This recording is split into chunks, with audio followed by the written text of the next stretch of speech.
Hello. How's it going, chat? Welcome to the stream, chat. I am welcoming you.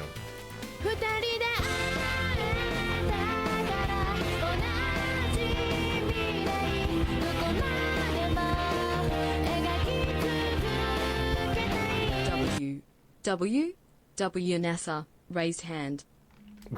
Alright, well, you know, good try. Before, thank you for the 38-month sub. Esports are for losers. Thank you for the 22-month sub. How's it going? 70 bits. Oh boy. Evil commie dictator. Hello. Hello.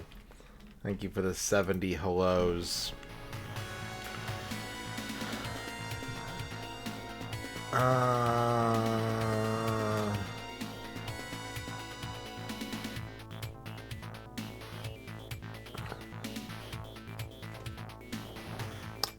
Clobism, congratulations. I'm gonna go in reverse order on the firsts today, apparently. Clobism, congratulations on your first. Walrus Custard, congratulations on your first. Dan Highland, congratulations on your first. Earn the Almighty, congratulations on your first. Arc Nova, congratulations on your first. That's true. MG42, congratulations on your first. Also, shout out to Automorphismus, who subscribed. Brand new sub when I wasn't streaming. I don't know how that happens. Xkeeper, congratulations on your first, but thank you for that. Hi everybody, how's it going? How you doing? Hello as well to Spencer Dinners, Al Pennington, Evil Commie Dictator, Puffy, Orange Comfort, Marmo, Xkeeper, thank you for dabbing. I think that's everybody. Oh, Chibi UFO, Armored Macaw. I don't really have a plan. I have kind of a sketch, like a rough outline of how I think today is going to go. But this is a freestyle stream. I'm not committing to finishing any games. I'm not committing to any of our current projects necessarily. Maybe I'll change my mind in a couple hours or whatever. Maybe I won't.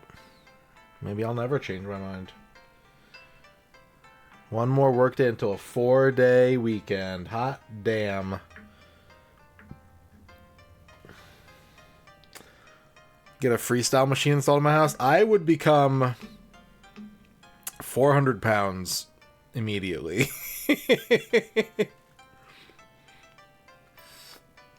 Well, I did check if Lisa and Cult Jam could appear on tonight's stream, but apparently they don't know who I am.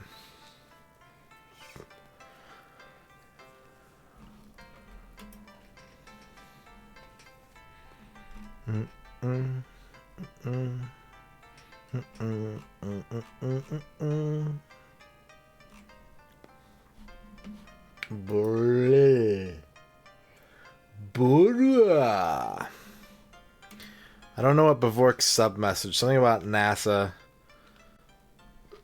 Pokita. Laugh. Let's feed this into the translation bot.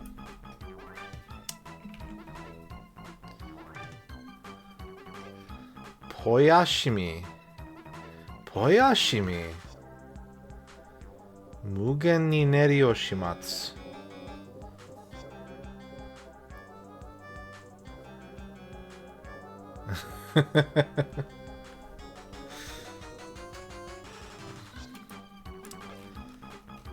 Hello, Quicks. Pachinko desu ne. So.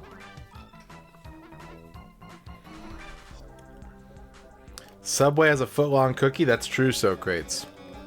Subway does have a foot-long cookie. I think they have a foot-long churro, too, as an option if you don't want the cookie.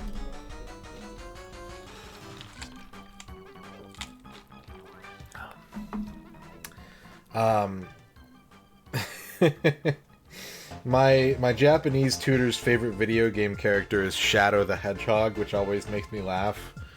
Not like in a I'm making fun of her kind of way, but it's just like it's unexpected to me. So of course we talked about the new trailer, which I haven't seen, for the new Sonic movie, but she was just like, yeah, I watched it.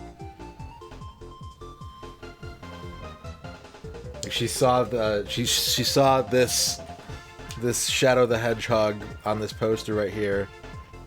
Is it because Shadow is sexy? I don't know about sexy. She also likes Lucario. The trailer is out. Right, Ern? The trailer for the movie is out. The movie is not out.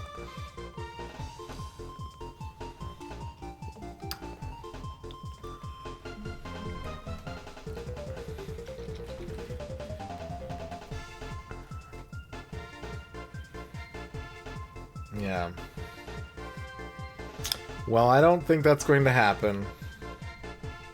At least not in this movie. Seeing as the target demographic is like 8-year-olds.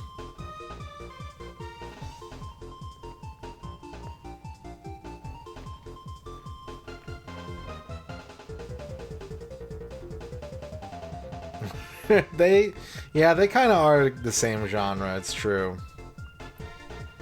It is true. I'll give you that.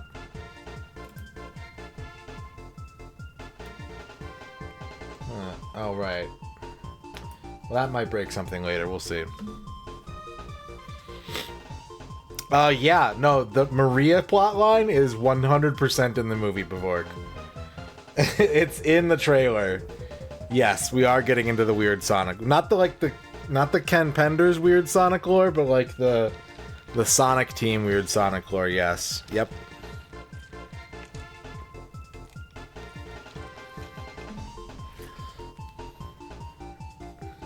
So I hope you're all ready for that. Also, for anyone that doesn't know, Keanu Reeves is the voice of Shadow the Hedgehog. If you have not been keeping apprised of all that. So we 100%... This is my tutor was kind of like, do you think we'll get to hear Keanu Reeves yell Chaos Control? And I was like, yeah, it's going to happen. I promise you it will happen. Idris Elba is Knuckles. And no one knows who Tails is. I don't know.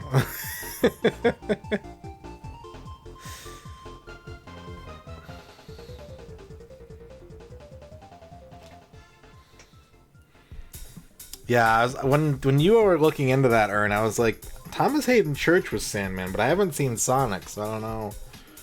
I don't know who Thomas Hayden Church would be.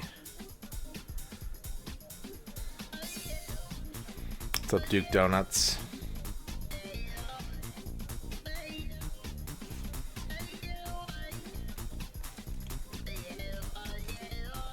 I hope so, Globism.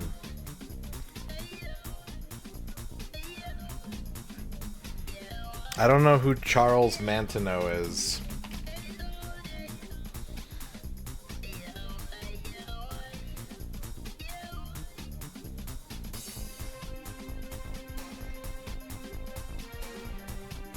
That's Charles Martinet.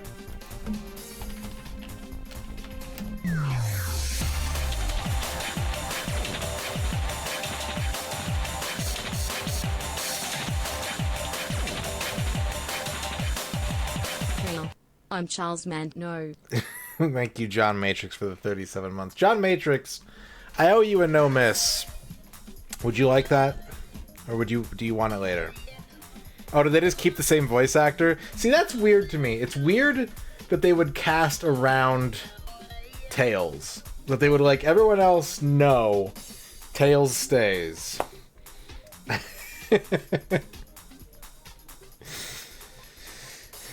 Chaz Montalbon.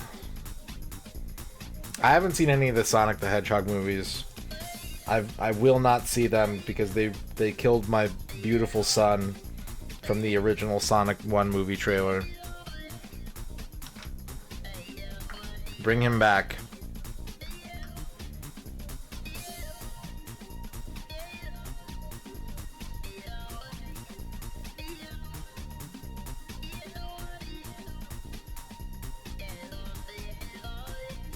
justice for original Sonic.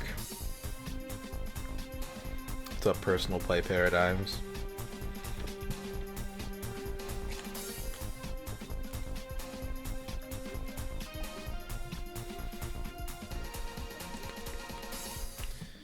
In a little bit? Okay. Well, I had a song stuck in my head. And so I gotta play the song, I gotta play the game that song is from. I was like, what is that bass line? I was like, oh, right, it's that game. Probably not gonna finish this. I would be shocked if I finished this. We gotta play X-Men on Super Nintendo. What about the animated Sonic movie where Knuckles wears a cowboy hat and is voiced by the guy who plays the villain in Operation Eco Nightmare? Are you talking about the... I think I know, yeah. The one I've seen that, M. Zizzy. Hello, M. Zizzy. Is it the one where Sonic is, like, hanging out with the president's daughter?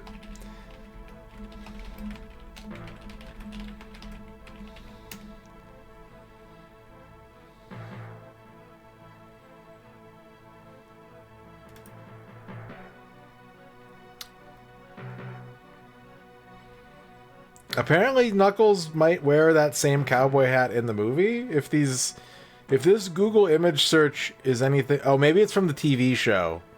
Oh, this is from the I always forget that existed. The Knuckles TV show that they did, like, a year or two ago. Apparently, they put him back in that cowboy hat in the show.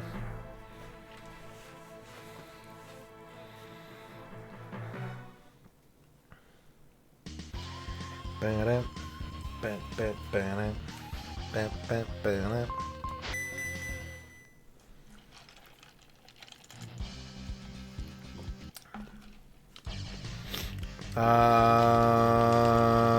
Cyclops.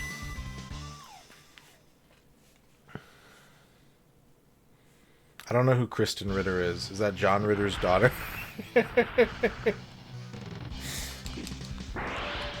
Yeah, this soundtrack is out of control.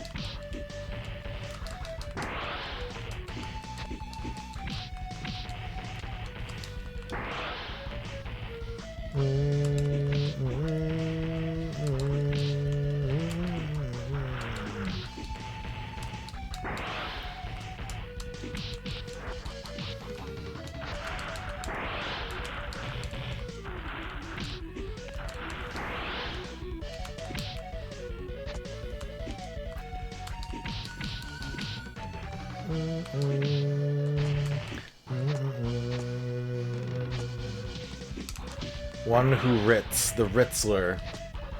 That's right. That's right, Marmot.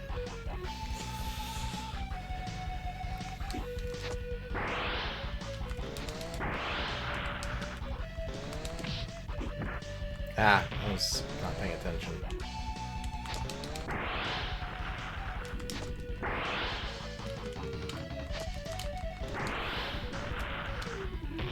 I've never seen Gilmore Girls.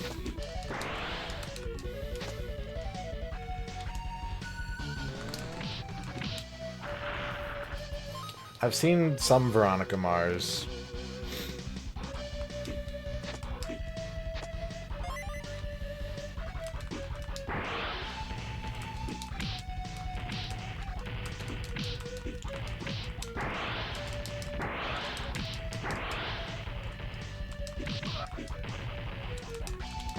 The only thing I know about Gilmore Girls is that one of the titular girls is named Lorelai. I think that's the only Gilmore Girls fact I can offer. And I'm not even confident in that.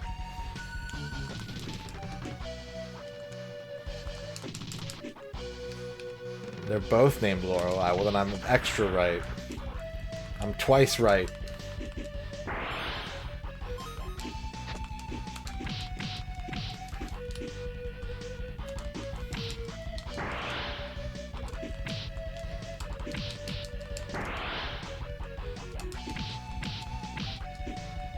Yeah, to gill a little less. Oh, don't start with the gill. Please, no gill.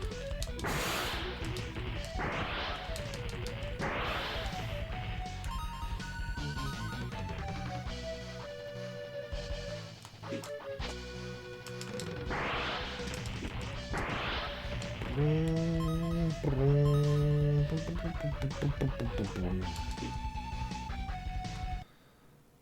I miss a... I missed an X somewhere, didn't I? Let me get this X Cola, just so we're not gonna die. I'm gonna drink the X juice.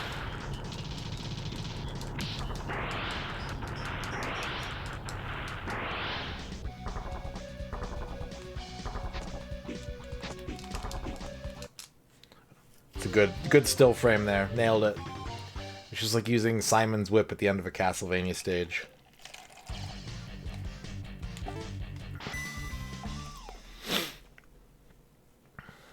Yeah, I didn't really feel like doing any of my normal projects today. Kind of went over them and I was like, I don't really want to go bass fishing. I don't want to play Star Trek. I don't want to pilot a giant robot. Like, what if I just gamed instead?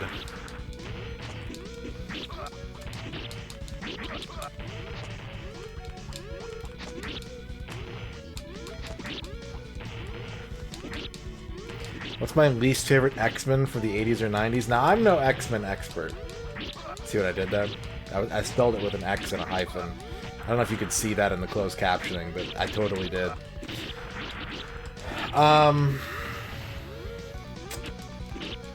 Least favorite.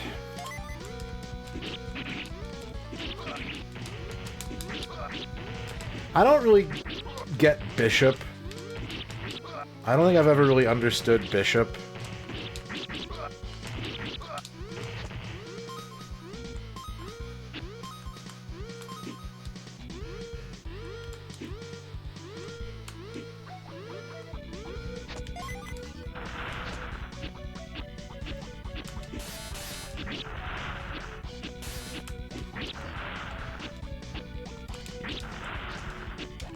Cable is an X-Man, yeah.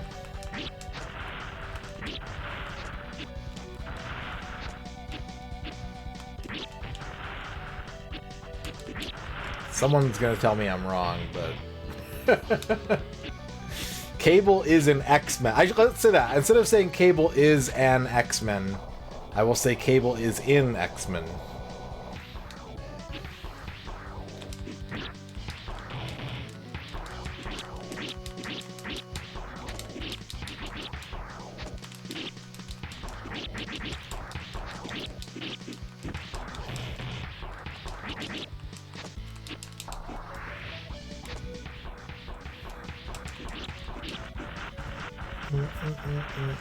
What's up, Cora?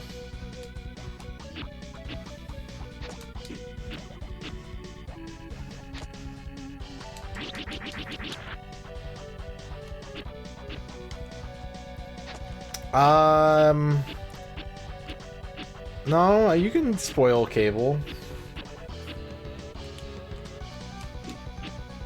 I always forget. Don't you have to, like... You, like... Wait. What, huh? You gotta, like, fall this way, and then claw that way. There we go. Skill.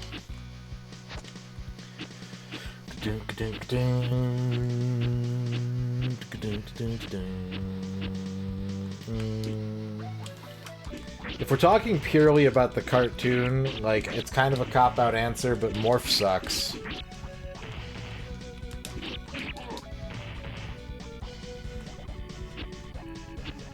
Morph is the Tasha Yar of X-Men.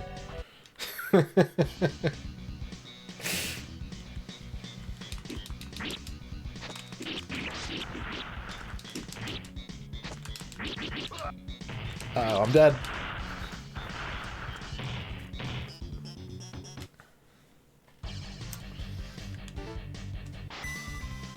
How do I keep missing X's? It's weird.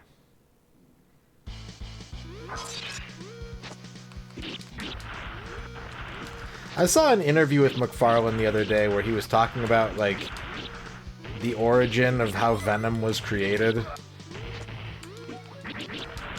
And apparently, like, Venom happened because he started his Spider-Man run while Spider-Man was in the black suit, and he was like, no, I want Spider-Man in the red and blue suit. So his editor was like, well, what are you gonna do with this? And he just like drew Venom and was like, here. And then it took off, much to his chagrin.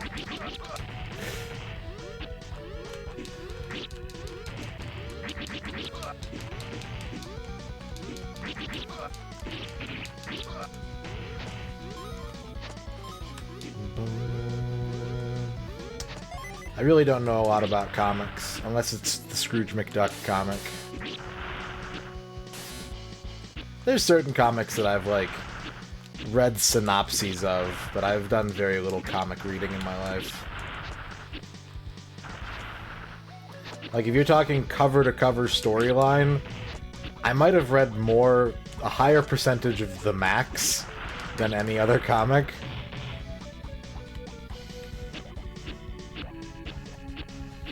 I have a Swedish uncle, but I'm not Swedish.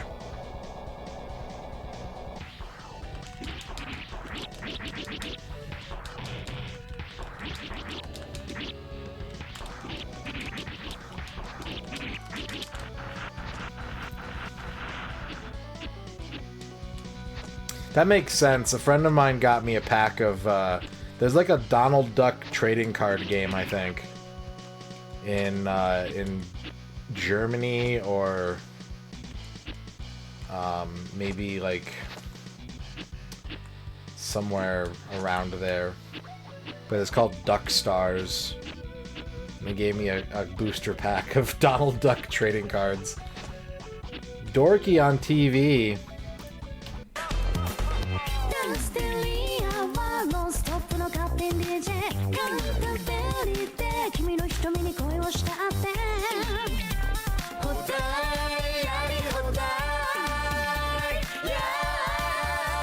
Dewey. Foil Dewey. I gotta get that reverse hollow ultimate chaos rare dual deck Dewey. It's normal Donald, but I also put that in quotes because it's got like characters I've never heard of, like Mit und Mutt, who I guess are like Zwei Maus Jungen.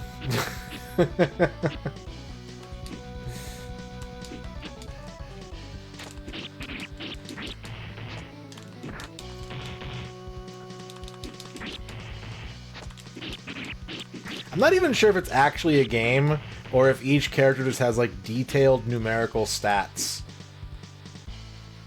But it looks like it's a game of some kind. Maybe it's like, what's that fucking British card game? Is it Top Trumps?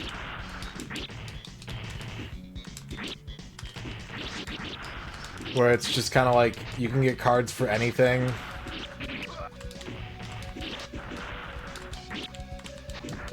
Oh, combo!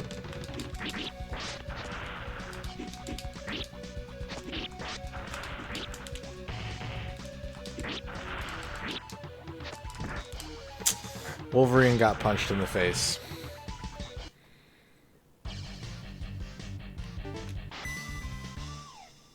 Thank you for the 62-month sub, Dorky.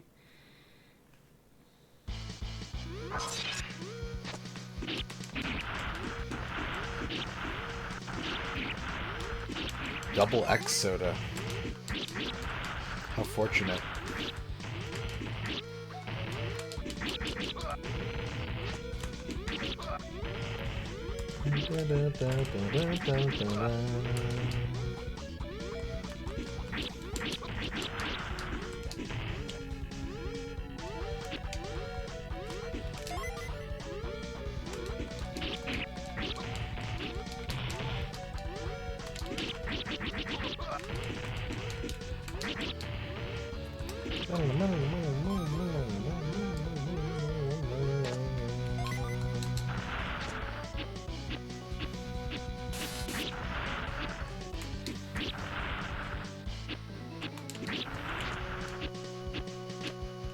Grenade.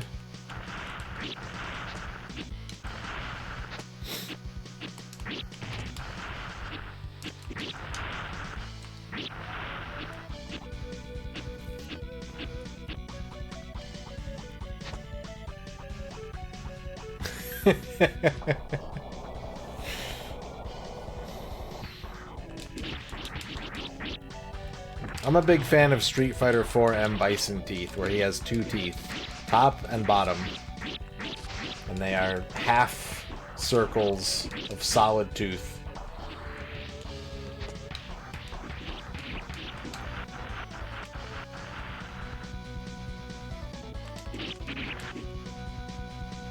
Ahmed Foley, how's it going? Alright, it's gotta keep getting this extra life.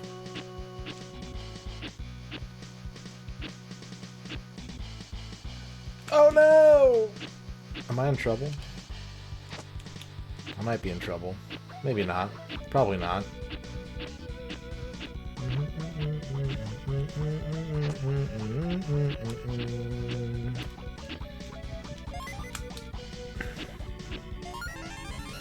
There we go.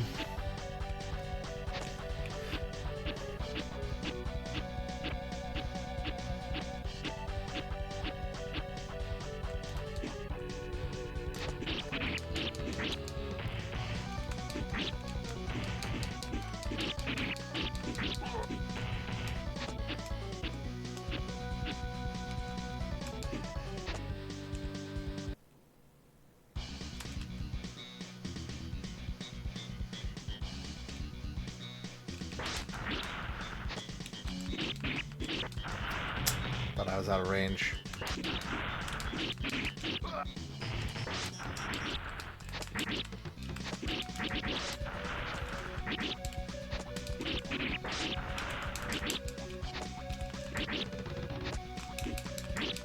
Uh-oh.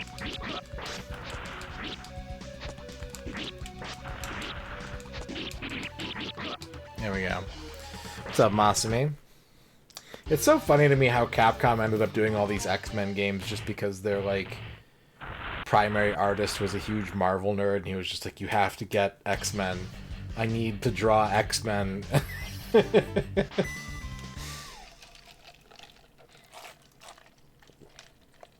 Does the game ever explain that there's a Sentinel just sort of suspended there? We're on Genosha, like, there's Sentinels everywhere.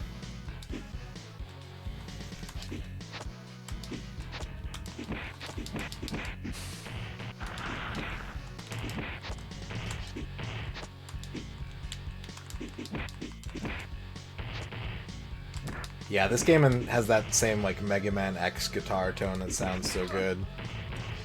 Like the Hanna-Barbera lover at Taito, yeah. I think it's Taito.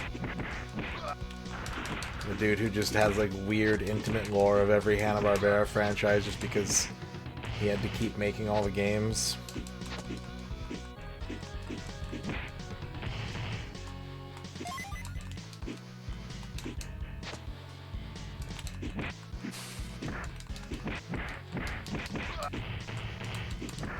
Okay, Gambit.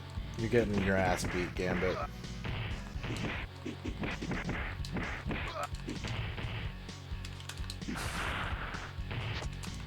Yoop!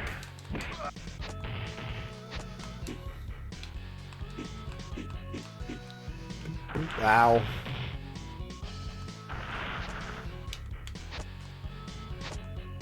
Ba, ba, ba.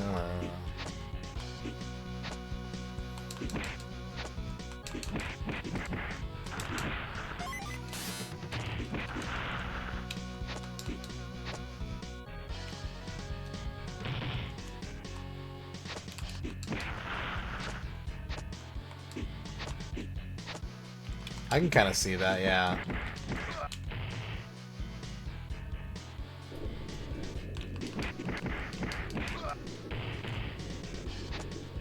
I thought it was really funny when Macaw did his Fester's Quest playthrough last week, and he read the interview with, like, the 2 Americans on the staff, and they said that, like, their job was to make sure that the the game stayed true to the source material. I was like, excuse me?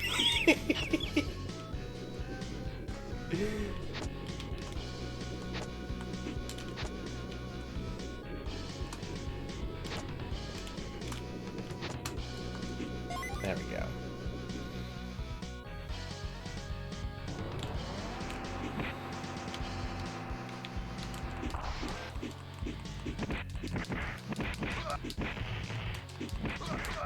Is there juice in here? There is. There's a big juice in there. I need that.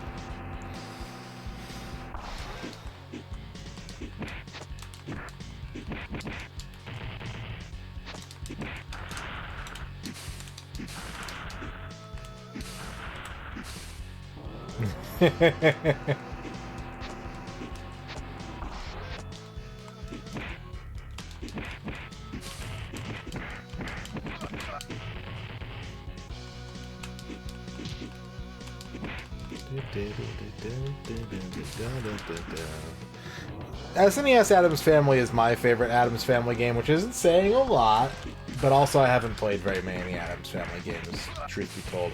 I do want to play through Addams Family Values, and strictly because Macaw's not doing it, I want to play through the 2021 Addams Family 3D platformer. I gotta know. Yeah, very early game compared to most. And I think it really got a lot of things right for its era. I was wondering, though, I've kind of been thinking about this, and I don't know if there's any Europeans in chat right now, but, like, what was the sort of homegrown opinion of Ocean? Like, if you saw a game with an Ocean label on it, would you be like, oh, hell yeah? Because there's certain brands that, like, growing up, certain, like, publishers and things that I would be like, oh, I don't know. I'm not, like, High-Tech Expressions or N64-era Midway, honestly. And I'm curious, like, if you were living in the UK or something and you saw an Ocean game, were you going to be, like, really pumped? Or were you going to be like, it's going to have some weird bullshit in it, isn't it?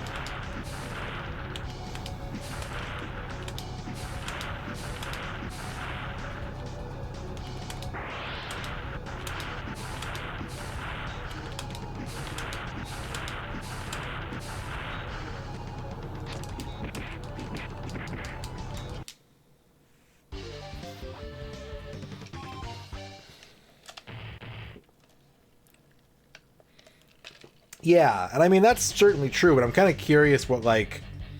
I'm curious what the... You know, because if you were in, like, the microcomputer scene, if you were playing even Spectrum games, Amiga games, you know, like, Ocean would have been kind of very, like, I don't want to say hometown, because that's diminutive, but, like, they would be getting a ton of press and access in all of the magazines because they would be much more easy to contact and communicate with. So I'm just wondering what the, like, in the present moment, not the present moment, but back then, without the aid of hindsight or anything, good or bad, what the general attitude was towards, like, a new game coming out from Ocean.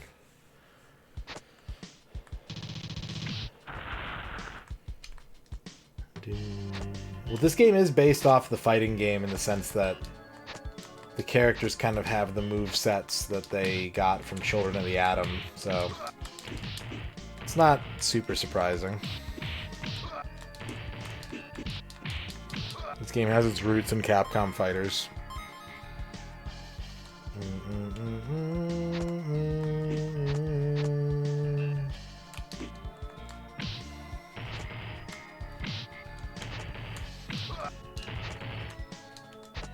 And Beast wasn't playable in Children of the Atom, so...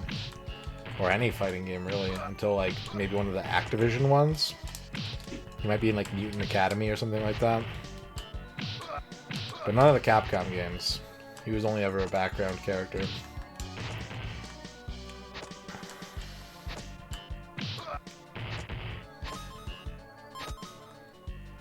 Doo-doo-doo.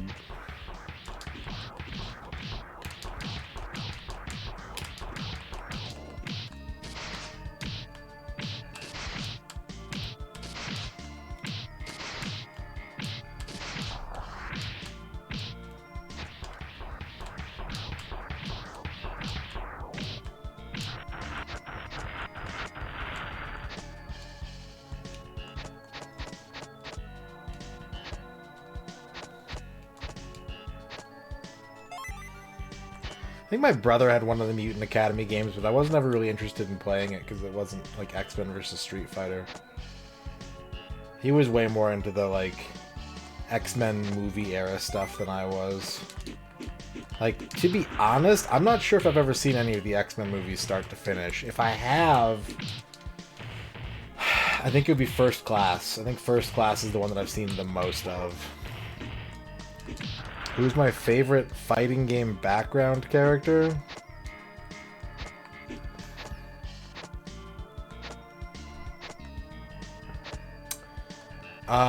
Lin Kurosawa is in the background in Street Fighter Alpha 2 from Alien vs. Predator, and she's pretty badass.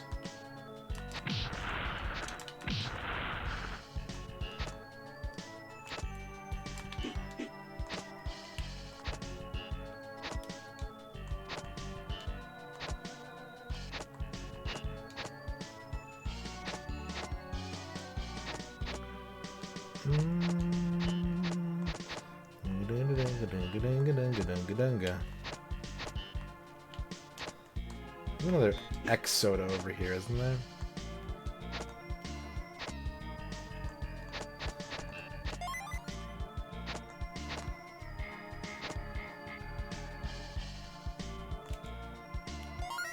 There we go. Get those extra lives. Ow.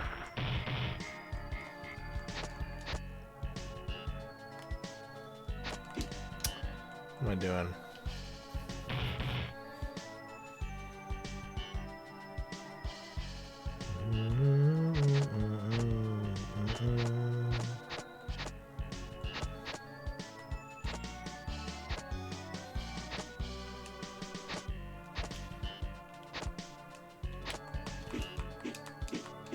I'd say if she's not a selectable character, then yeah, she counts.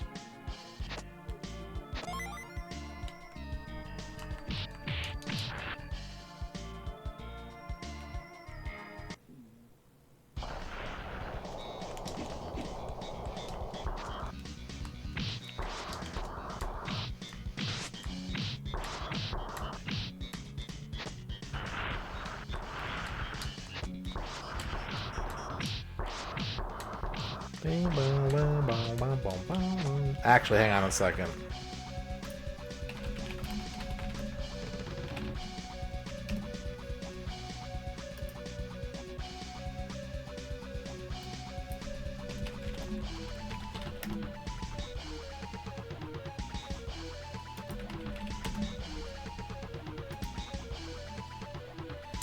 Moonlight. Right.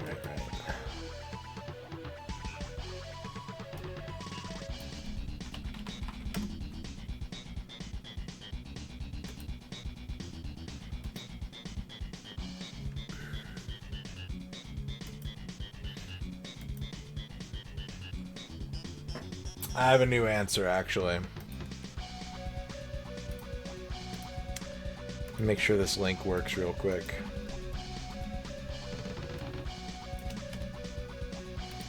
Okay, yeah.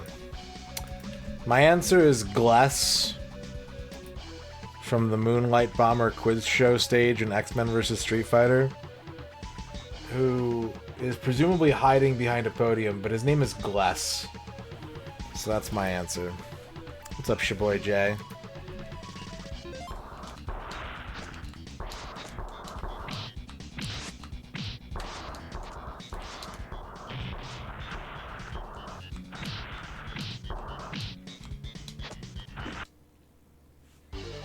Gless who? Susan with a Z is good.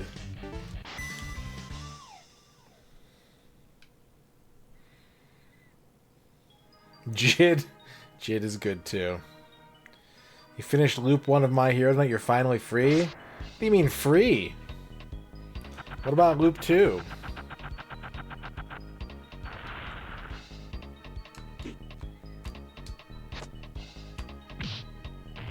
He's always right.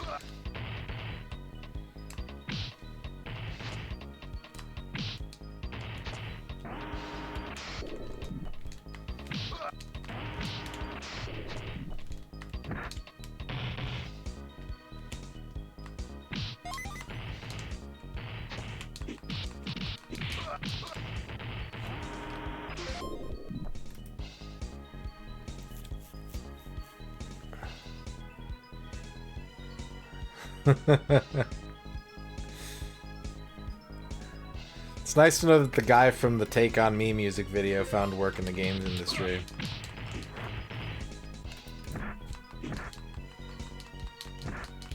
Ah! Alright, I'm done clicking links. Clicking links is getting me killed.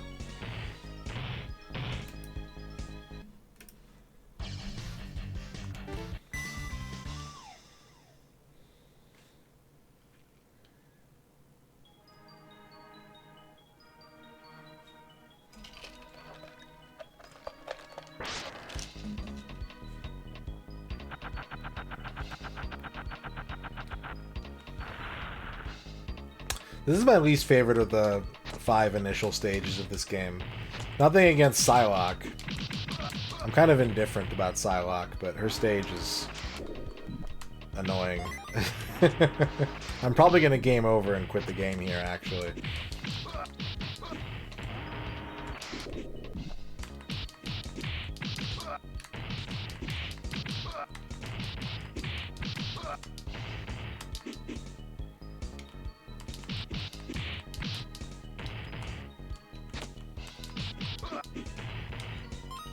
I don't really have a problem with the level design in this game. I think it's good. There's just way more bottomless pits in this level than any of the other ones.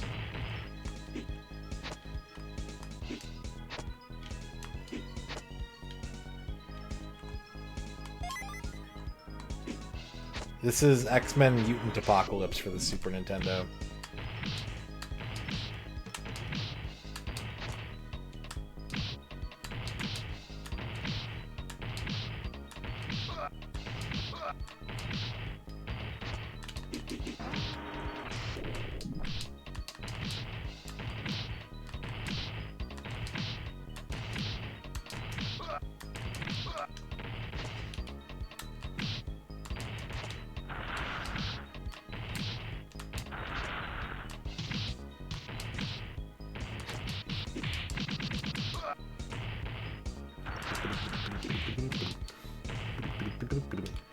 I don't know, did you see Gambit earlier, Armored Macaw? He's pretty bouncy, too. Oh, you mean like because of the dive kick, not because of breasts. Got it, sorry. Well, Beast is pretty bouncy, too.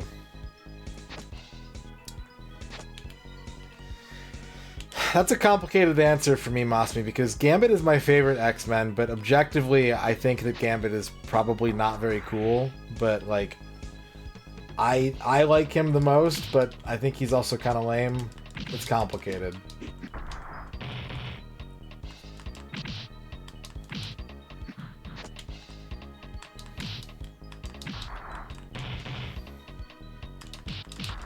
Oh my god.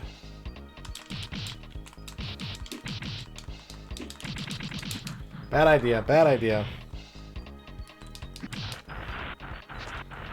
No, she doesn't have the butterfly stuff. I gotta get to this X. No, I'm dead. Game over. Gag!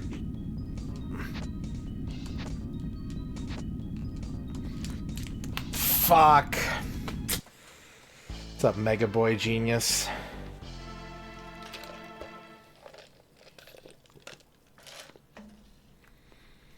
God damn it. Alright, that's enough of that.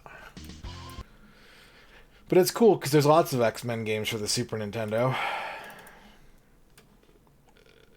Like this. No, I haven't seen a Marvel movie since, like, Avengers Endgame.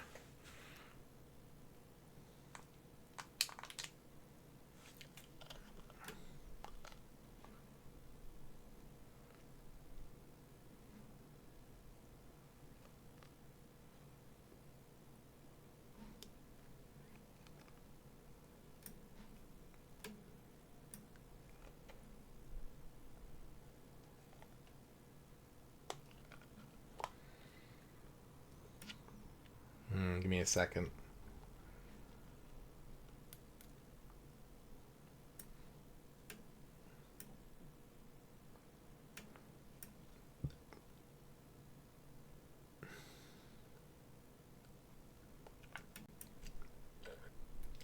There's a lot of internet-grade opinions being tossed around.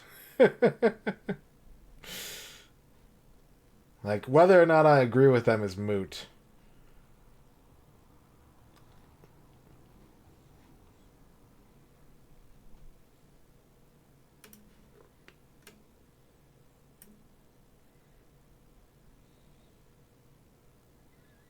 I don't think this is going to work at all. That's unfortunate.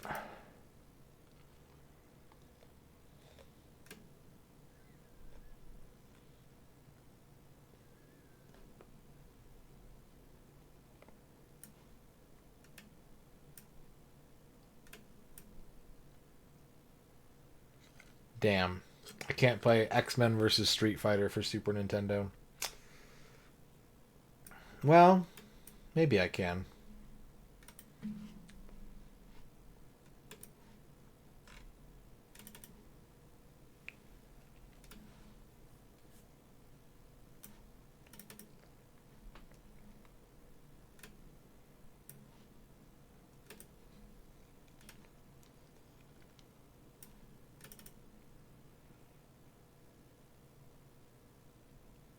No, I don't think I can.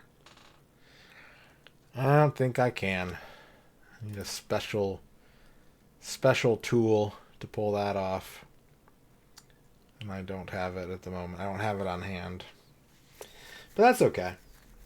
That was just a joke. I didn't actually want to play it. It was just a funny haha moment.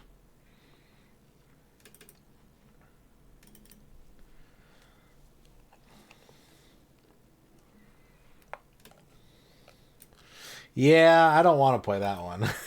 Not even as a joke. Not interested.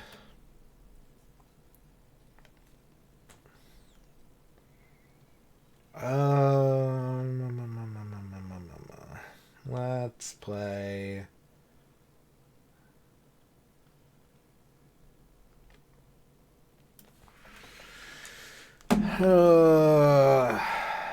Before, congratulations on your first. Let's play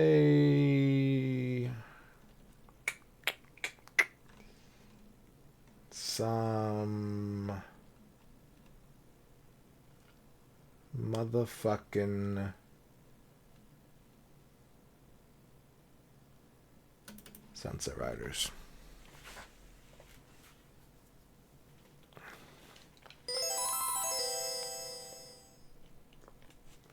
Wait, I gotta change something real quick. Hang on a second. Before I forget. There we go.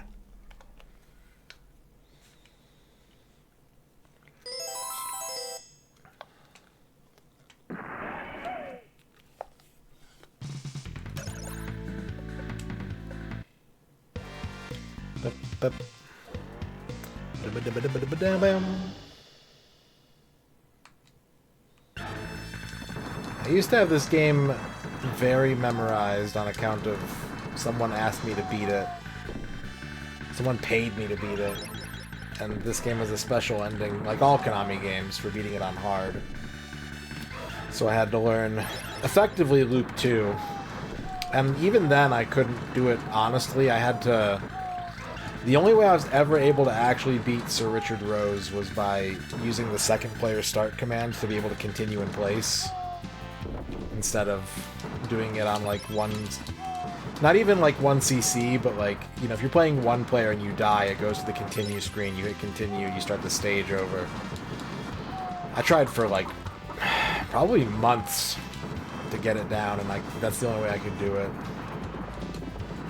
I don't have to imagine an Armored Macaw, that's a normal thing in the arcades.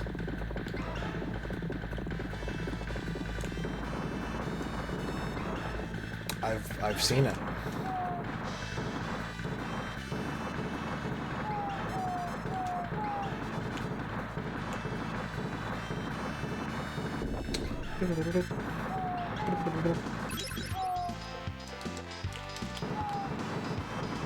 Yeah, oh, I tried jumping twice, and like, I guess because I hit the slope, it like ate my jump input or something? I don't know, it was weird. I can't seem to replicate it, but I was mashing jump. That time I was just looking at chat. Alright, reset.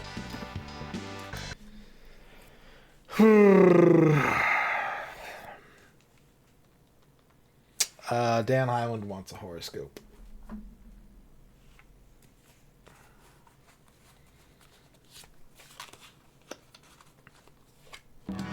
You got the wind-generated power plant, Dan Highland, so generate some wind. Generate some powerful wind. Ern wants a horoscope.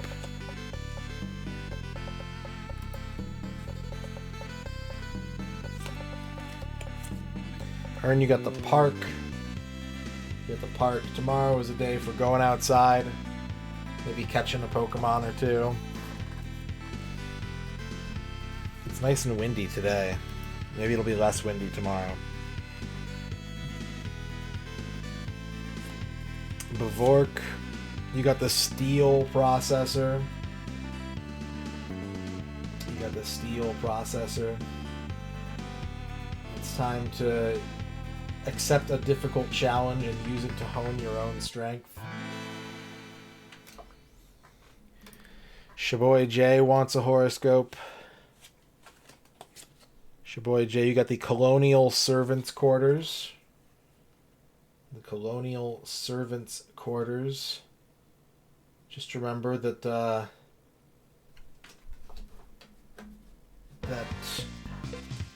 ancient ghosts can be found in any home as long as the home is old enough. If you're the first homeowner, there's probably no ghosts in your house.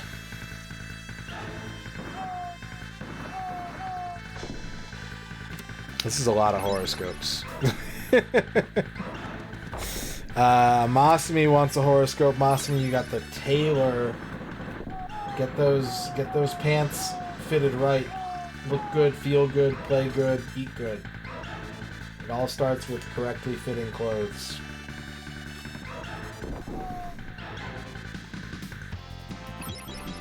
User 66 wants a horoscope. User 66, you got the Dairy Barn. Dairy Barn, make sure to accumulate much cheese and ice cream today. And store it all inside of your temple, aka stomach. Zankanto wants a horoscope. Zankanto, you got the Christian Church. What is tomorrow? Wednesday? It's time for that pre-Thanksgiving Mass. Make sure to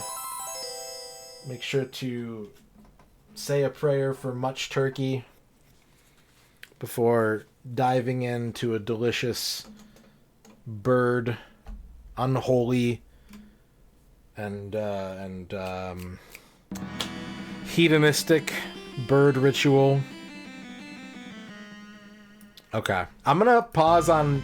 You can queue things as far as point redeems, but like I want to play this game, so keep spending points. But I'm not gonna get to them for a little bit.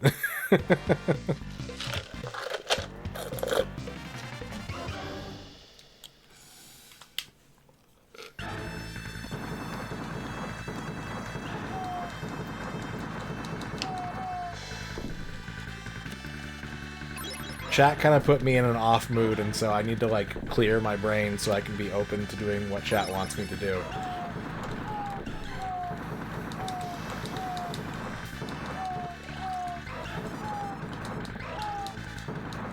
But you are welcome to spend points. You've earned the right.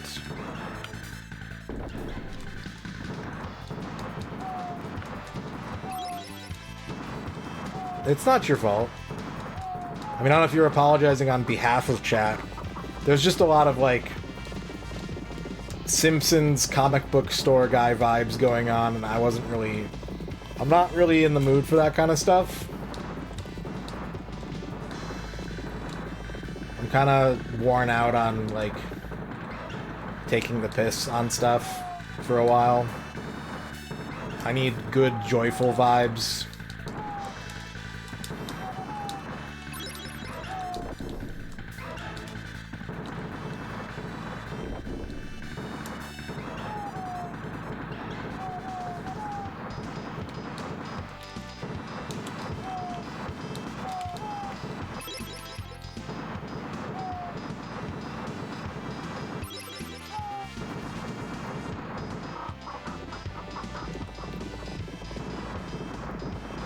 I have many comfort games that I like to play.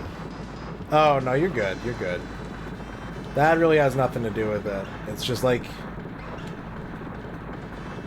I said, my mood got, like, shifted off kilter a little bit, and it can be really hard to be, like,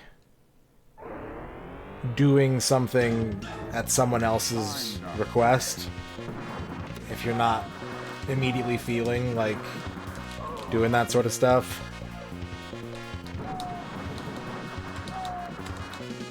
And I want to, like, you know, not half-ass it either. I want to do it justice.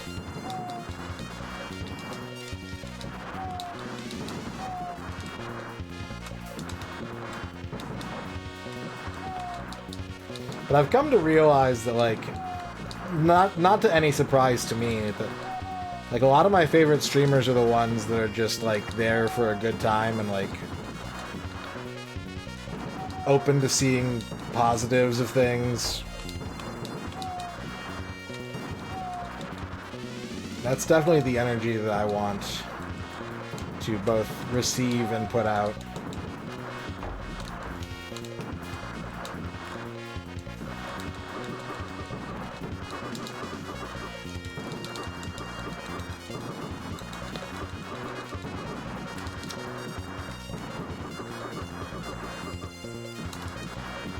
I know that other people are much better at that than I am sometimes, but I do try. Marry me with my money.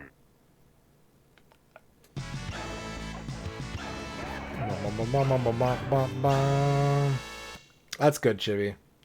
I'm glad you got it fixed.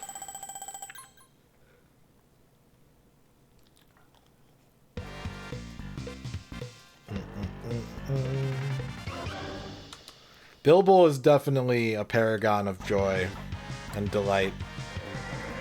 Bilbo is very good at that. I would say Bilbo has more, like, wonderment than any other streamer I've ever encountered.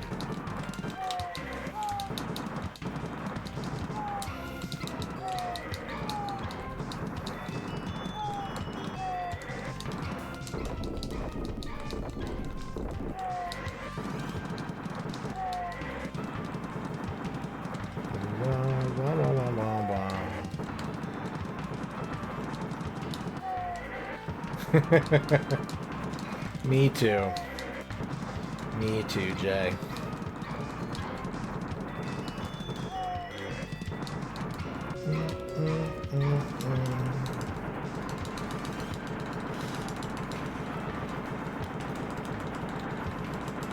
Bilbo plus Dino? Oh my god. No video game could withstand that level of ability and fortitude.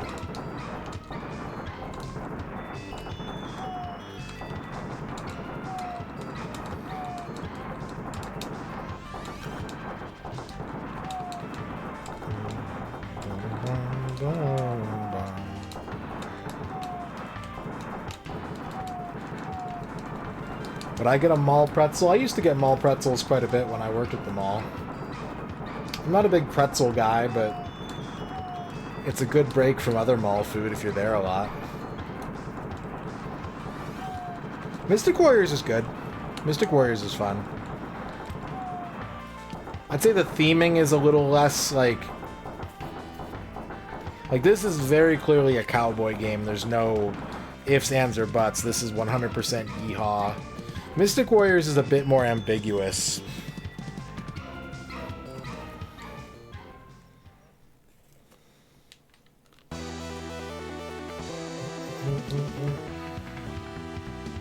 Draw, Pilgrim.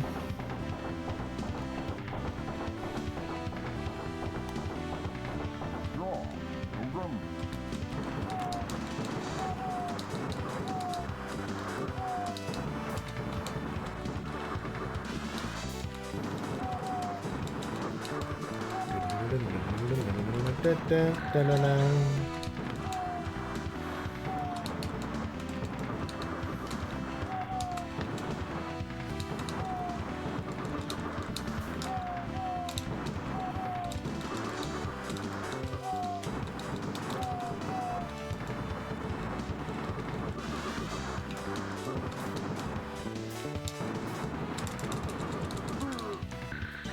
You got me. Got me. Western themed bullet hell games.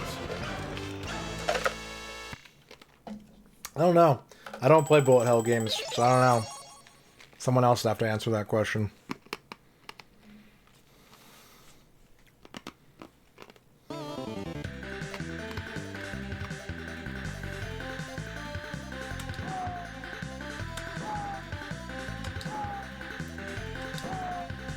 Isn't Jamestown meant to be more like...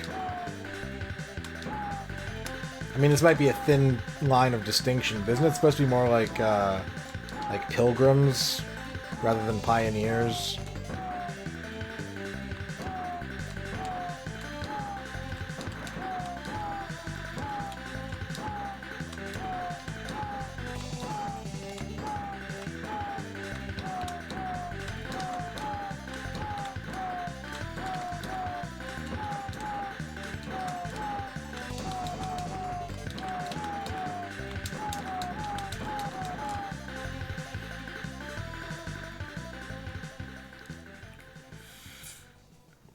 About a Sunset Riders t-shirt. Gun Smoke is definitely a cowboy game, but it's not a bullet hell game. Like, bullet hell conjures a very specific vibe.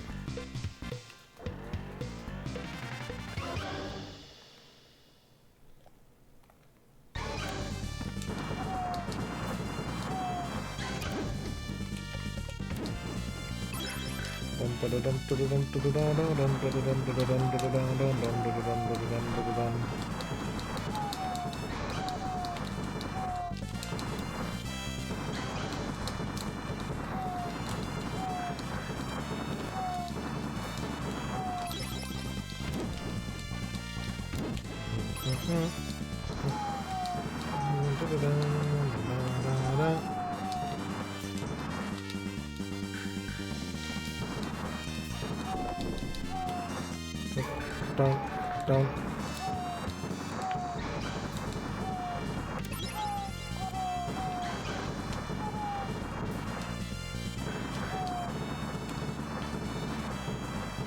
I don't like Cormano. I like Steve.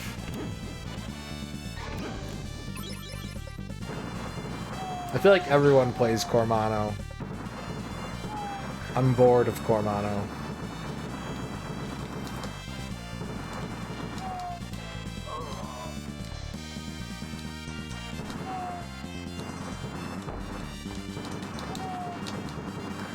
Yeah, this is a man.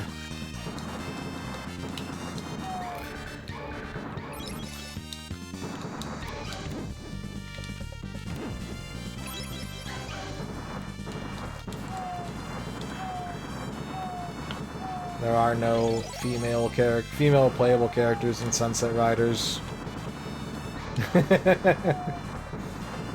Nope, he just has beautiful blonde hair.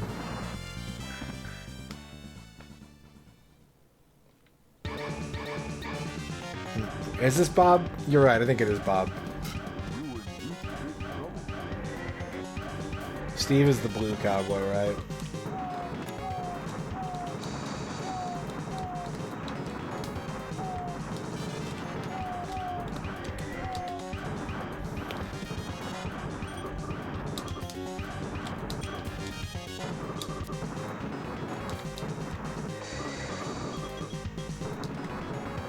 Purple rain.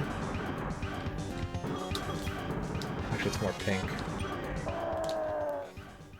We in deep, big trouble.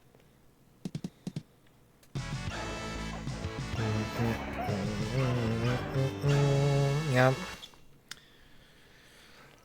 There aren't even any female bosses in this game.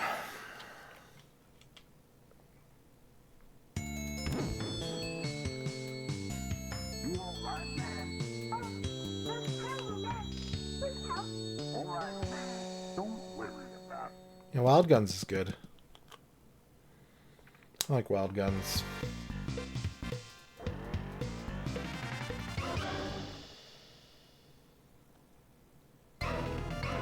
Speaking of Cabal.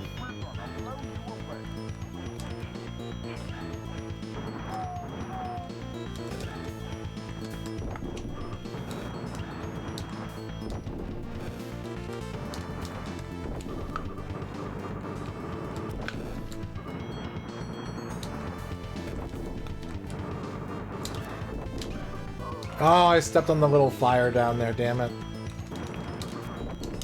Ah, I just got generated in that one. Active frames were too long.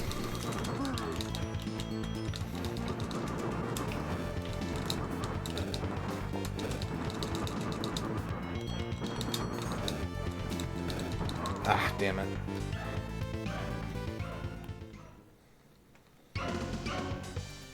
Ba, ba, ba. No, I've never played a Cabal cabinet. Yeah, I did. The holy water got me.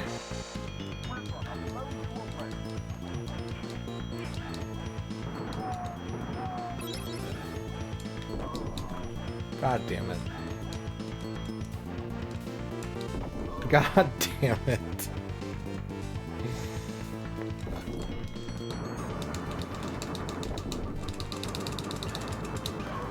Alright, well that was a fast credit.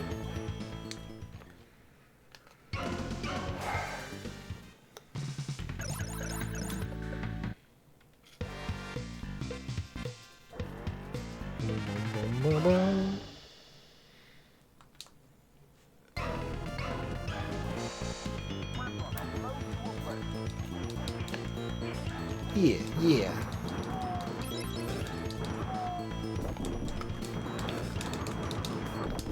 No, no. Thought that was gonna go to the floor.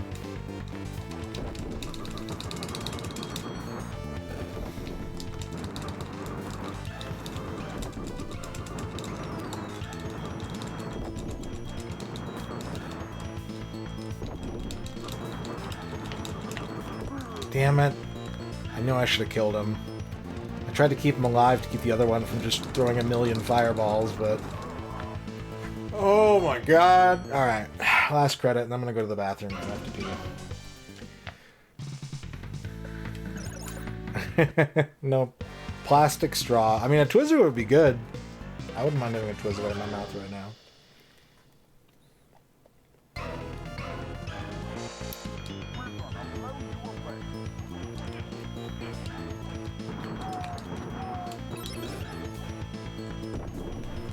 I'm dead. No, I'm not. Thought I was dead.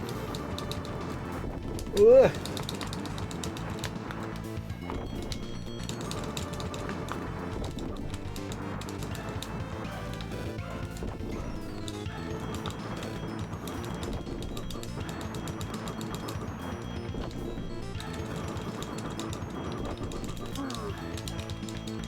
Okay.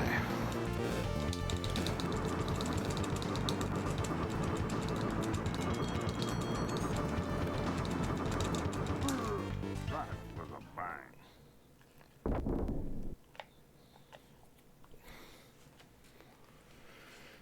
Because I hadn't invented plastic straws yet.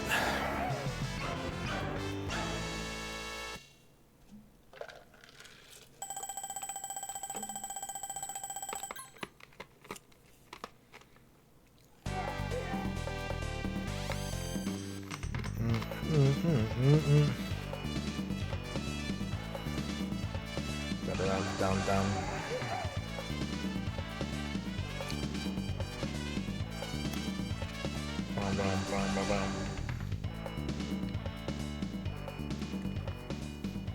A huge... Why is it a secret?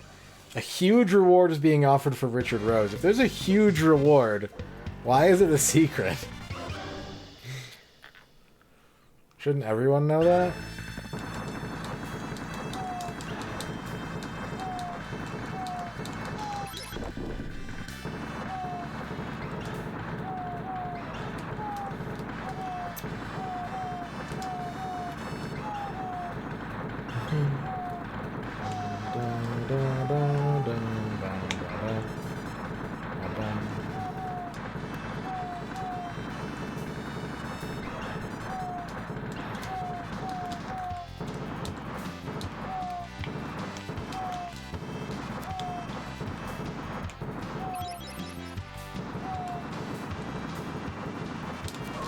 Ah, shit.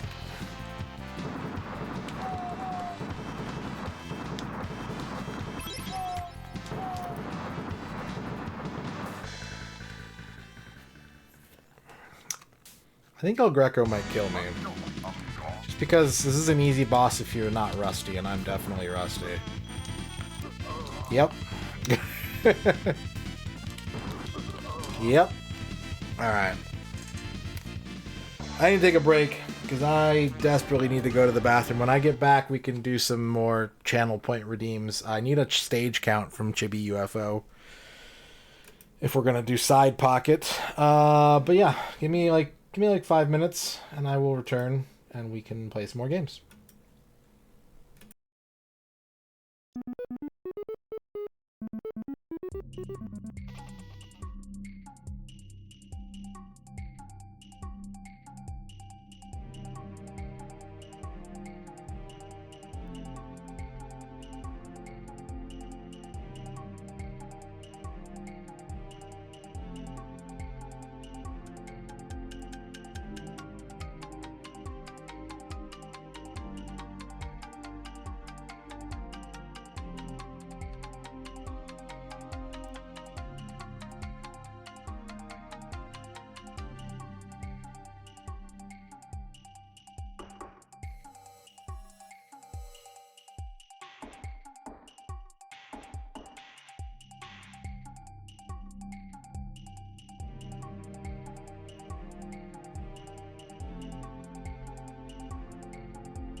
Alright, no one wants to listen to Aiden Chronicles music.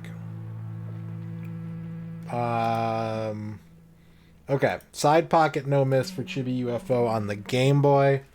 We're going to say a miss is losing a game, because this is an arcade game. It has a game over state, so not like a foul or a scratch or anything like that. You have to lose a game in order for it to be counted as a miss, okay? No wacky rules, no random shenanigans. 4 levels inside pocket? I guess I have to look into this now.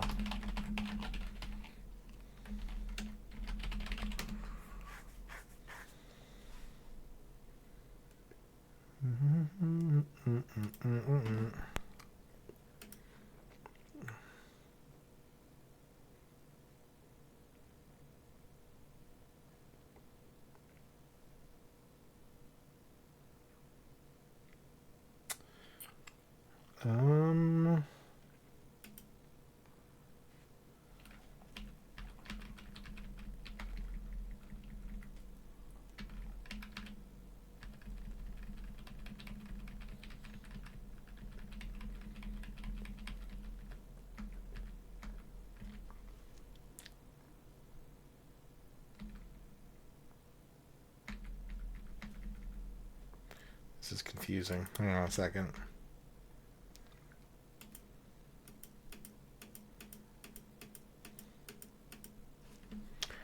One moment, please.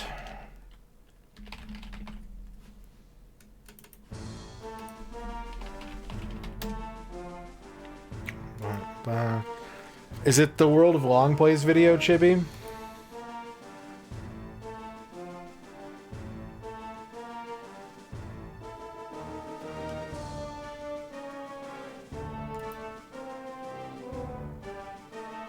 There's another one.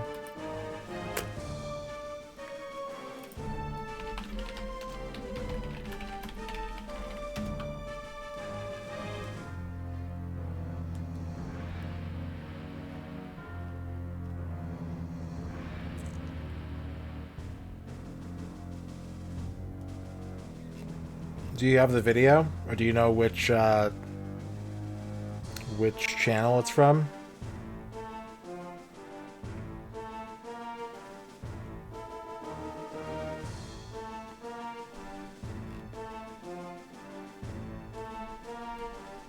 Ba, ba, ba, ba, ba, ba, ba.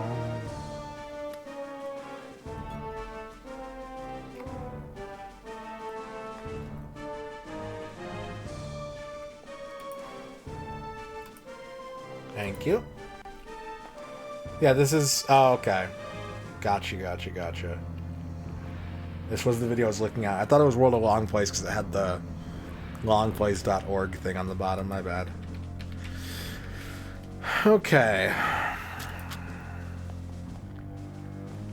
Club champion, city champion, world master, world champion, club class? That's like this. That's the bottom of the menu again. This is confusing.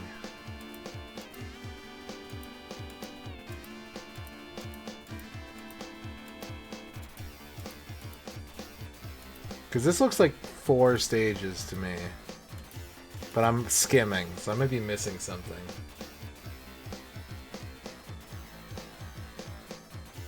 I do see that. I do see where it says stage 5. I think. I thought I saw it.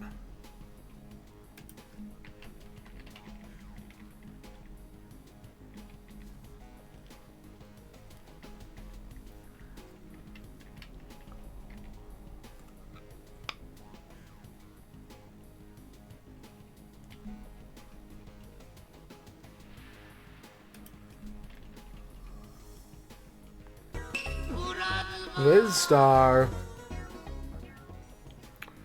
What's going on, Liz?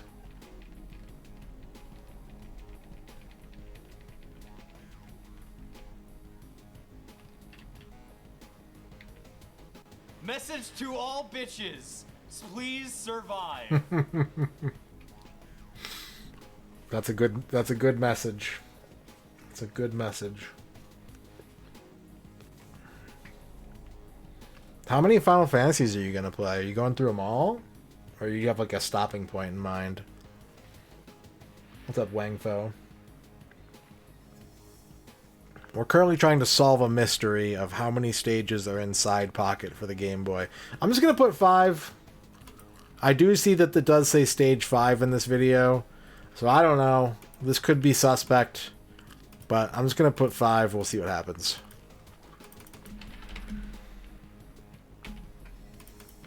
We're going to do a no-miss challenge of Side Pocket for the Game Boy. So if you have channel points and you'd like to bet them, good news. It's betting time. I hope that you had a good stream, Liz. I hope that your viewers that are coming over in the raid had a great time watching Liz Star, which is, I think it's pretty much a given, but you know. I still am hopeful that your evening is pleasant and full of entertainment.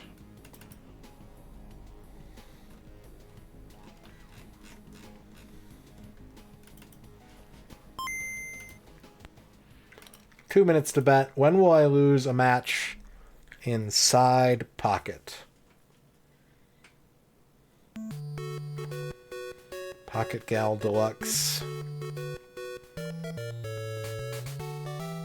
Side versus Pocket.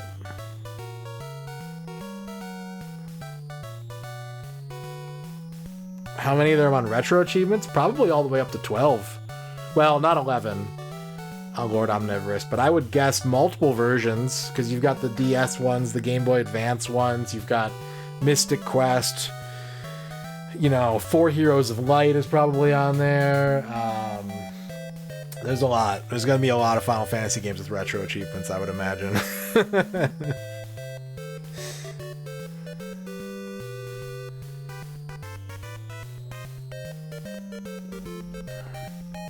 One minute left.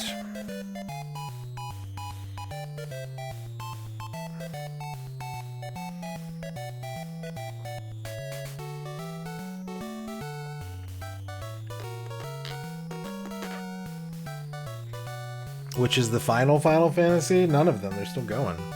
When the series ends, I'll let you know, Beaming Butt.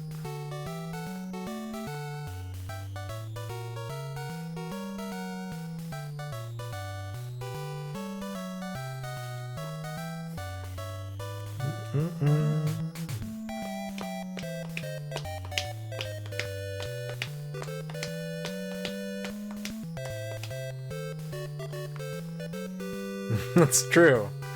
There are the most Final Fantasies still to come after the first one. Betting is about to close.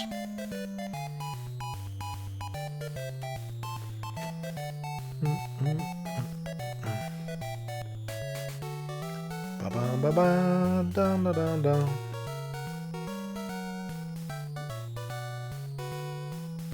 I would say, based on my own personal criteria, I think Final Fantasy IV is the least Final Fantasy. I would say Final Fantasy IV. Yeah. Because to me, Final Fantasy is kind of the counterpoint to Dragon Quest, in that Dragon Quest is a series that is still going, running on like very basic JRPG foundation. You know, I always call it like fight, magic, item, run. Like, that's Dragon Quest to me. It's very fight, magic, item, run. And that's it. Like, there's more to it, but, like, that's in place. It's rigid. But, like, Final Fantasy is kind of experimental and jazzy. And, like, every game isn't guaranteed to be anything like the game that came before it. And so there's always new mechanics and new locales and, like, new thematic storytelling elements and so on and so forth. And Final Fantasy IV is kind of like the most like Final Fantasy 1 in that it's like the big innovation of Final Fantasy 4 is that you can have 5 party members. I'm trying to think of like what else would be like, and I don't think there is. I think that's pretty much it. Like, it's very much a Final Fantasy flavored JRPG. Active time, that's a good point. Yeah, active time battle. That would be the big innovation. So yeah, maybe not. I couldn't think of that, but you raise a good point, Lord Omnivorous. Yeah, that's true. I guess I just don't like using them. I don't think about it because I don't like most of those abilities. Green Herring, thank you for the 100 bits.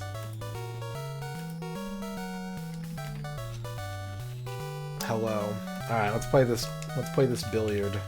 I think we need to go to pocket mode. I like that. That's some good music. Crystal Chronicles is cool. I want to do a full, like, correct, like, 4-player Game Boy Link cable playthrough of Crystal Chronicles. I've never done that.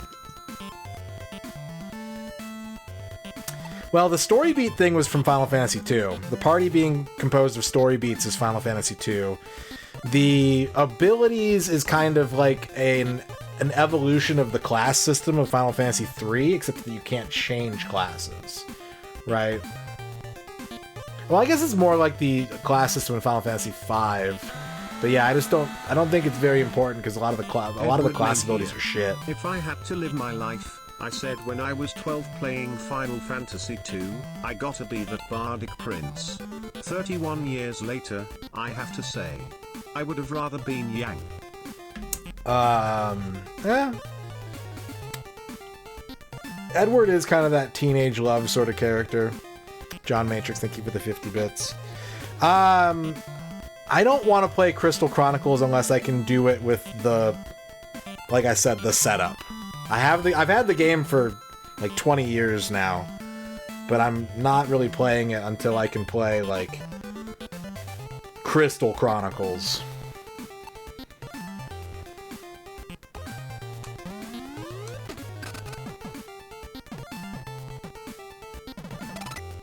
Did that go in? Damn. Damn, he's good.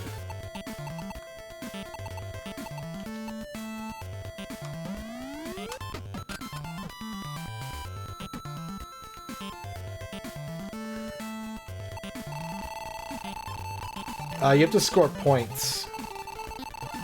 You have to get a high enough score.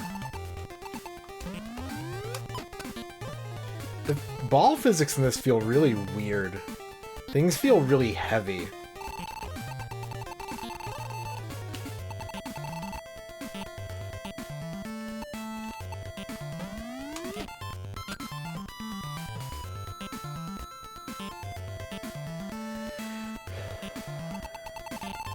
Yeah, the DS versions are really good. I wish they'd kept making remakes in that vein.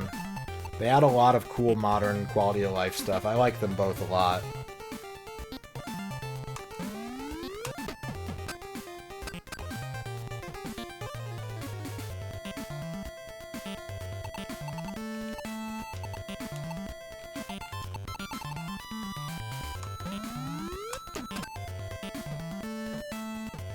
I don't think I'm doing so good.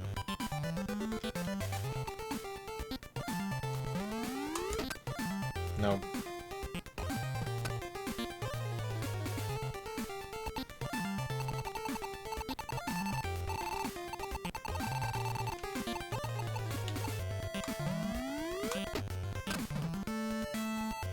But yeah, that's not to say that 4 is my least favorite, because I like 4 a lot, and I would recommend... I would recommend 4 as, like, a good start. If you've never played Final Fantasy, you should probably start with 4, I would say. Unless you want to experience them in chronological order. I think 4 is really accessible. I think it's really high quality. I think it leaves an impression. But I also think that it kind of is... Especially in hindsight, it feels very like, this is a JRPG. I'm not very high on 6 in general. 6 is one of my least favorite Final Fantasies, but it is very good, and it is a good start. Especially because of the mythos of that game, with how much people talk about it still.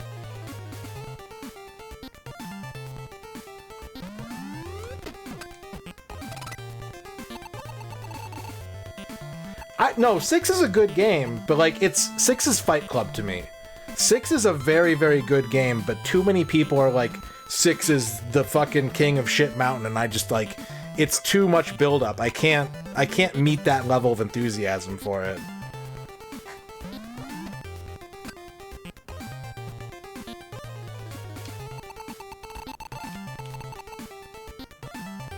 I think, well, I think that's why that's such a big divide between those two games, is because, like, those two games are very special to people, and if you fall on either side of that debate, you'd be like, oh, you know, the hype is too real for this game as opposed to that game. I think that's a product of how much people tend to like at least one of those two games.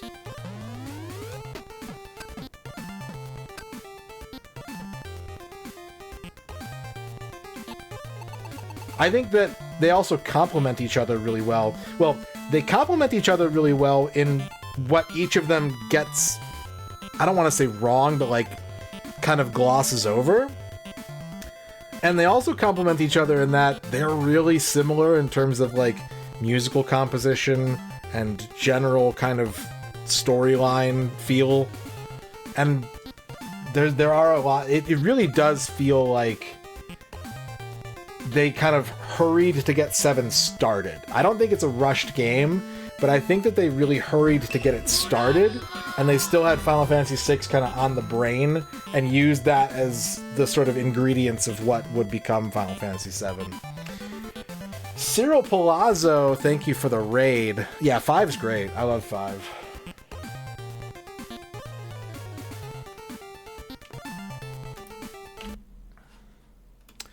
What's up, Cyril Palazzo? How was your stream? Thank you for the raid.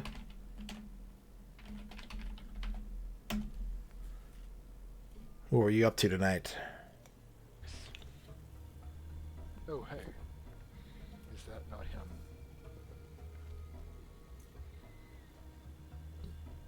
I don't know how to, I don't think I like this very much, but let's see.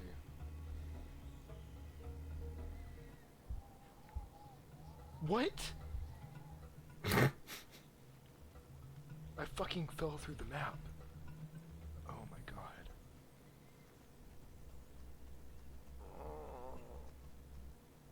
You're just doing Silent Hill 3? Nice. Silent Hill 3 is cool. This is Game Boy. We're not doing N64 tonight. Oh my god.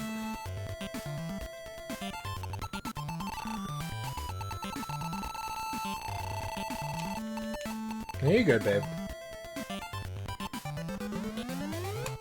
If I had to complain about Final Fantasy V, which I don't. I don't have to complain about any Final Fantasy, honestly. I think they're all great. So I'm not going to. I'm not going to complain about it.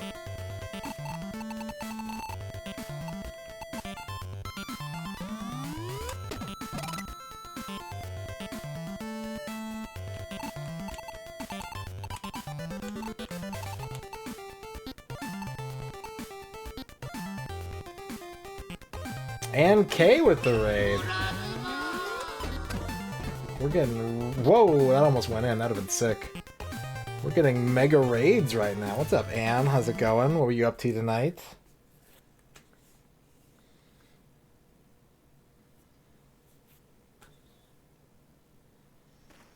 I love cheating. My name's Rig. I love cheating.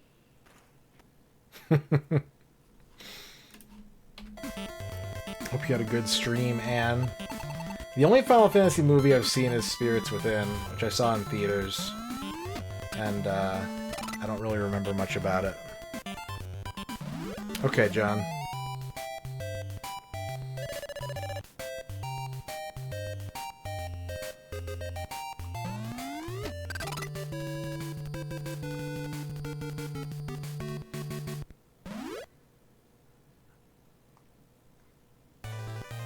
Okay, this says stage 2. I'm confused what the structure of this game is, but I haven't lost yet.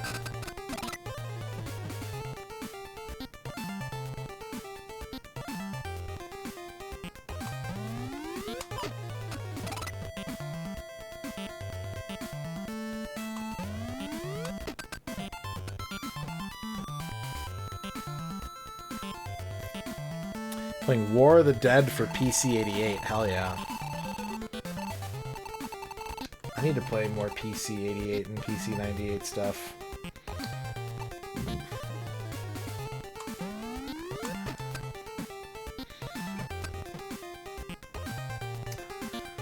I'm a Berserker main in Final Fantasy V. I run so much Berserker in that game.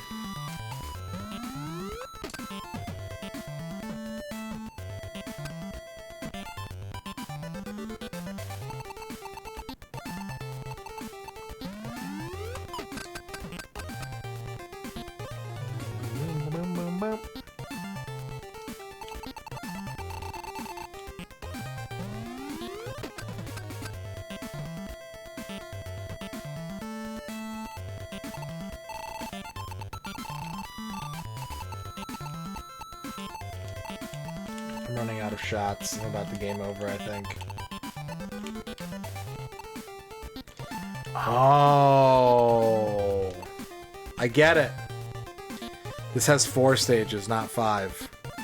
But you don't beat a level until you've earned enough points. So, like, I still had shots to keep going, but I haven't hit the 3,000 point threshold of moving to stage 2.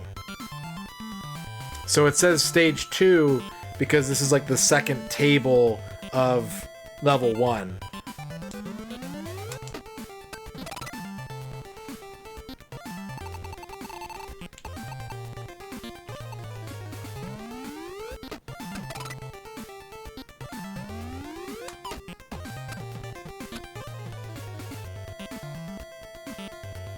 No, it's okay. It's confusing. There's a new fan translation you're playtesting and you're polishing up the guide? Heck yeah. I have a friend who wants to come over and like play horror games, and she wants to play like Silent Hill and stuff, which I'm totally down for, but part of me is like, I wonder if I can get her to play like Signatory.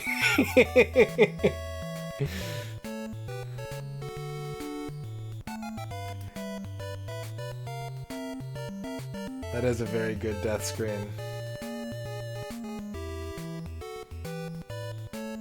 Alright, let's pay it out to the ones.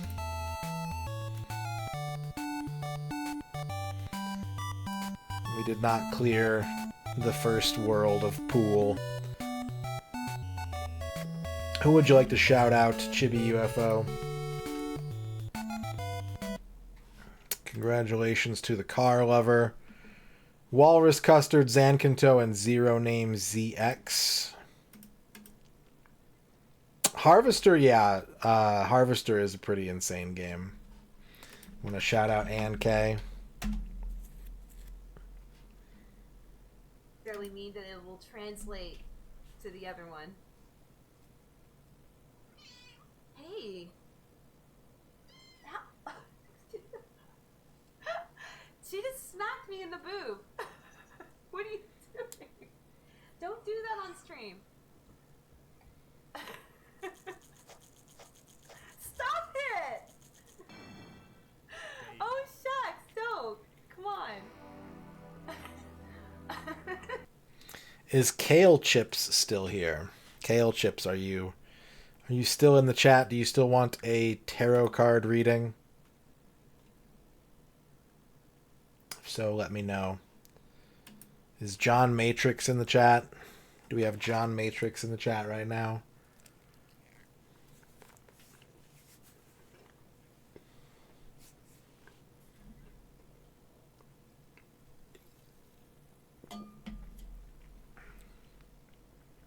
John Matrix, party of one. Your bloomin' onion is ready.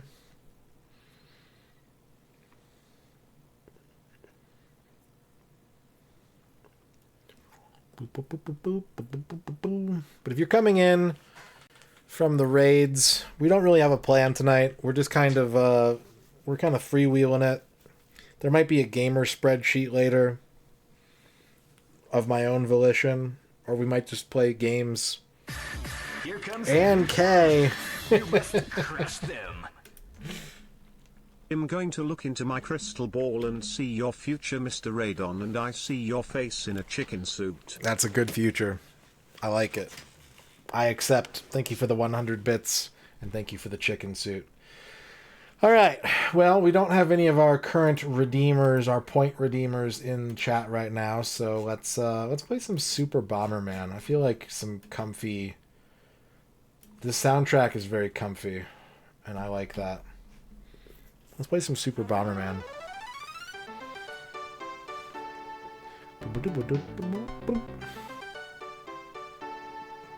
Nope.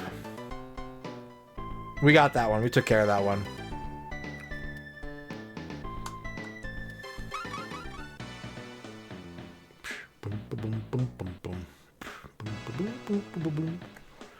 I have not played 2 of them. There's still 2 on my list, and like I've never really played them in general. So I'm looking forward to getting to those. Although this is my favorite kind of Bomberman game. We've done Bomberman 60... Well, we've done American Bomberman 64 and Bomberman Hero. We still need to do Japanese Bomberman 64 and Second Attack. Which I had never played through Hero before. I always avoided it as a kid. So that was my first full playthrough, and it was very good. I liked it a lot.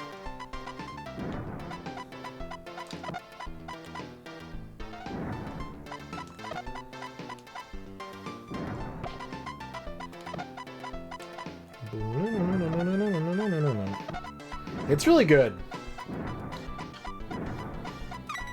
I kind of kicked myself for not playing it when I was younger, but I understand my reasoning back then.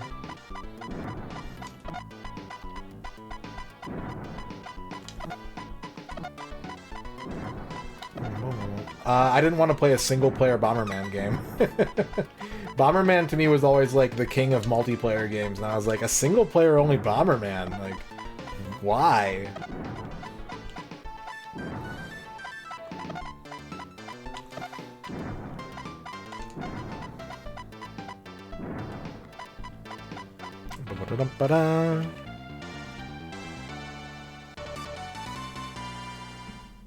Bomberman Tournament is cool.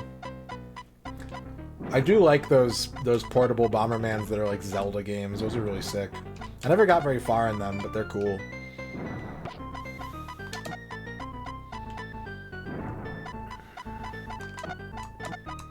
I have 3 bombs.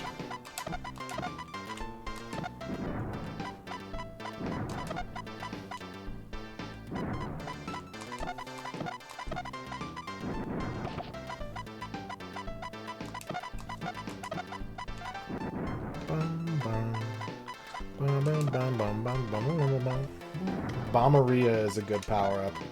We always called it Poopy Butt, but I know exactly what you're talking about.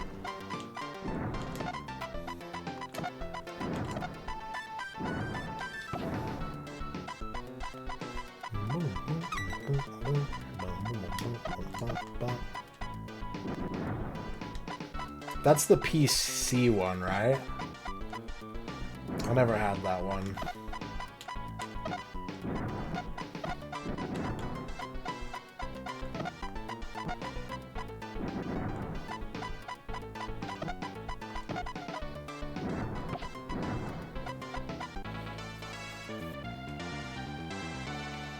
What's up, GoDappy? What's up, Yay Carrots?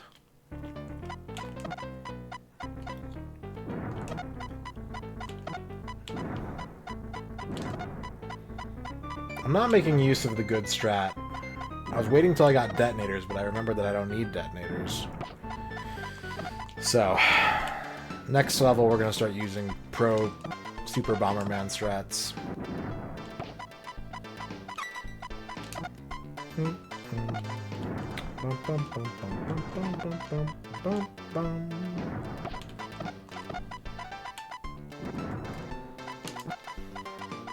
Alright, ANK, thank you for the raid. Have a good night. Get some rest. Dream of PC 88 games.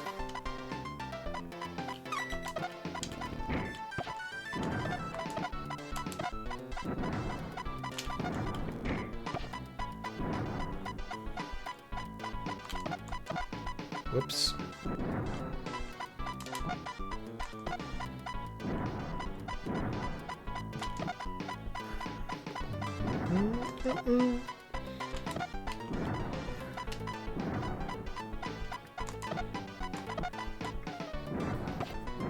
Well, There goes that bomb. Alright. Time to play this game for real.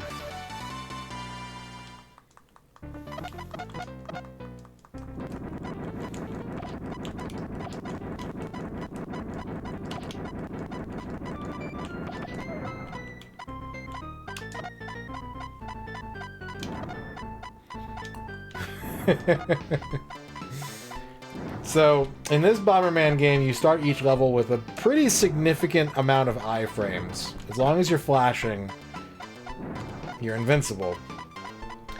And if you're invincible, you can walk in your own fire. And you can also lay bombs in your own fire. And a bomb laid in your own fire immediately detonates. So you can just walk around mashing A, and as long as you don't overdo it, you can start each level with like 15 seconds of just pure destruction.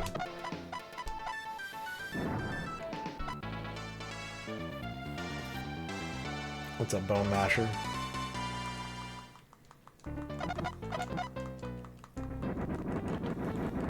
Damn, I blew up detonators. Oh well. Shit happens.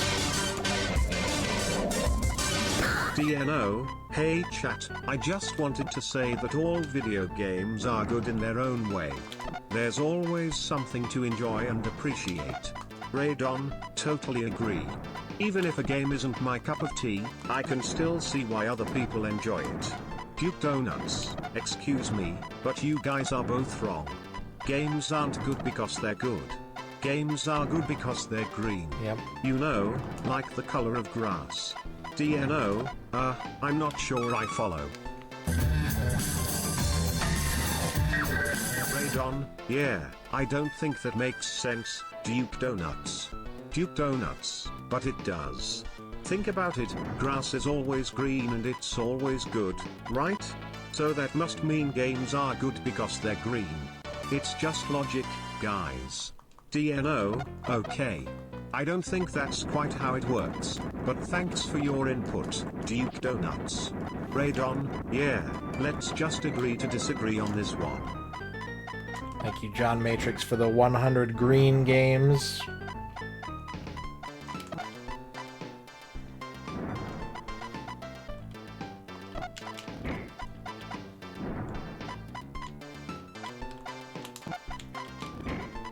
Love a good green game.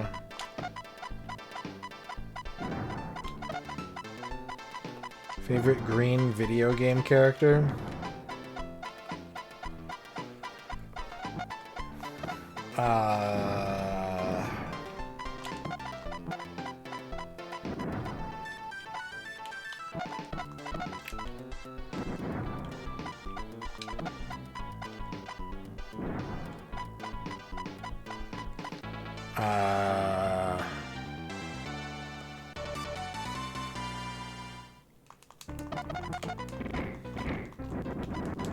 Why can't I think of green video game characters?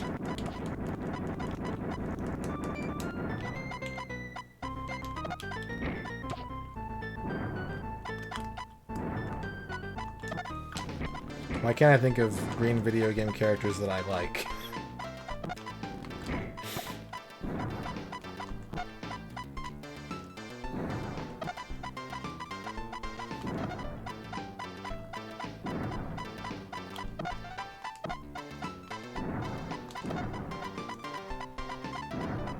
I love Ninja Turtles, but those are comic book characters, they're not video game characters. Ah! There you go, Rash. Rash from Battletoads. Thank you, Ern.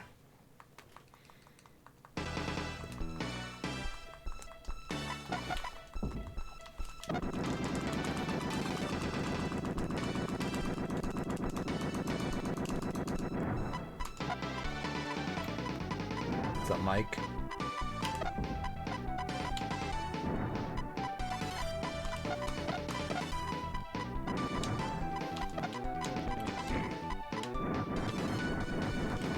Yep, we are playing random games tonight. Frog from Chrono Trigger is very good.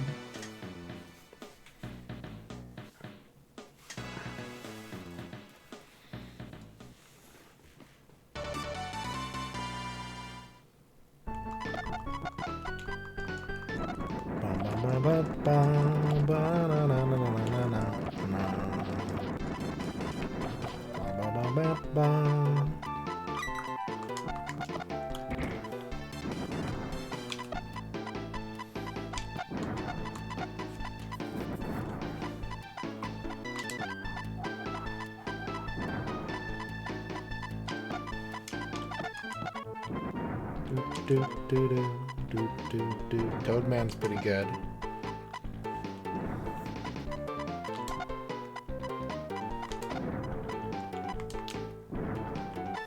Ba ba ba ba ba.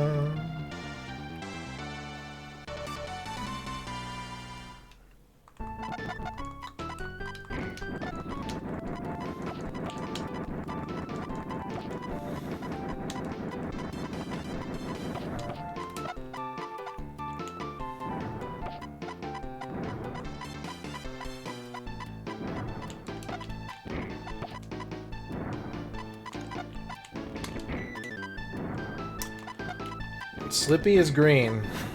Slippy is not my favorite, but Slippy is definitely green.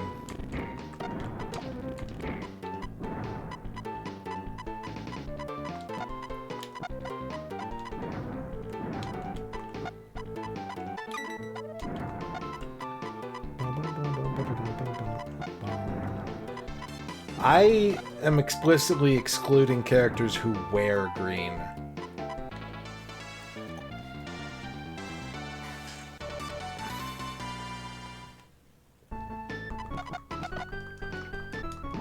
Don't enjoy Tingle.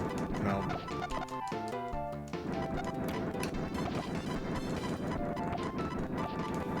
Oops. Fuck.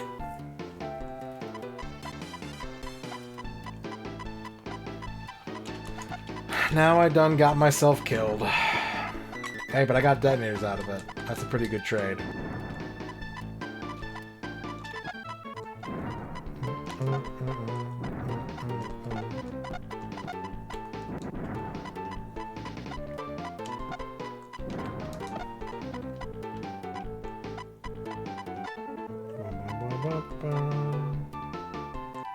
Where are you going?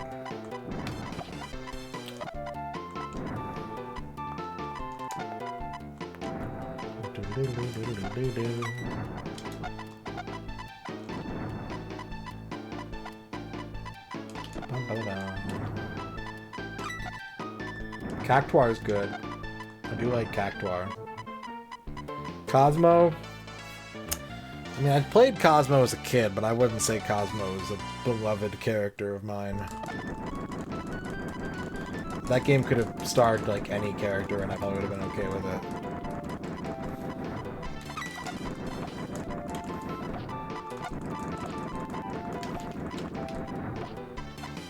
Never really liked Blanca. Not a Blanca guy. Bub. Ooh, Bub's a good answer. I do like Bub.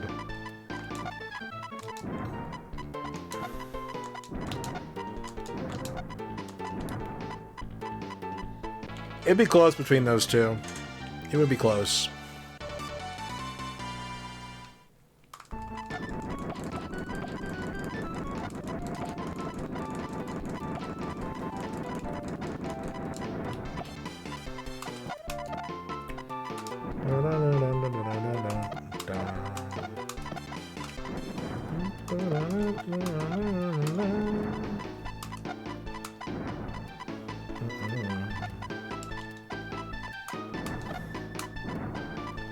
Roller skates.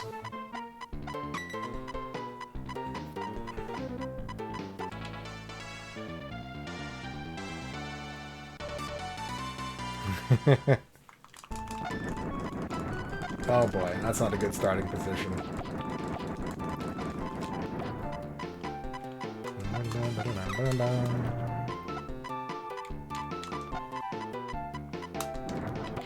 There we go.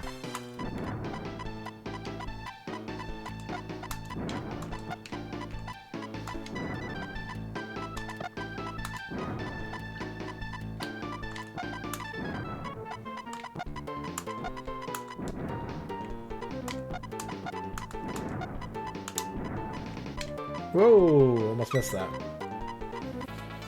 Almost missed the kick.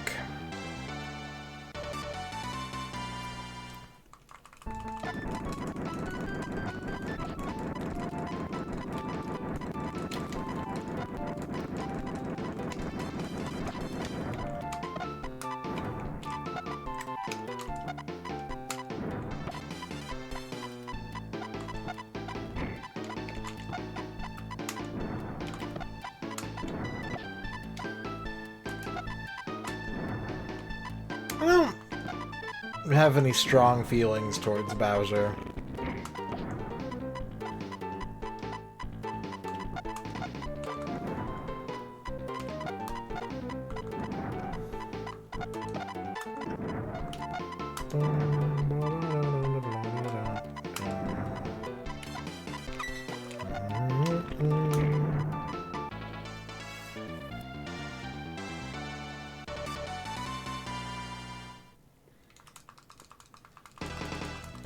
Clown.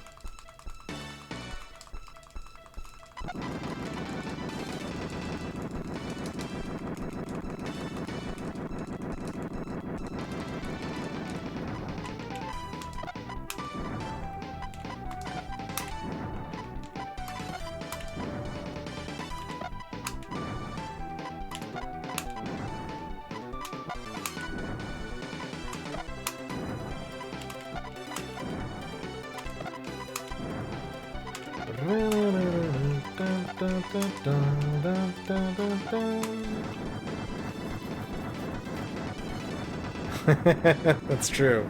You pointed that out to me, I think. If I had to guess, would the total storage size of the full PS1 library be larger or the PSP library? Are you counting downloadable titles?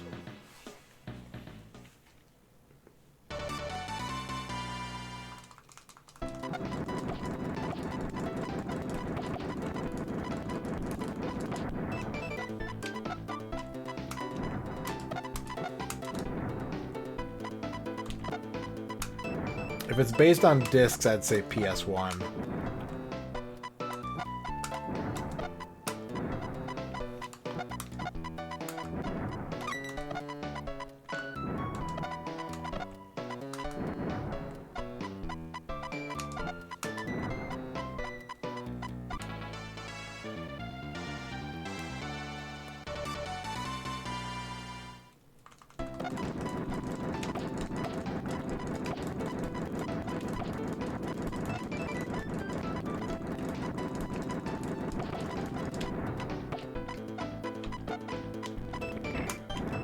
Not the whole library, but a lot of PS1 games. Or I wouldn't say a lot. Some PS1 games are on PSP, yeah.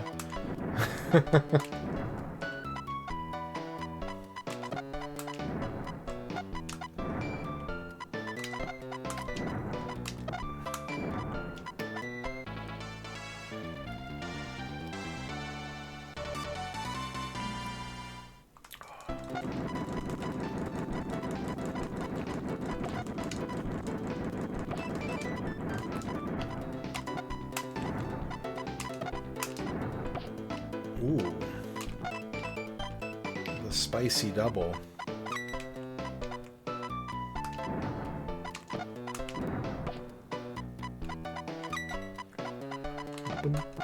Uh-oh. Those bombs are too big.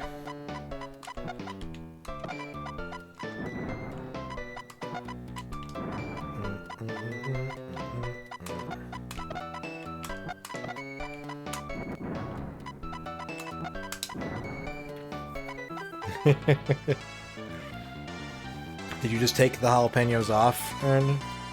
Was there lingering jalapeno flavor?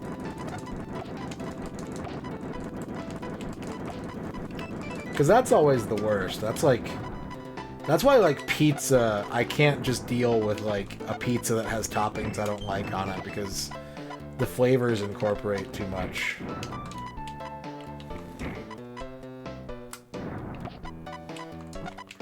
Mustard.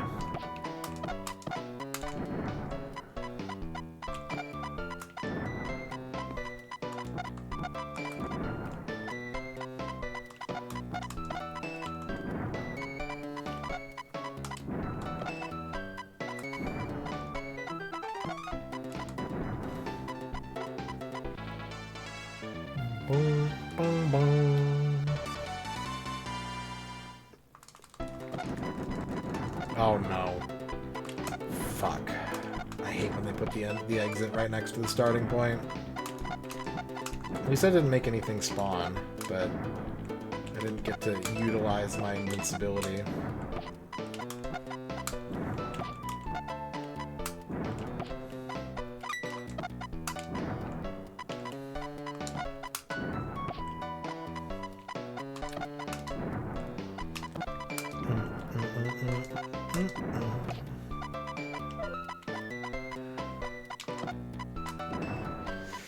Yeah,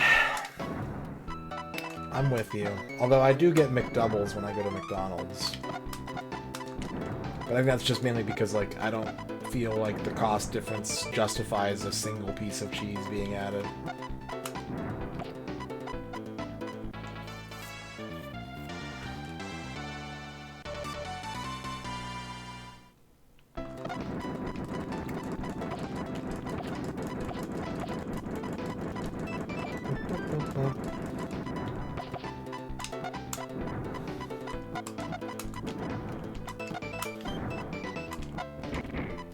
Whoops. Well,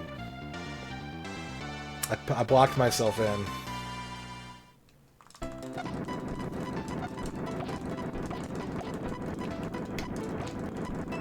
Uh-oh. Now I'm just making enemies.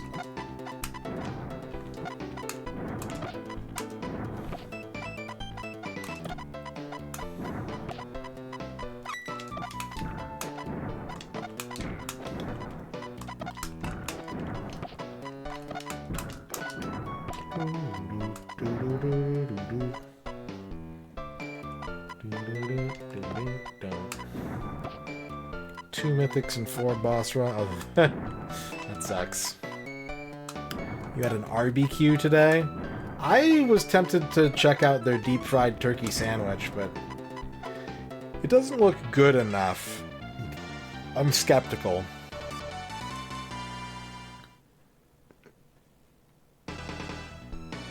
They have a deep fried turkey sandwich. I thought I told you this. Maybe I didn't.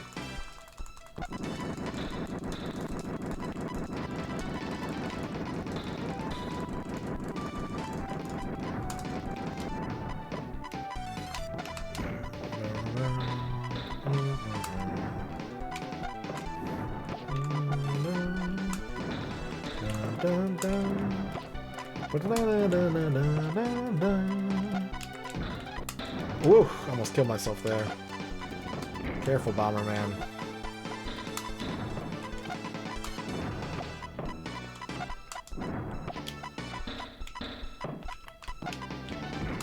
Oh, God. I'm not sure why I got invincibility out of that, but it'll let me kill this guy really quick, so I will take it.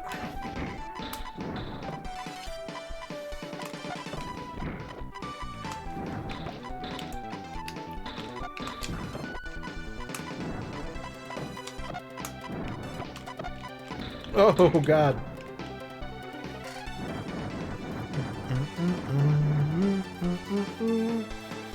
The sandwich is not deep fried. The turkey meat is deep fried, but I think it's like sliced.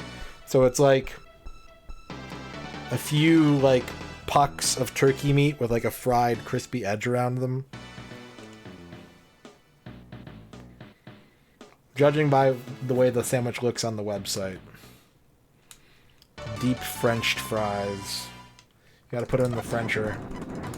Stop putting the exit right next to the starting point. Assholes.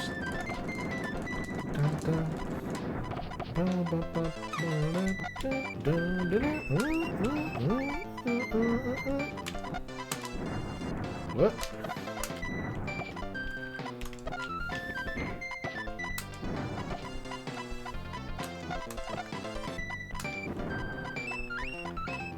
Da-da-da-da-da.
It is. There is, in fact, a chibi UFO in this level. I can't blow that block up without blowing up the exit, so I'm just gonna leave it.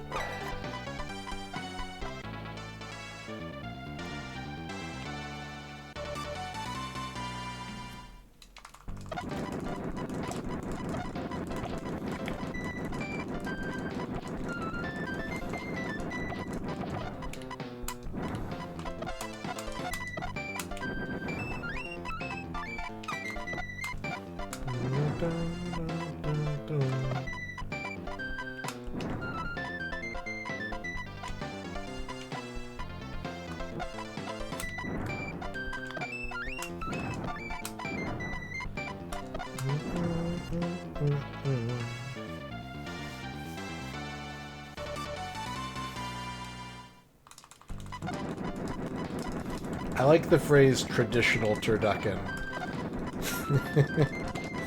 Like what the founding fathers used to eat.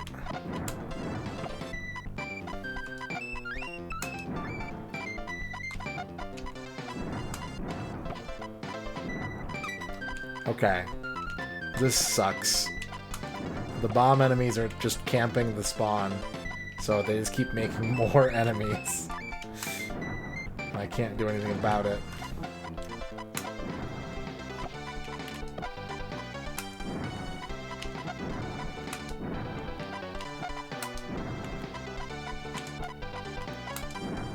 There we go.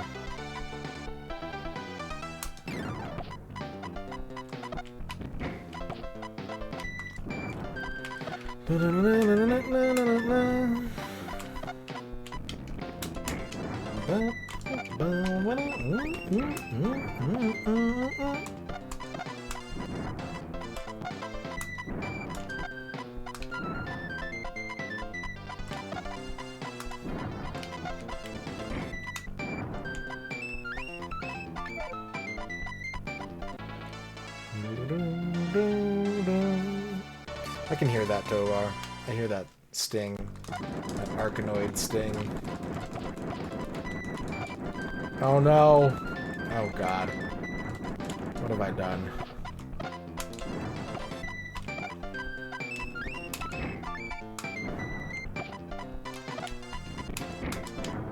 Oh, I did it again. Oh, I'm the worst.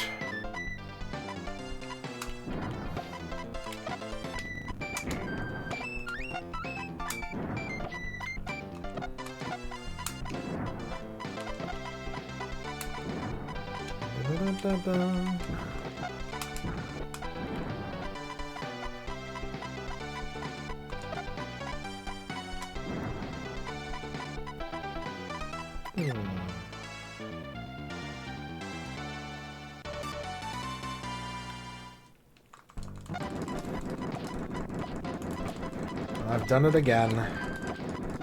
I keep doing it. Oh my god. I've made a mess.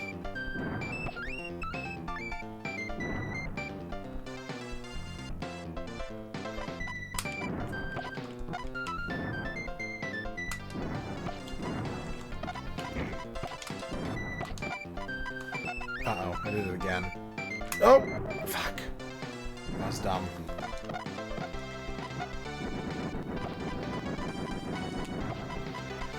Well, no more detonators. Ah, son of a bitch.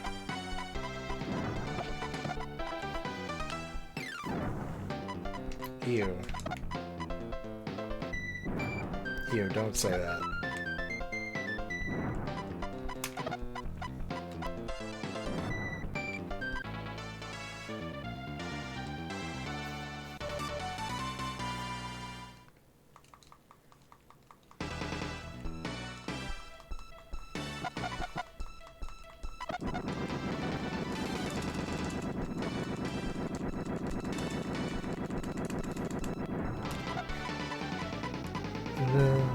Up. Fucking hell.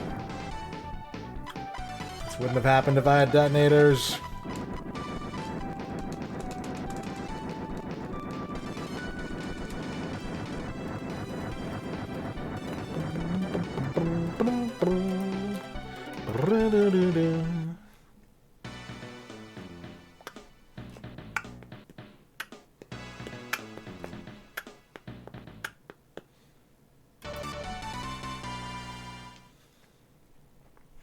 What's up, Sigma Heavy Industries?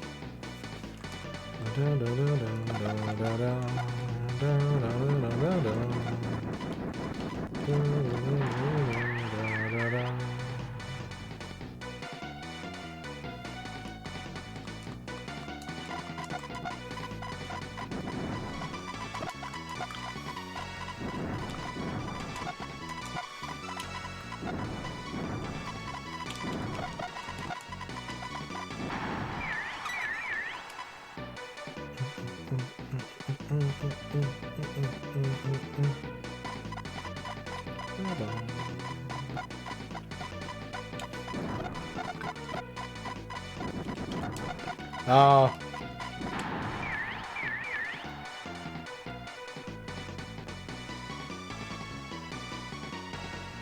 I think he's got poopy butt. Yeah. He definitely has poopy butt, and it saved his life.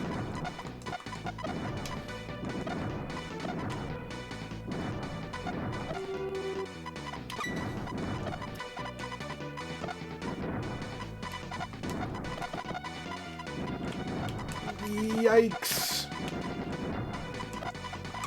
Uh-oh.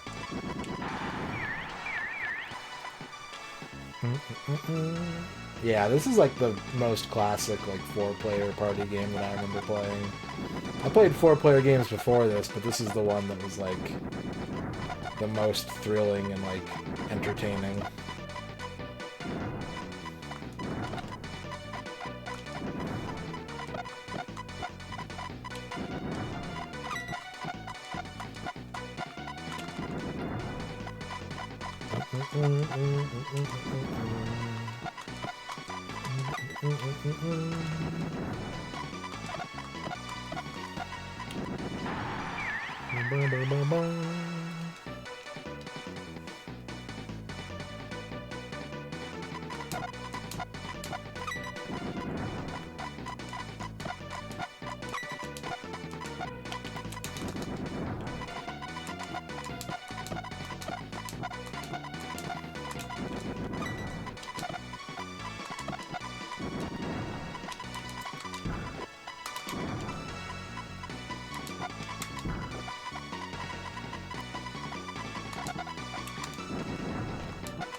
More poopy butt? Oh, good God. I'm in trouble. I ran out of time. That sucks. There go my detonators.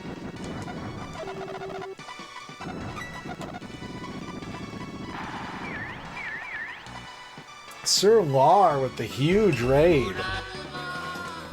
What's up, Sir Lar? How's it going? What were you up to today? Sprouts grow up. Thank you for the follow. Hey. What's up, dude? Good to see you again. Welcome. Let's go. Oh, you got the titty gift. Nice, dude. What a day. Welcome on in, Raiders. My name is MisterRadon. We're not really doing anything of import tonight. What's up, White Rabbit Object? What's up, Rick? What's up, Iborg Ninja?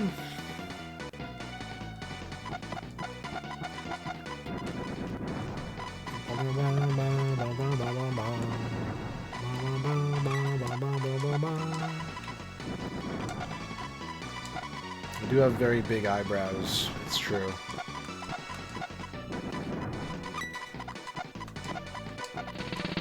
Iborg Ninja, thank you for the follow.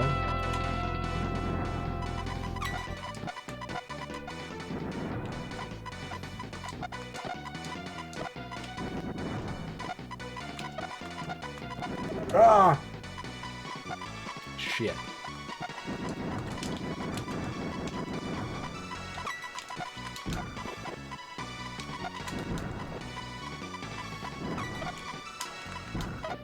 Uh-oh.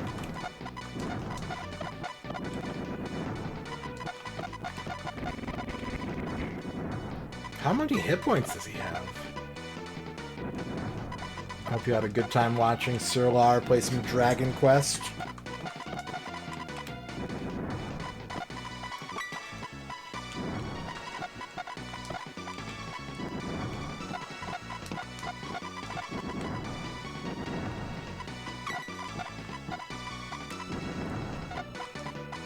I'm currently playing Super Bomberman. We're almost done with it.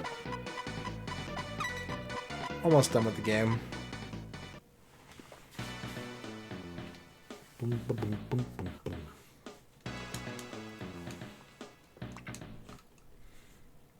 It is Baltoador. Baltodor.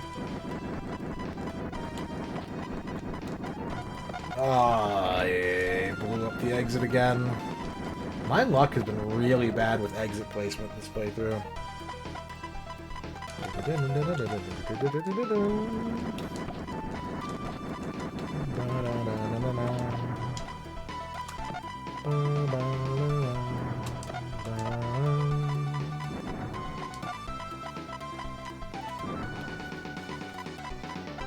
I see. Balto it is.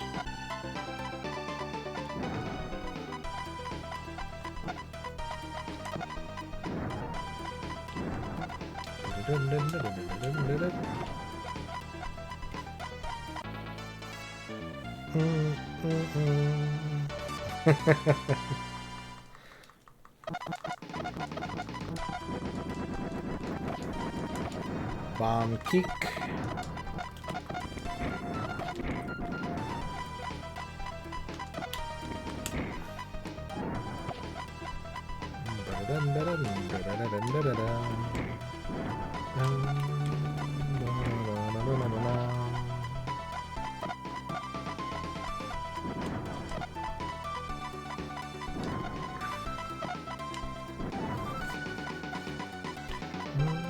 Let's see if we can find detonators. Let's see if we can get lucky. And get some detonators.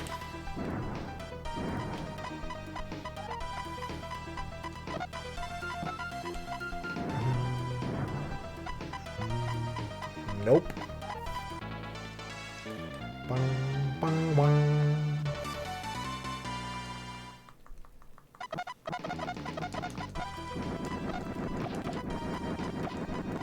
Ah!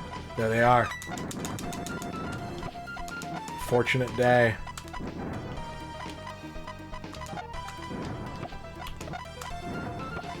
Heck yeah.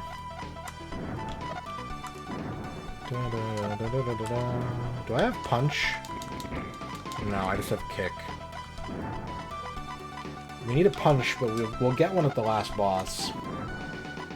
So it's not a pressing need. Last boss will give us punch. I don't think we got a single bomb walk or wall walk item this whole playthrough. I probably blew a bunch of them up.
There's a bomb kick. already have that.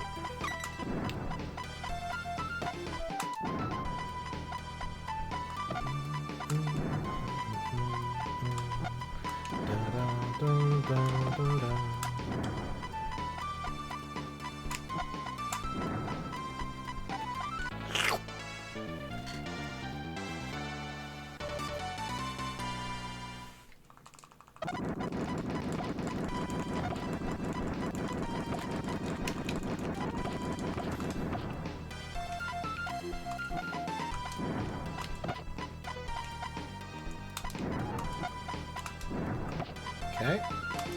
Enemies clear. Check for items.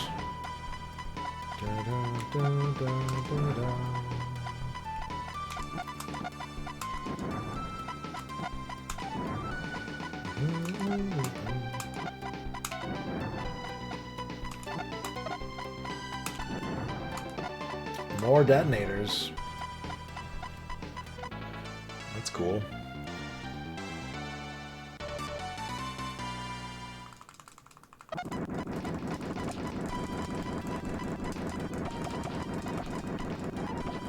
More detonators, what the fuck? Weird.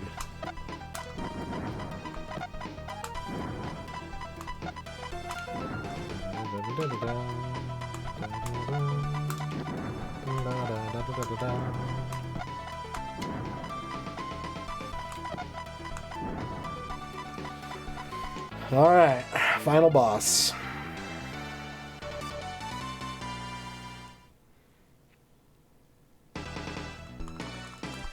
Big spider.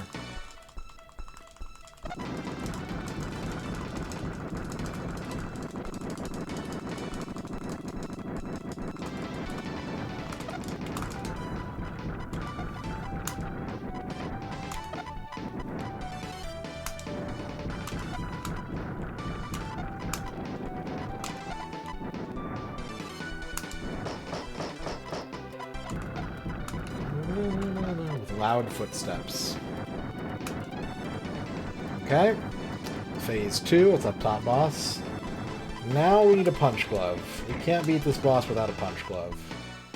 So we gotta walk around and wait for one to appear.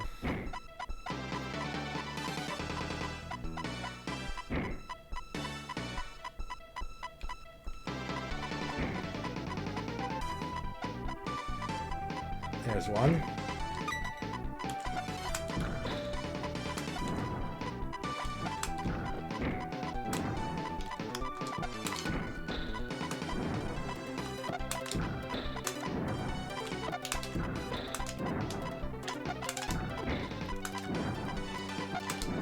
There we go. We did it. We beat the video game.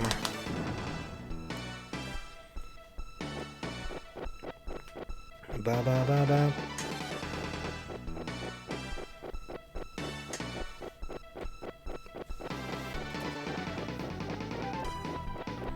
And what a game it was. Truly one of game. Of all the games, this was one of them. Thank you for the GGs.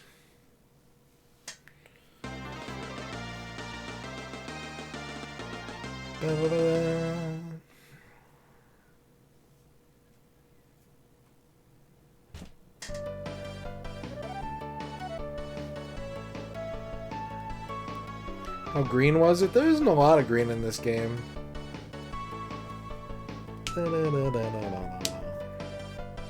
There's some green. One of the levels is pretty green. What's up, Noman?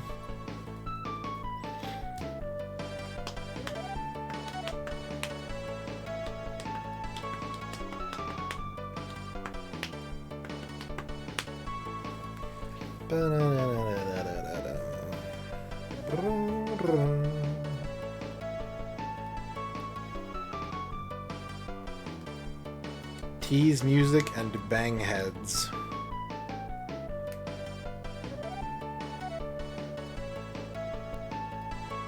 These are mostly real names.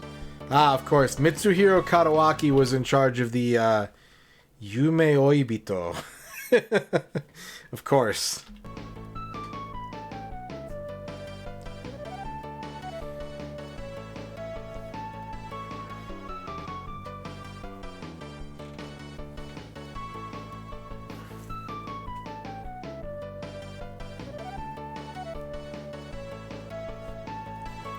Ba, ba, ba, ba.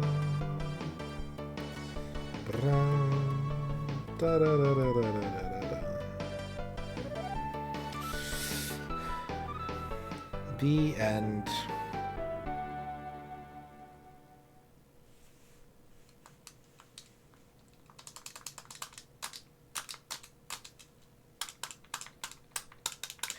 Okay, let's do a quick check. I know Arc Nova just put in a request. Is Kale Chips or John Matrix in the chat? Do we have either Kale Chips or John Matrix here? Socrates. I get up. And nothing gets me down, Sarvik Dave. I am so weirded out by the fact that there's a Chumbawamba. I know that's not the reference, but there's a Chumbawamba song in, like, Tub Thumping is in Lego Horizon. That seems really weird to me. Does anyone else find that strange? I'll give her the 50 bits, Socrates. Paging Kale Chips, paging John Matrix, paging Arc Nova.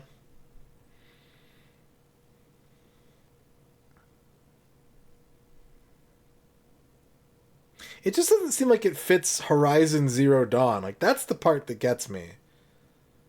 Alright, we got Arc Nova here. Arc Nova wants an on-the-ball no-miss. Motion sickness alert. This game has a tendency to fuck with people's eyes. John Matrix is here. I was trying to get to your Mario 2, but every time I ask, you're not here. So we're going to do a no-miss, and then we'll get to yours if you're still here, John. I would say Lego fits Horizon Zero Dawn more than Chumbawamba fits Horizon Zero Dawn. So we've got Loop 3 of On the Ball for Super Nintendo, which has 23 levels. Which, if you're new here, we're going to do a channel point bet. You can bet on when you think I will lose my first life in Loop 3 of On the Ball for Super Nintendo.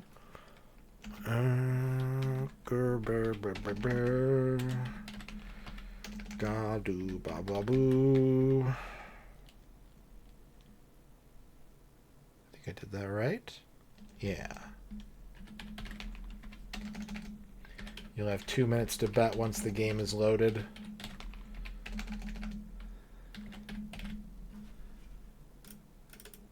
And the game is loaded. 2 minutes. I'll put the password in while we wait.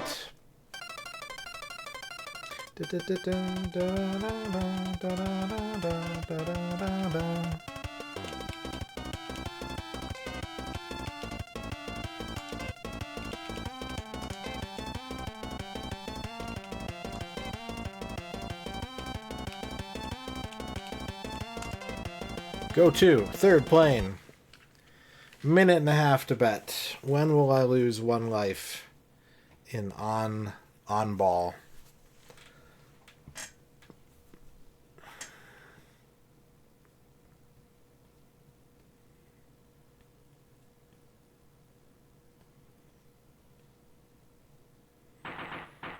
This is what the gameplay looks like. If this gameplay makes you motion sickness, please look away. Please do not stare at the screen if this bothers your eyeballs.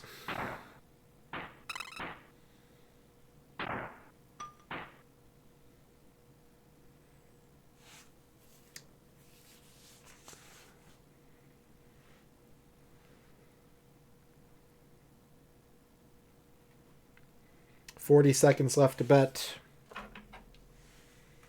One life only.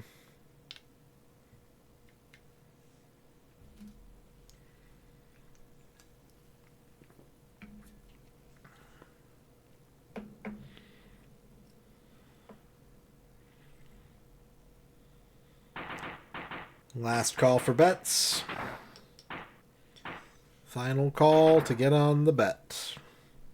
To get on the bet conference call. Oh, that sucks, babe.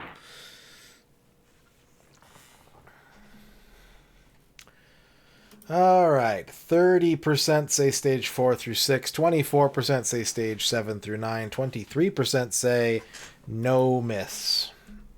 This should be an interesting bet. I think someone's going to get lots of money. I'm not sure I'm going to get the no miss here.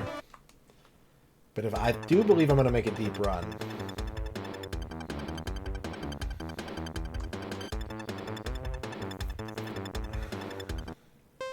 Road in the ocean.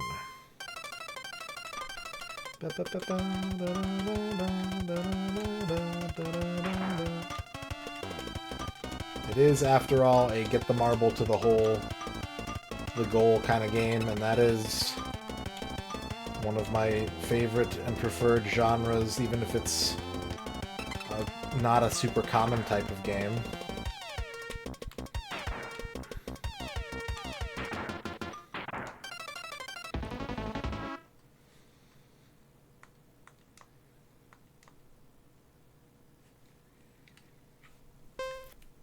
Hurry. This is third plane.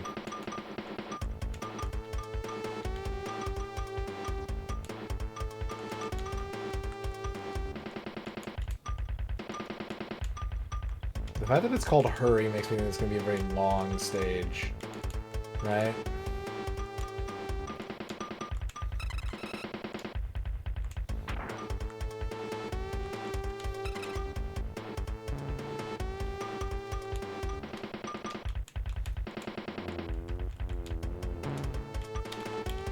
Wasn't that long. It does. It does have a lot of content. Escape. Ba-bop. Ba-bop. Bow magic.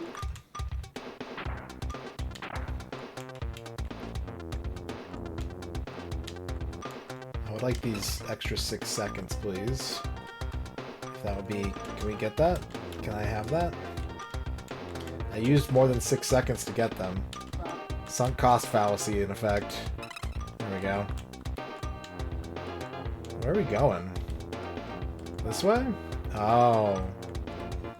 I see.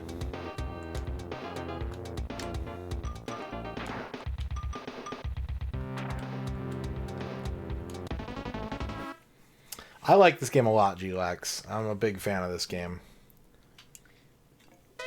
I didn't own a card of it for a very long time. I was glad that I finally sought it. It's not an expensive game. It's like... When I got it, it was like 20 bucks. But... Oh, it's a limited tilt level. These are annoying.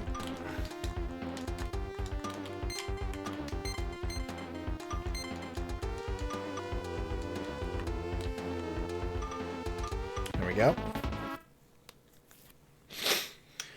Alright. 4 levels cleared. Let's get a cutscene.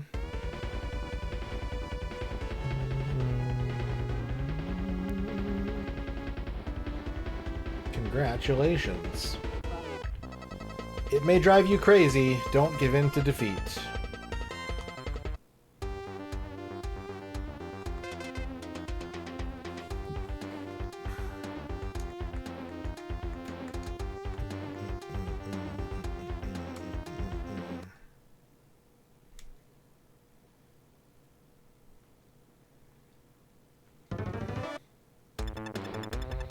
Expert course.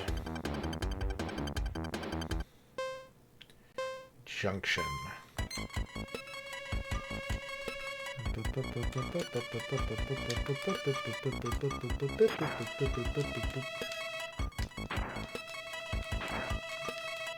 would like the mystery box. What's in the mystery box? 3 seconds? I love 3 seconds. It's just what I wanted.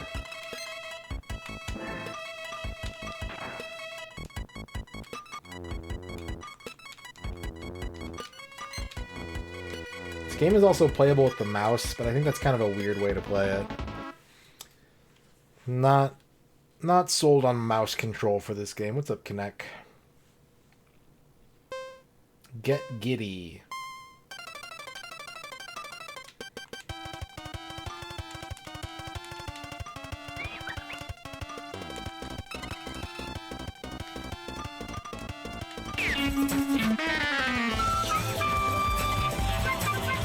Just wanted to let you know that your on the balling has entranced me into losing a web fishing fish.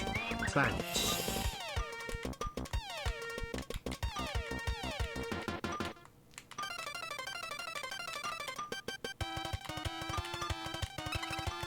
Thank you, X-Keeper, for the 50 bits.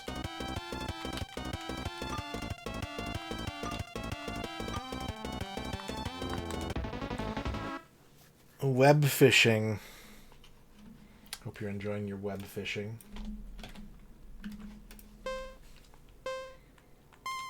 An hourglass. Okay.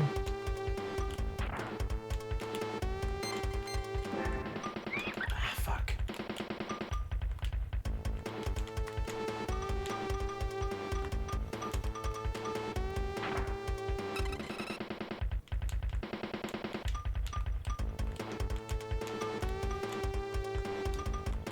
Oh, look at the Moai in the background. Let's go. Huge Moai.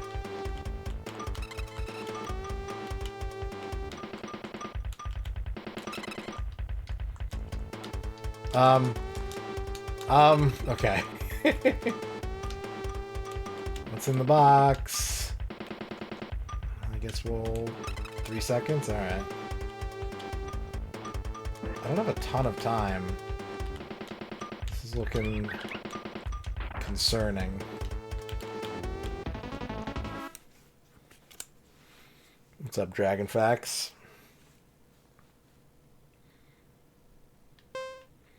Rock climber. We got limited tilt again.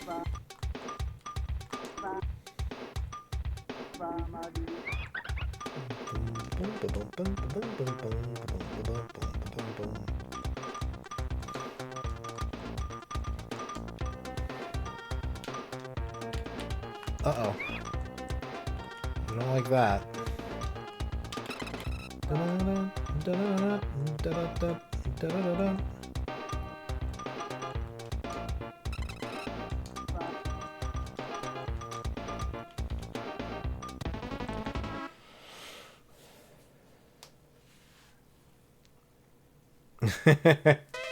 Irritating Stick is a favorite of mine. We played the N64 version earlier this year.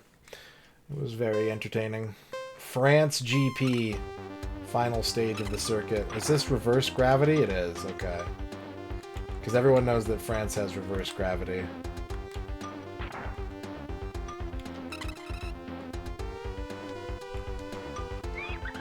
Ah. Why does my marble keep getting stuck on shit? That's weird.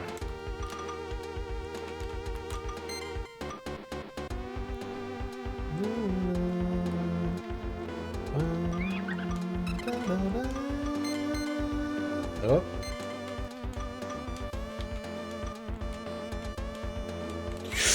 Oh, this place is dangerous. I don't like this. Oh, God. This sucks. Oh, thank God. There's the exit. Whew.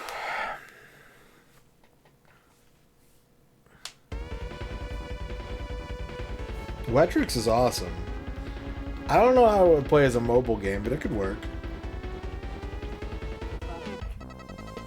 You have done well. The job in this field is completed. I mean, there's a Game Boy port of Wetrix, so... yeah, a mobile version would be good.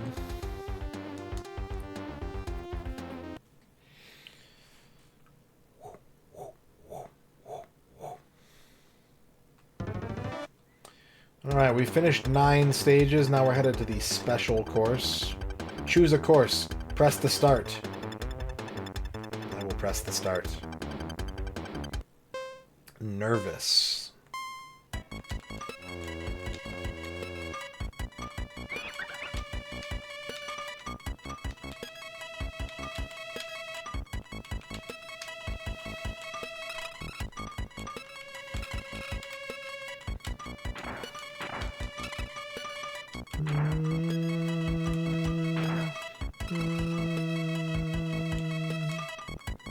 Hey, break these. Come on. You can do it. There you go.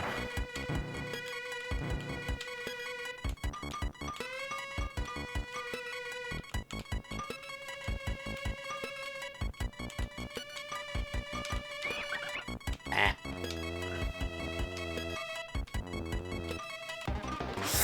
What do you mean I'm running out of time?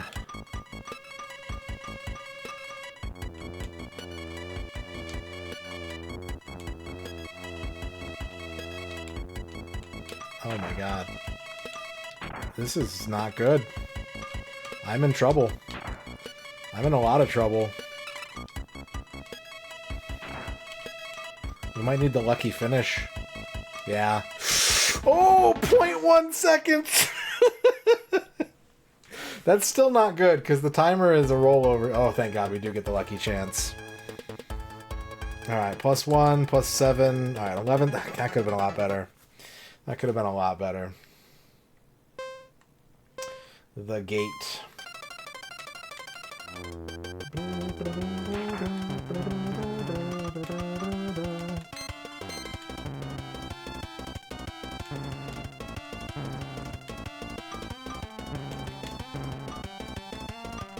Ow.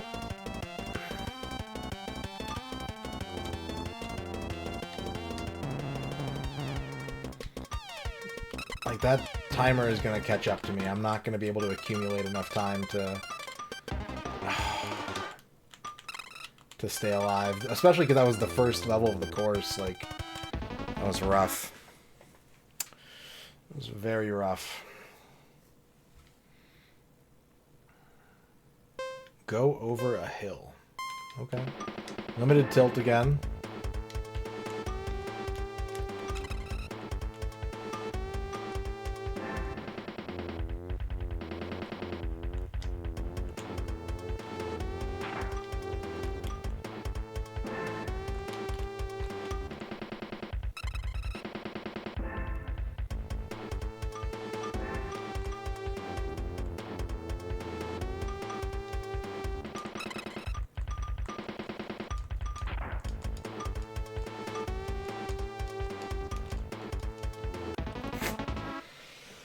Alright, we're starting to get some time back.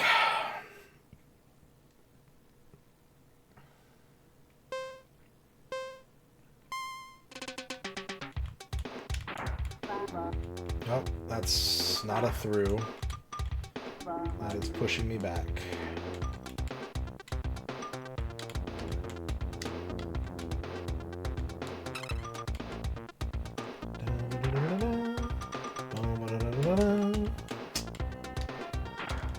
Give me that +3.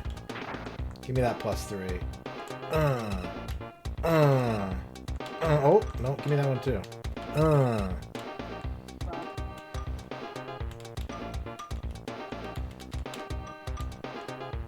Okay, alright. We're getting back up to a full timer. We might just barely save this. Kiban.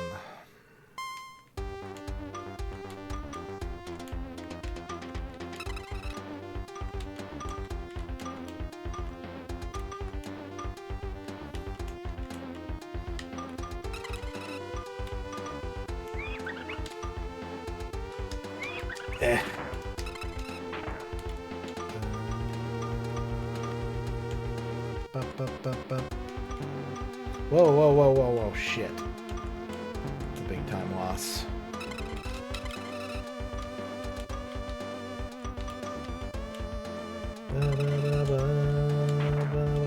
Oh, perfect. We got over 90 seconds now. Whew.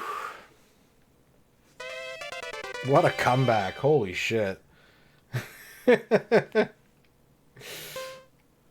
Walk with me. Oh, reverse gravity again. Got it.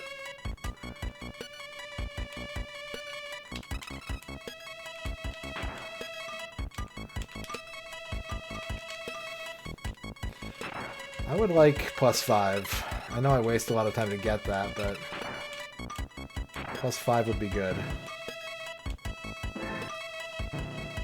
Okay, there are a lot of time loss squares we're gonna have to look out for. Got this like reverse pachinko thing going on here. Yep, yep, yep.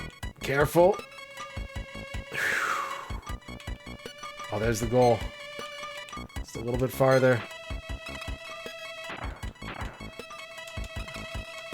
Tons of time extends. Hell yeah.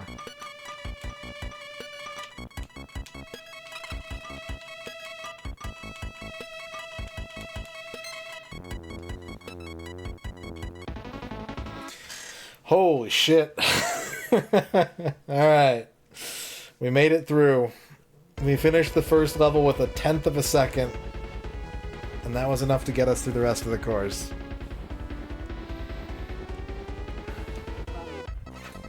Don't relax, hold out.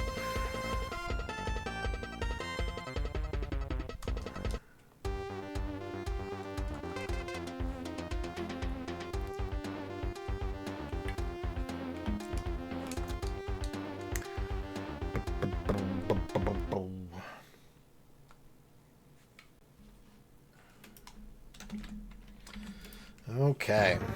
Time for the Master Course. Very difficult rank.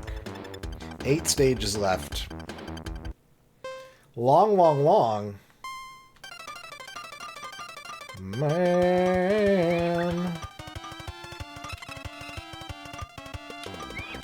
They tricked me.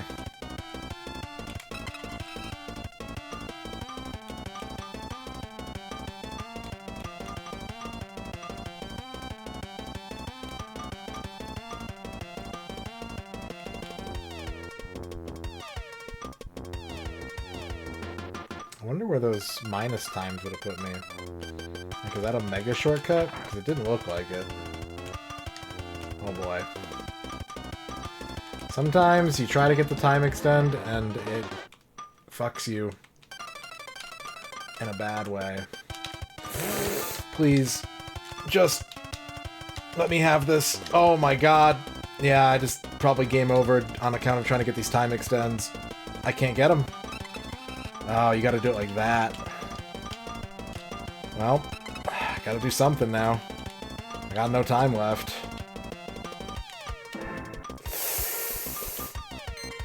Womp. If I had had more time... Hang on.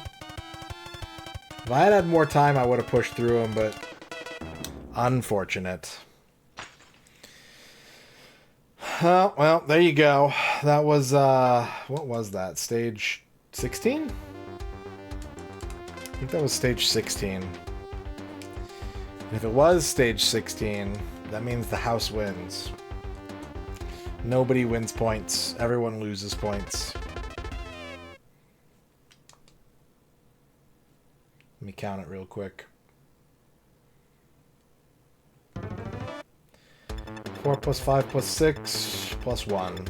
Yep. House wins. Is there anyone you'd like to shout out, Arc Nova?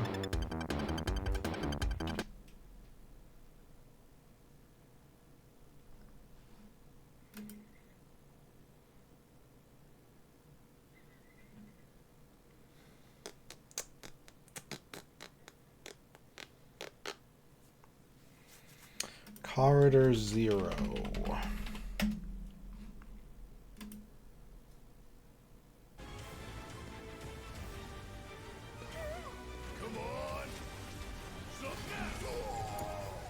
So it's my turn? Oh god. Shield. How about you? Stop it! This might be it. That timing. Just stop it. There you go. Is John Matrix here? Do we have John Matrix in the building?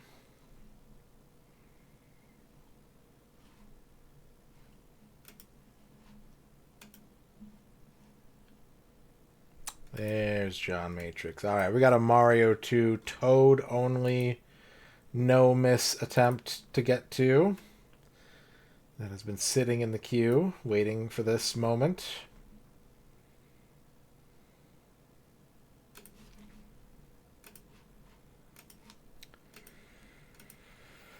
2 minutes to bet. I can only play as Toad. When will I lose a life?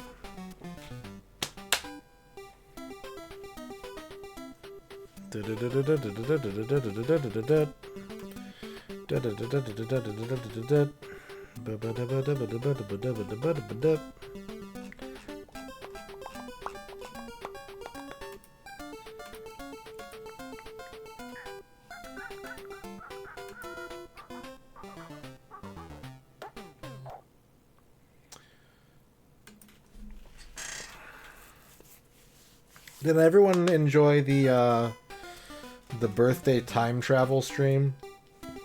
I hope so. We got kind of stuck in the 2010s for most of it, but I hope you enjoyed it. You enjoyed the soda drinking? Yeah. Yeah, that was good. 1 minute left to bet on this one.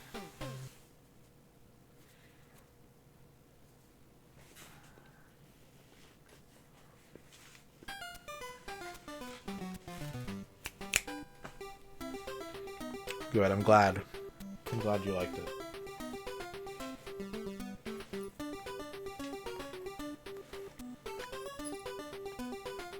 Clouds are some kind of currency.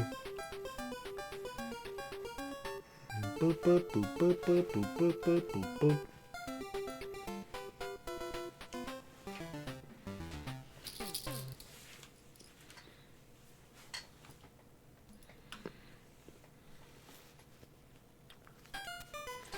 Betting is about to close. I kind of wish I'd been able to prepare more for that stream, but at the same time, I'm kind of glad I didn't over-prepare for it. Okay, what do we got? 54% say no miss, 20% say I'm going to die on stage 15 or 16, 15% say I'm going to die on stage 17 or 18. So a lot of bets hinging on World 6 this time around. Ooh, risky move by chat here. No bets for 2-1, 2-2, 2-3, 3-1, or 3-2. I mean, I'm usually good to get to World 4, but sometimes dumb shit just happens. We'll see. Do I keep a log? I don't. The way that I put that stream together, I had basically like 3 things that I was using. I was using my Steam library for stuff from the 2010s and 2020s. I have an account on RF Generation. There's a link in the panels with like 97% of my game library archived, and you can sort it by year. And so I had that for like kind of like a vague idea. If something new had come out and I would have been playing it, I knew that I could reference that. And then the other thing that I prepared ahead of time is I made a spreadsheet, a really simple spreadsheet, that just kind of estimated what year I got, like, consoles in. And that kind of gave me a frame of reference. That combined with, if you remember, I was kind of putting a little text on the side saying, like, what grade I was in or what job I was working and that sort of thing. And that kind of allowed me to recall, like, what would I have been doing in that year a little bit better. But then what ended up kind of being an MVP of that stream was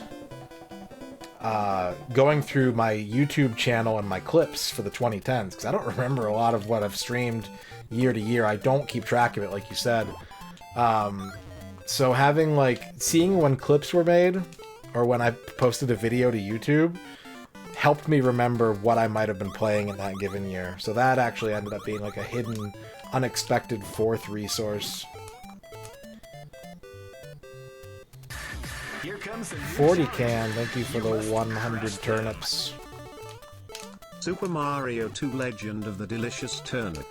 I don't know if I've ever eaten a turnip. I think I have. Are there any turnip fans in chat? Are they like... I know radishes are kind of spicy. They're kind of hot. Are turnips like that too? Or are they more mellow?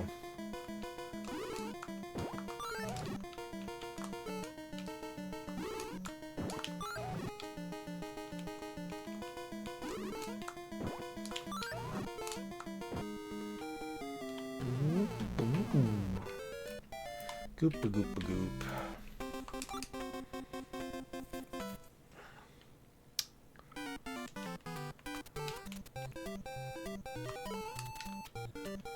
Do-do-do-do. Boo-ba-da-boo-ba-da-boo.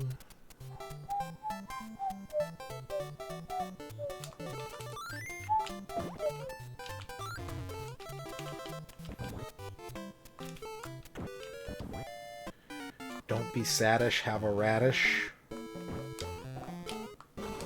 Tell that to Tiffany Haddish.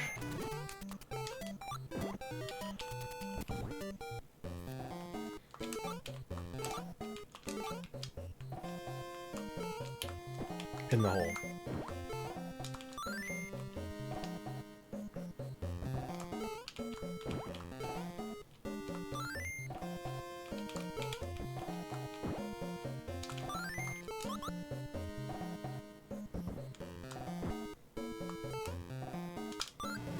I think it's crucial that the vegetables in this game have faces. I don't think it would be as good if the vegetables didn't have faces.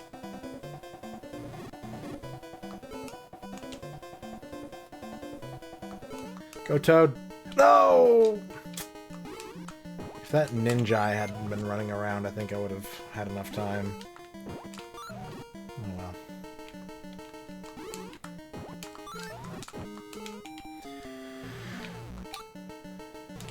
Boo-doop-ba-doop.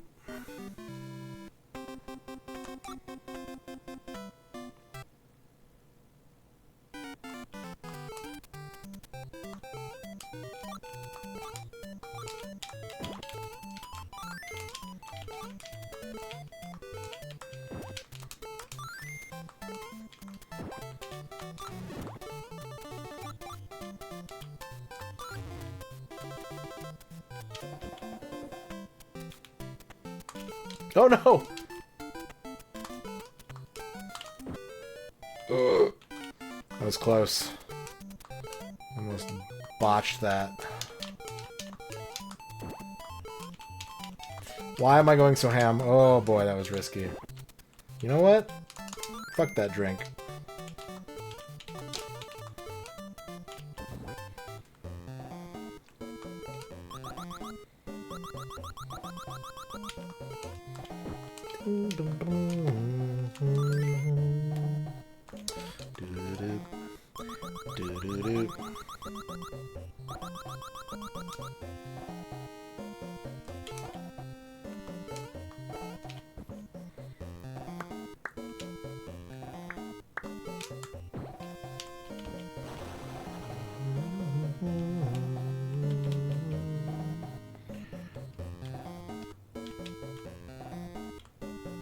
Whoa.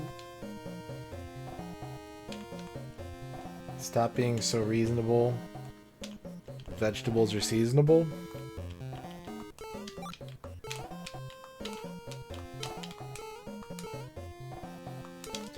I made a weird food decision tonight. I was really craving onions. I was like, I want to eat onions. So I got a big cheeseburger and put onions on it. Like, I probably could have just had, like, you know, some fresh chopped onion on, like, a sandwich or something. But I was like, I want onions. Double bacon cheeseburger. That's the best way to get onions.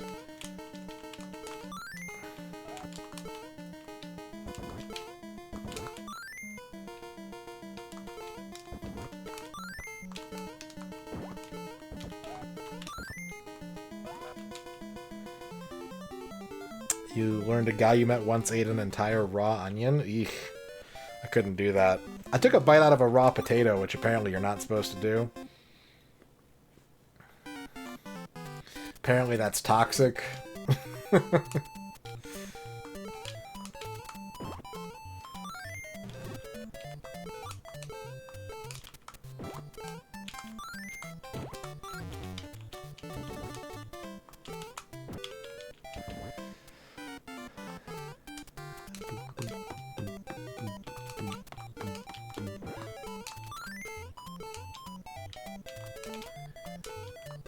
What's weird is I don't think I could eat a raw onion, but like I can eat like, you know, chopped red onion that hasn't been cooked. But it's just like, I think having a big handheld size onion is too much for me.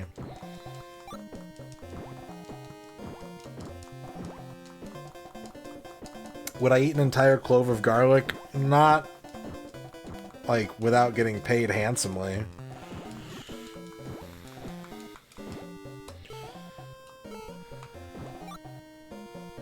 A nice portable onion, a little pocket onion.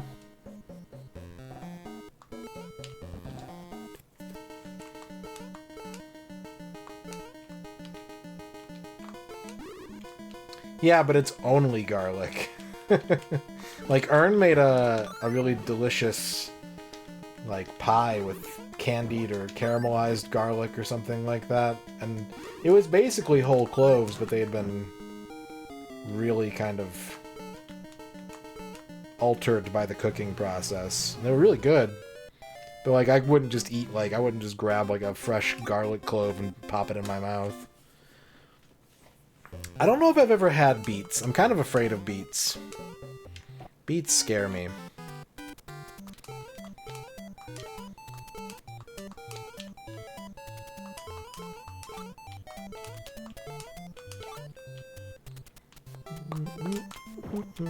It's not because of Doug. It actually predates Doug. My grandmother used to make beet soup, and I did put the potion in the wrong spot again.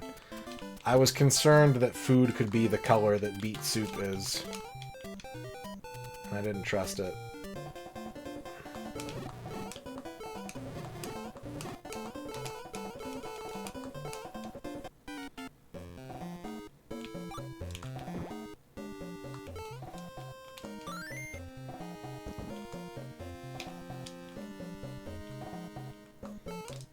But the fact that everyone in Bluffington eats so much beets is concerning.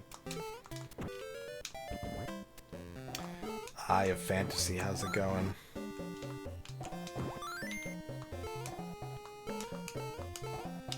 Yeah, if I ever eat, like, if I get, like, a sub sandwich with red onions on it, I have to let Ern know, like, hey, before you kiss me, I'm gonna taste like red onions for the next, like, 12 hours, so, you know. I don't want that sneaking up on you. The games are gaming. They are gaming, Tetrahedra. How are you doing?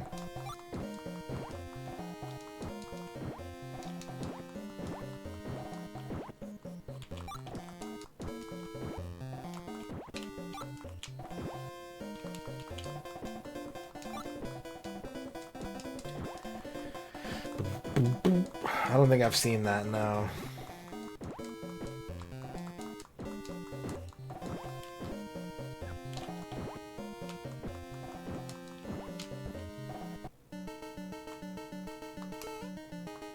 I did hear for the first time today on a YouTube video someone referred to the, like, pre-minced garlic as jarlic.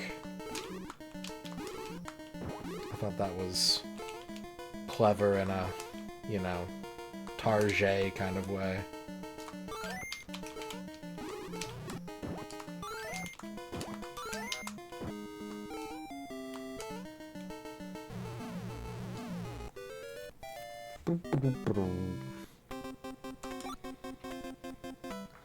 Two, three. I like garlic. Well, hang on. I didn't say I didn't like garlic. I said I wouldn't eat a whole clove of it. That's like...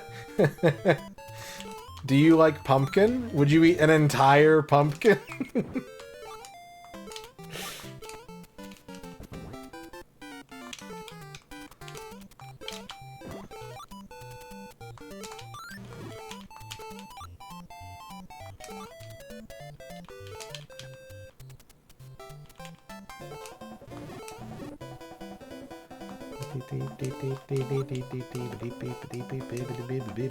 That's all, folks.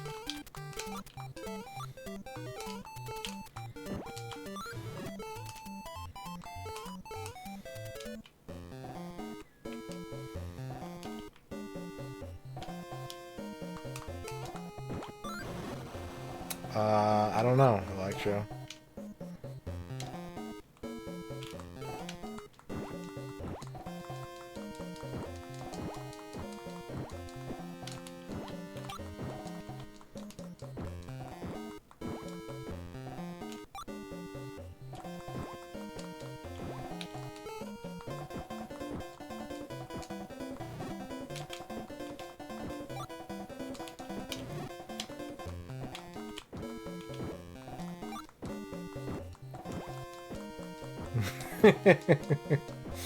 Nice game tapes.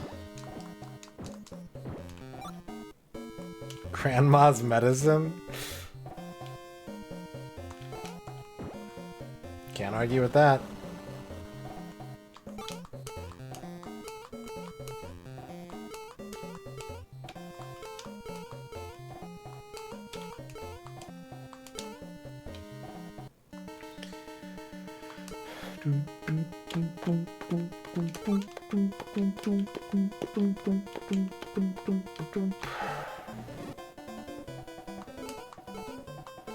I got stuck on cactus.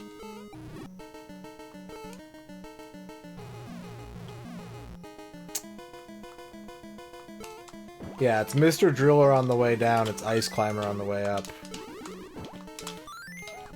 Oh, shit. Ah, extra shit. What the fuck is happening, Toad? What are you doing? Why did you throw that over there? Who were you trying to impress?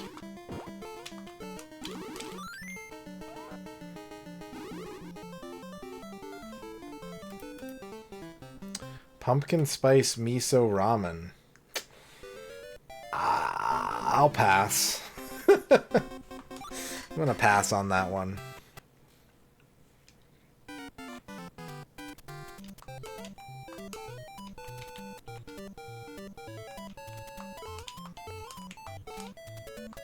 I was thinking I need to make a merch shirt for this stream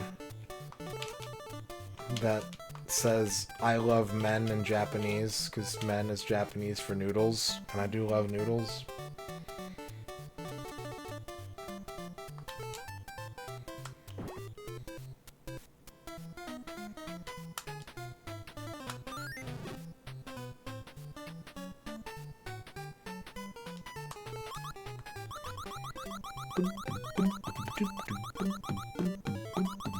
What's up, Cleveland?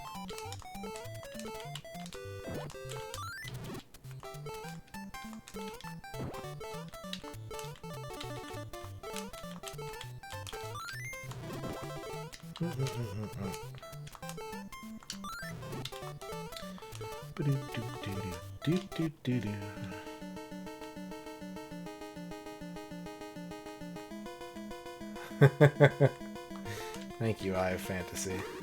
I appreciate it. I do my best to put a smile on people's face at the end of the day, or at the start of the day, depending on where they live, but never in the middle of the day. If my stream is on in the middle of the day, then get back to work, you bum.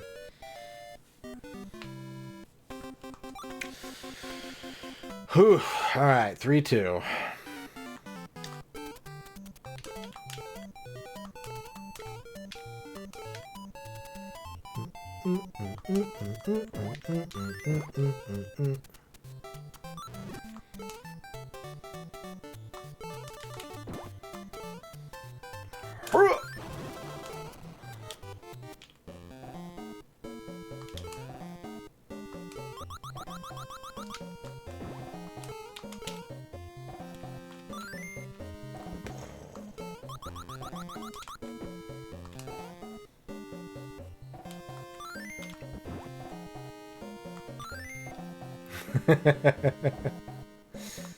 Glad I can help, Cleveland. How does it feel being a Twitch partner, Cleveland? How's that check mark feeling?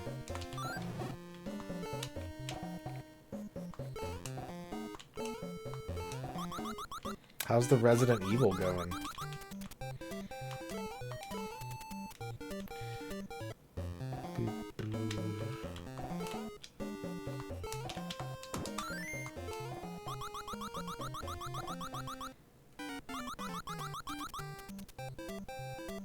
That's how much you love the game. You know, it's funny, like, I don't consider myself a big fan of survival horror, even though there was a period where I was buying a bunch of them. It's not a genre that I really, like, look forward to playing a lot of the time. But there's something about at least those first 3 Resident Evil games that, like, are very nostalgic and, like, comforting's the wrong word, but it's always kind of appealing to think about going and playing one of them.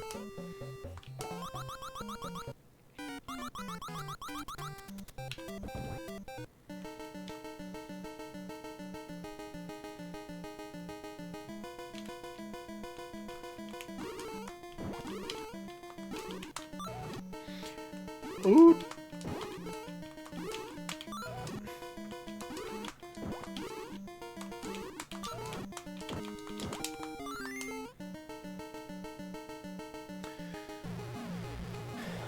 Once again, I have proved my competitive honesty by getting past the house win numbers.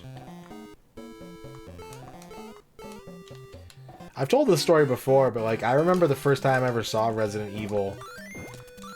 It was at a kiosk in a KB toy store, which looking back on is kind of weird. You'd think they wouldn't want that game on a kiosk in a like children's toy store.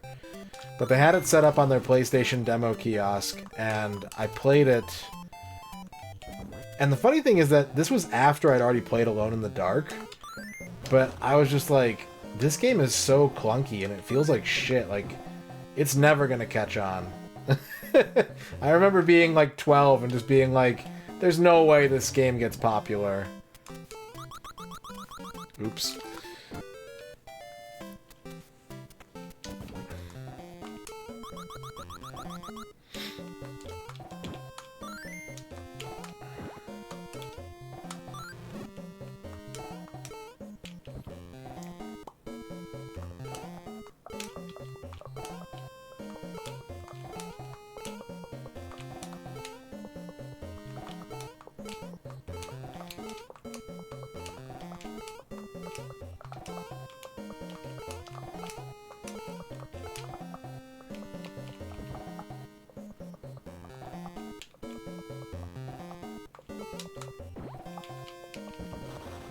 Yeah, that's true. From Goof Troop to Resident Evil. I mean, probably with some other stuff in between, but it's more entertaining to just believe that you just go straight from Goof Troop into making a gory zombie survival game.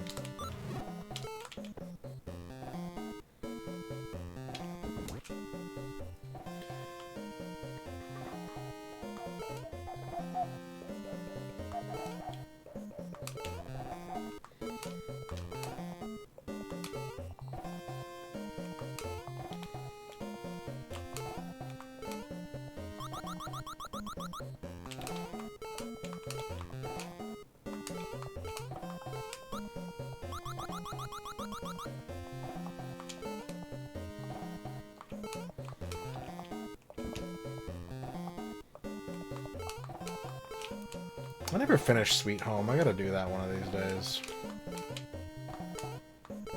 That game is cool.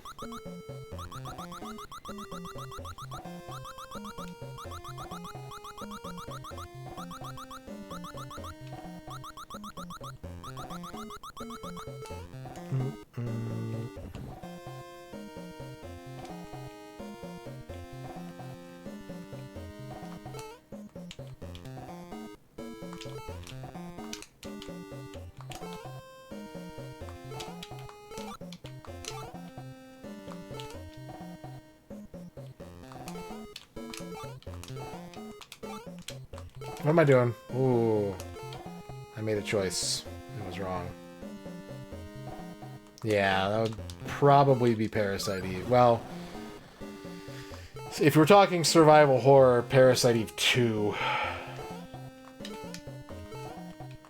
In terms of, like, genre convention.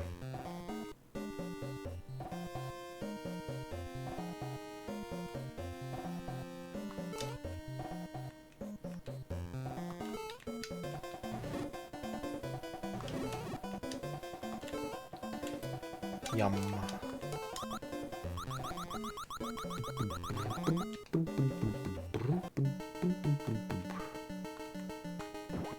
Parasite Eve is so fun. I need to play through that series. I have all 3 of them. And don't, I swear to God, don't. If you're already typing it, just hit backspace. But I only ever finished the first one, and I could never finish the Chrysler building, which I would like to do.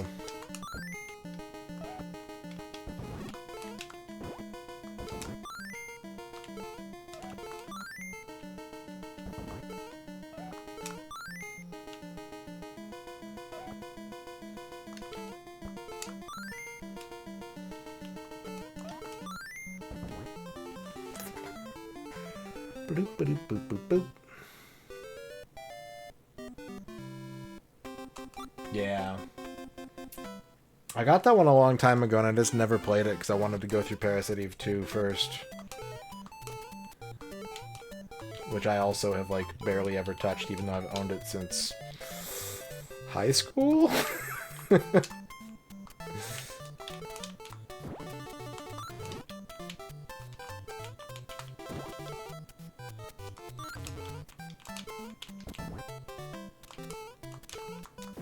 Right. I mean, that's the whole thing. They're not like gameplay sequels of each other.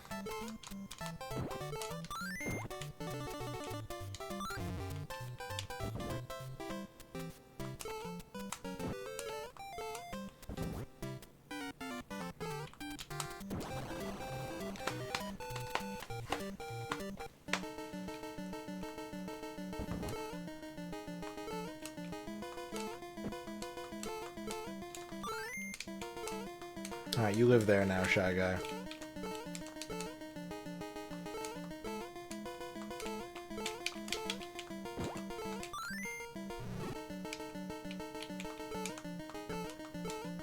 He shot a fireball at me. What a piece of shit.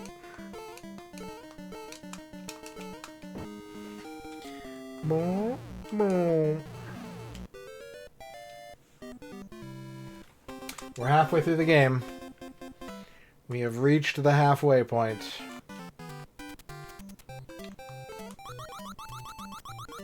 Oh man, I recently found out about a show that I did not know existed. And now I'm trying to think of the name of it. It was a Ralph Bakshi cyberpunk anthology show. I'm sorry, erotic cyberpunk anthology show for HBO. I was like, what the fuck? Something City. I can't remember the first word, though. I said Bakshi already. Good point, good point. Spicy City, yeah. Spicy City. That's such a good name.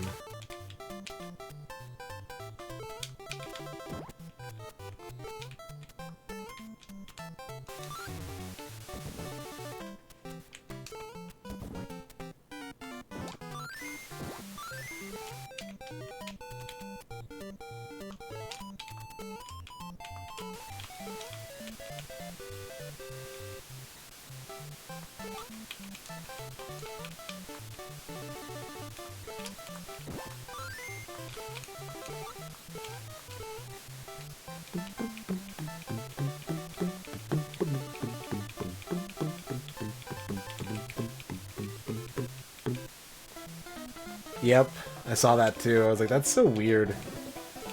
Jesus versus Santa was so popular that HBO was like, we need a horny Ralph Bakshi cartoon.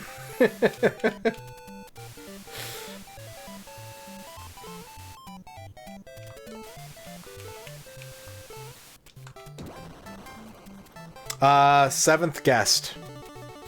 The Seventh Guest scared me so much as a kid that I couldn't even look at the jewel case for it.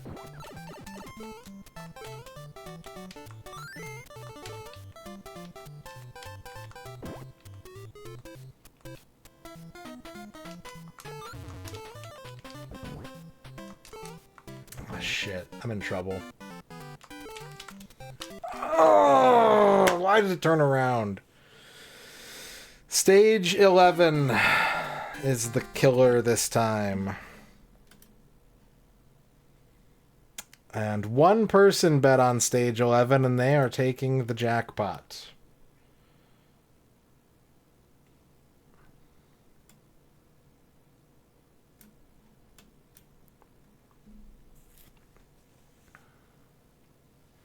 G-Lax. Pocketing a cool 24-carat win. Congratulations, G-Lax. John Matrix, is there anyone you'd like to shout out?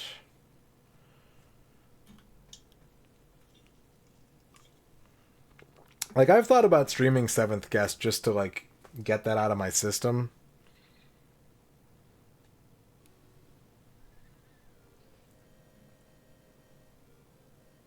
Yeah. I heard a... Oh! Oh, it worked!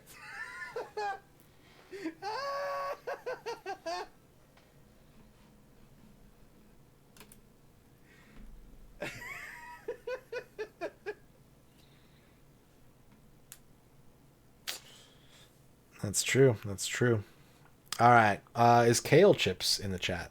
Do we have Kale Chips here? If we don't have Kale Chips, I'll probably just refund this channel point redeem.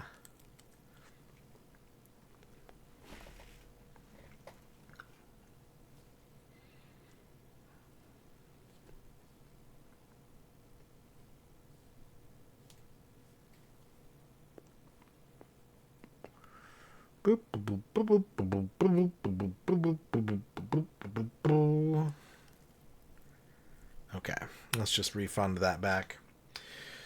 Chat, would you rather that I play a video game or just talk about video game? What sounds better to you?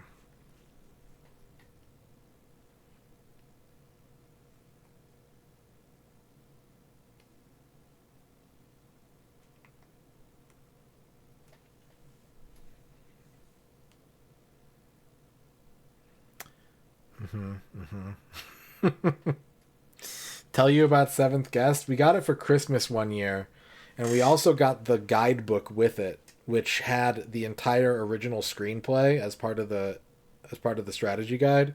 So when I got too scared of playing the video game, I read the screenplay, and that scared me too, but not as badly.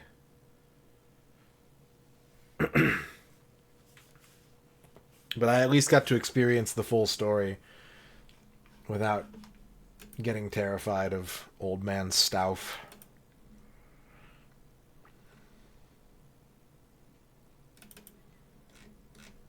But yeah, that game scared me. It scared the fuck out of me. Welcome back, John Matrix.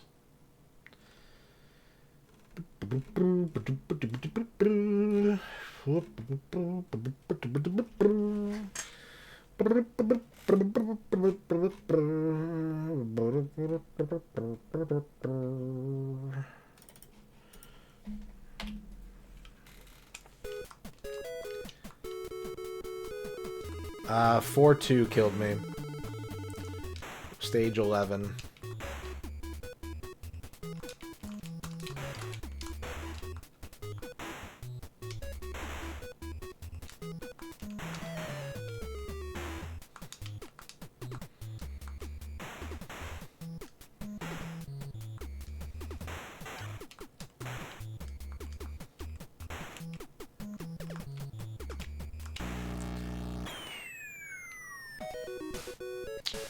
Yeah, this was a good one to play in Animal Crossing for sure. Definitely yes.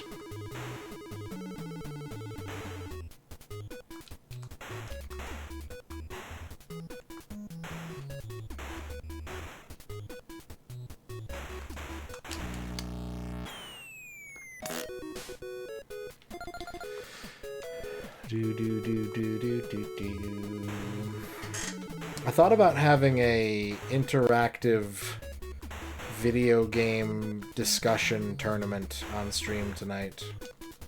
I don't know if that's something that people would like to do, but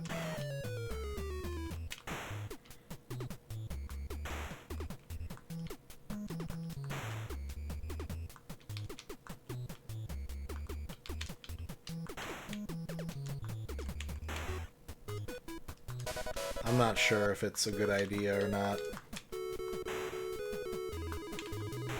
Damn it!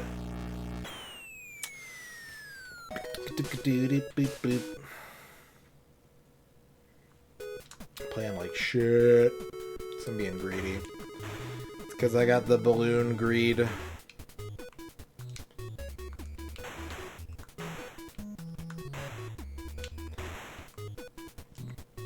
Nah, not like a trivia thing, just like a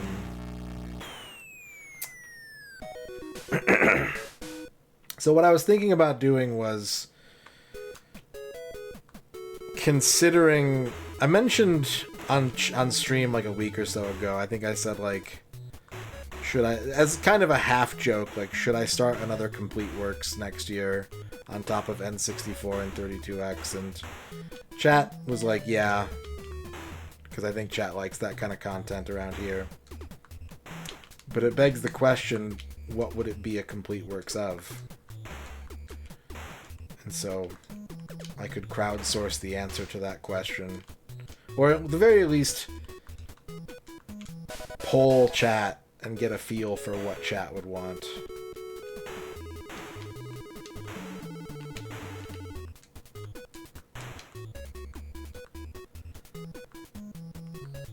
But it would be more structured than just chat typing names of consoles into chat.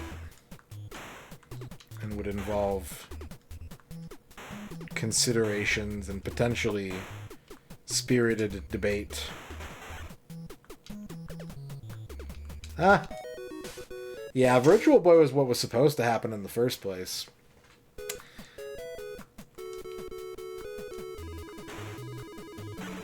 It was never supposed to be N64, but I think I made the right choice.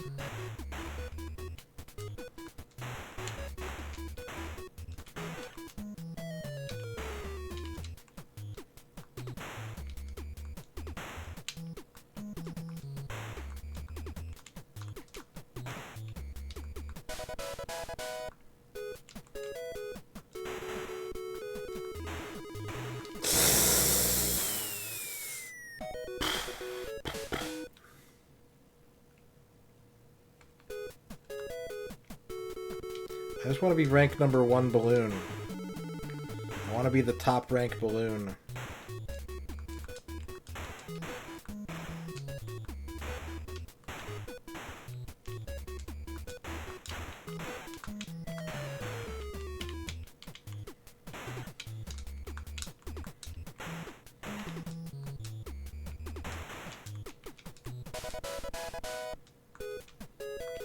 No!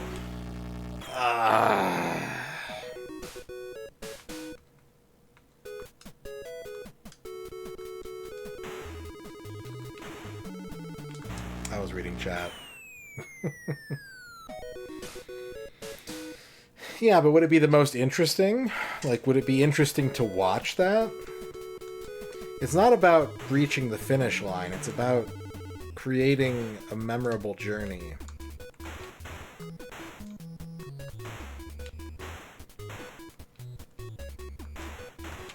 If it was about creating the finish line, I wouldn't be starting more projects, or even considering them. I would be streaming N64 every day, in full commitment of getting it done. Okay, we cannot catch all these balloons, so we just have to let our combo drop there. And start it fresh. Fresh combos. Nope, survive. We're at rank 7, just survive. Just kill the combo again.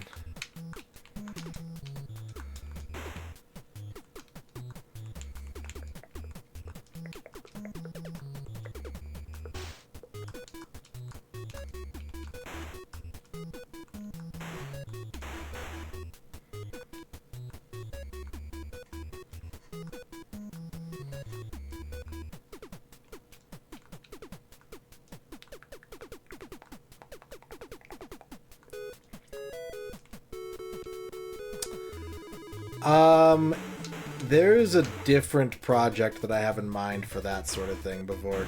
There we go, I got rank 1. There's a different project I have in mind for other themes. It would have to be... It wouldn't necessarily have to be a console. Do you guys want to go down this road? Like, should we lay out the rules and, like, get rigid with it and figure this shit out? Or should I just keep talking about it vaguely while I play Mickey Mousecapade for the NES?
You have to fight Garfield.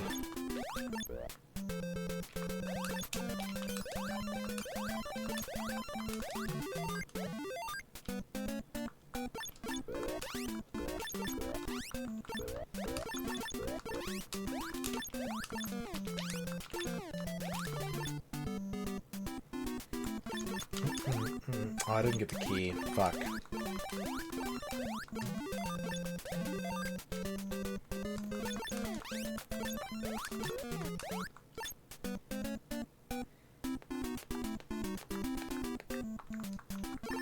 There's a 1-up in this window. I don't think so. That'd be good, though. We do need more mappy games in the world. Don't tell BBH I said that.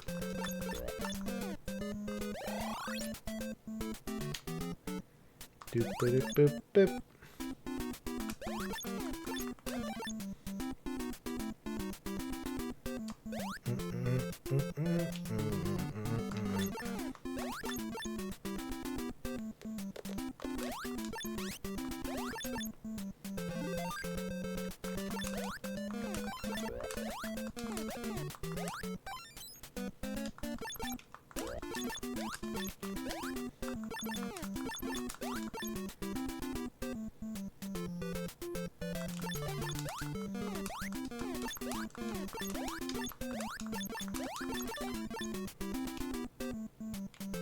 You can't look too hard for secrets in this game, because then you'll just get minis stolen away from you, and it's a huge pain in the ass. You have to... It's like Mighty Bomb Jack. You have to be... not greedy, or you'll get punished.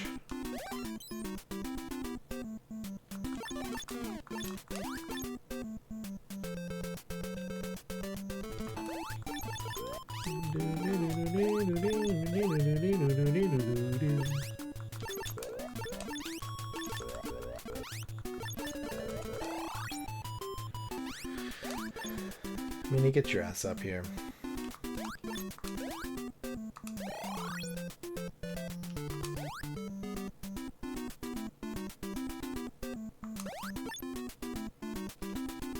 It definitely plays by very strict and confusing rules.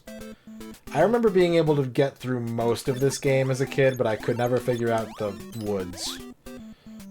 The forest was beyond my comprehension.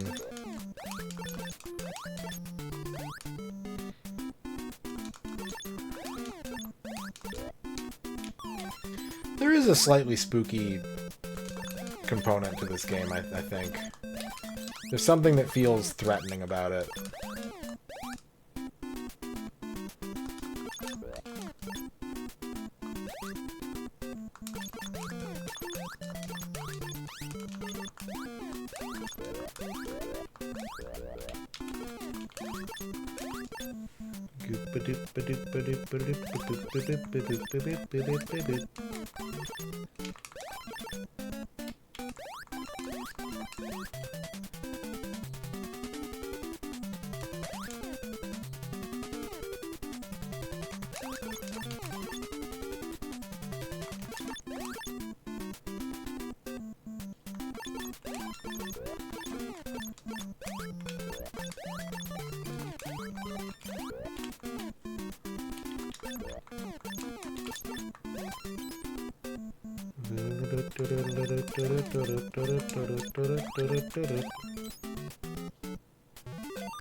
To the ocean.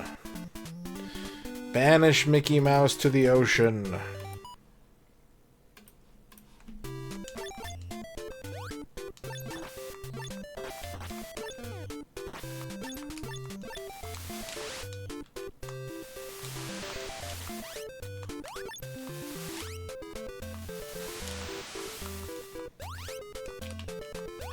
Oh my god, I'm getting fucking wrecked.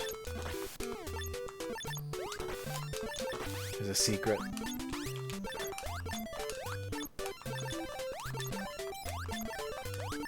Yellow diamond is full health.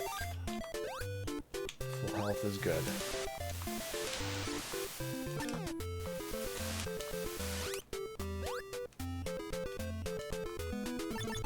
Croc.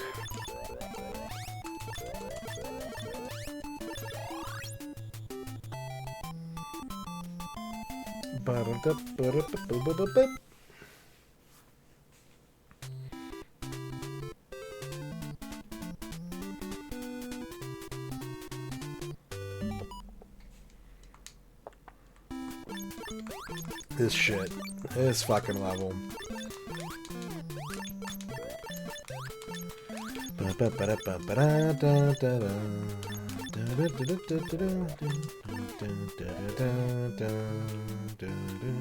That was the wrong answer. This is the first Disney Famicom game. I don't know. There's a strong possibility, but I don't know.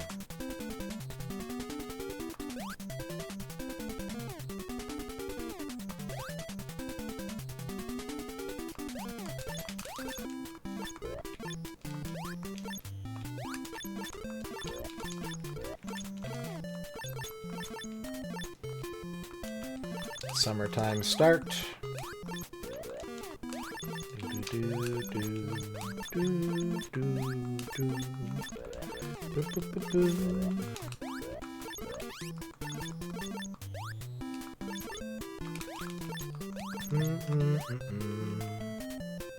Nope, that's the wrong door. We're back in spring.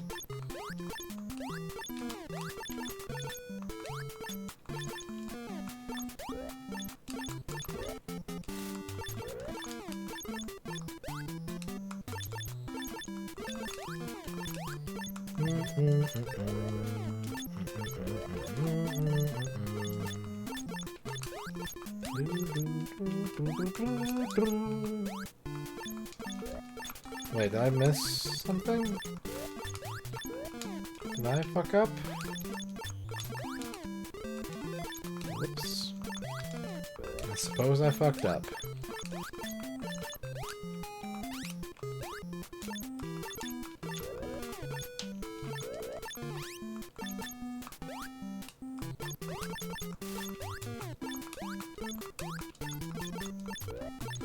Necromancer Cruddas, how's it going?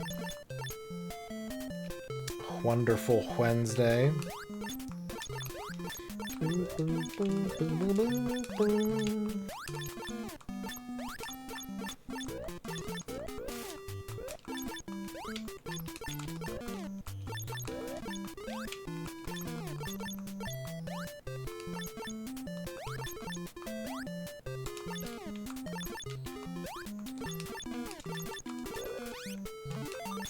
Is this the right door? Aha! Big bear. Huge bear.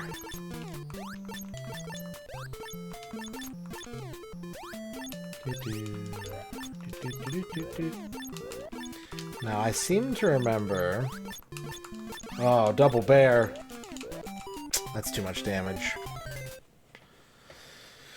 Where does that start me? Spring or fall? Starts in fall, okay. I remember that the door out of fall is a hidden door, which is kind of bullshit. But not that surprising for a game of this era.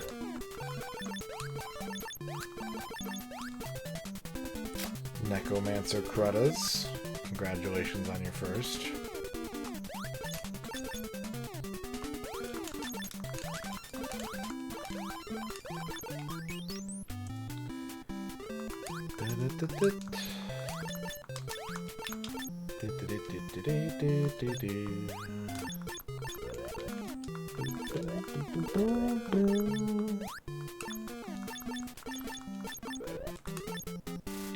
Shouldn't you all be hibernating?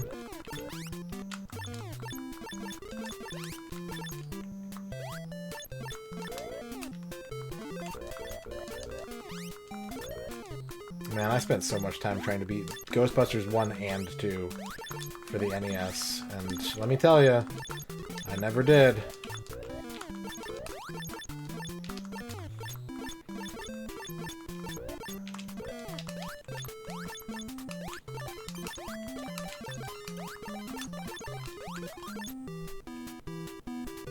There we go.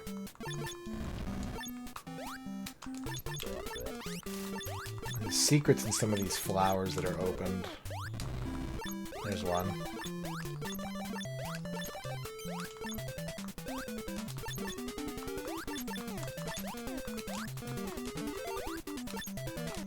There's some full health.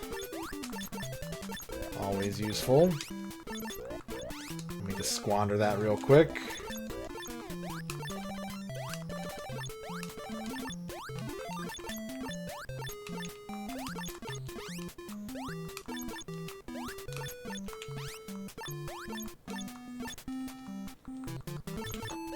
It's the ooh snake.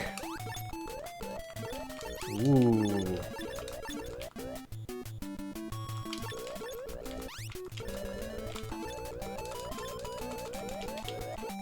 Damn it.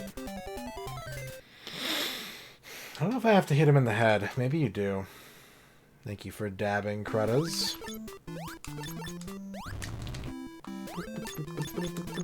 It made the same sound as doing damage, so I wasn't aiming for the head, but you probably have to aim for the head.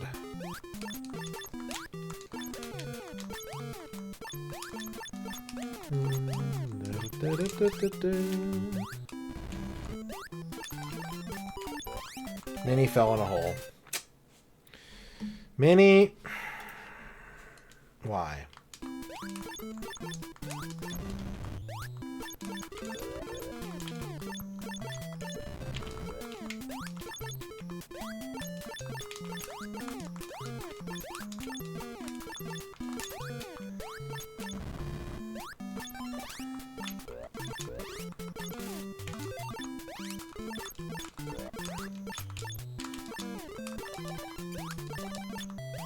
Okay, I got an extra life.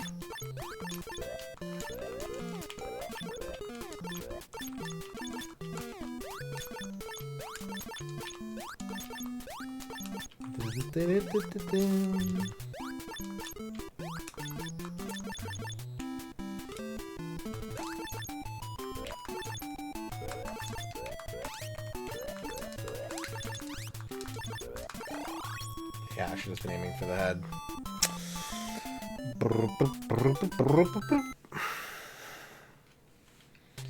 To pirate ship.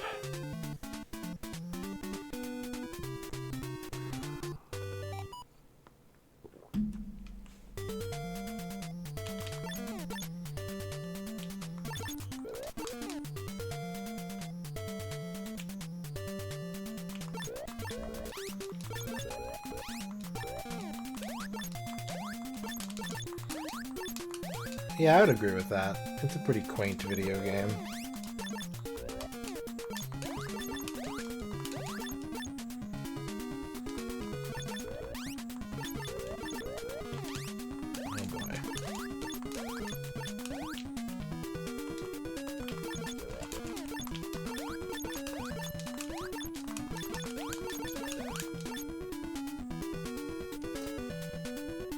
Pete.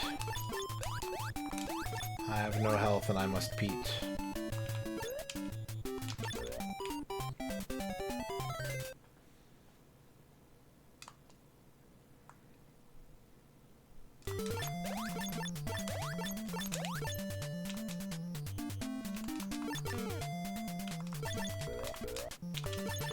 I was gonna say I gotta play more carefully.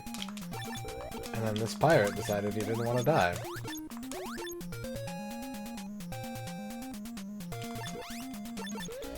How did I not find a single health or anything, too? That's kind of fucked up.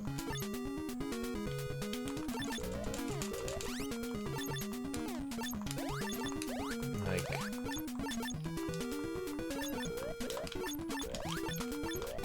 yeah, jeez. Jeez.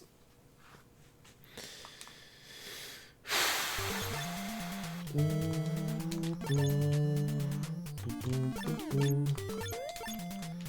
think maybe this guy regains health every time you leave the vertical plane that he's on. Which, that's definitely one way to design an enemy.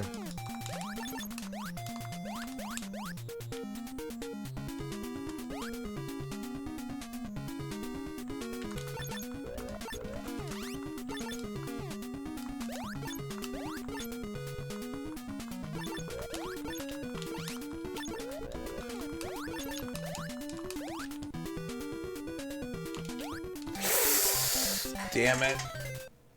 Blab. That's life. I don't think I'm gonna get through this.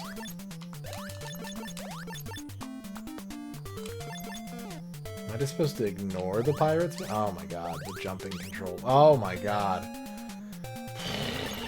I'm roasted.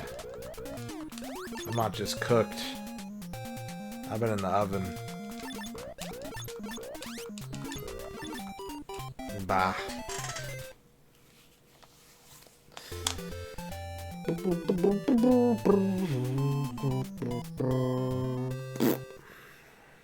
Okay. All right. Let's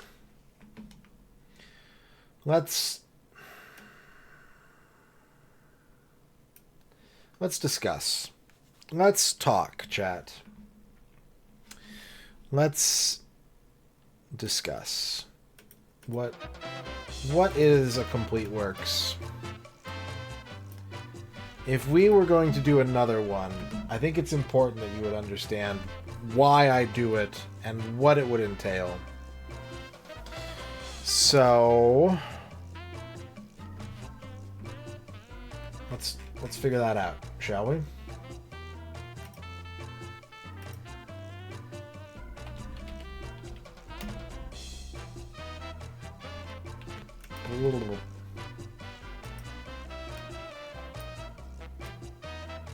Testes. Test. Oh, that's too big. That's way too big. Less big, please. You know what would be smarter is instead of doing this in OBS to just like pull up a document. That would be smarter.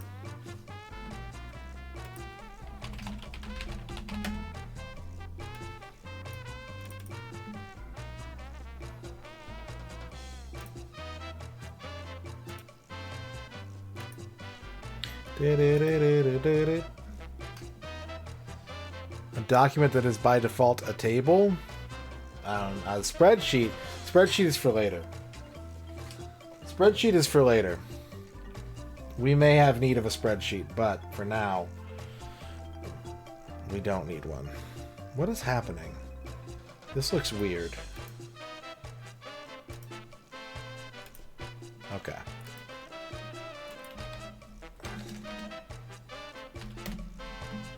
All right.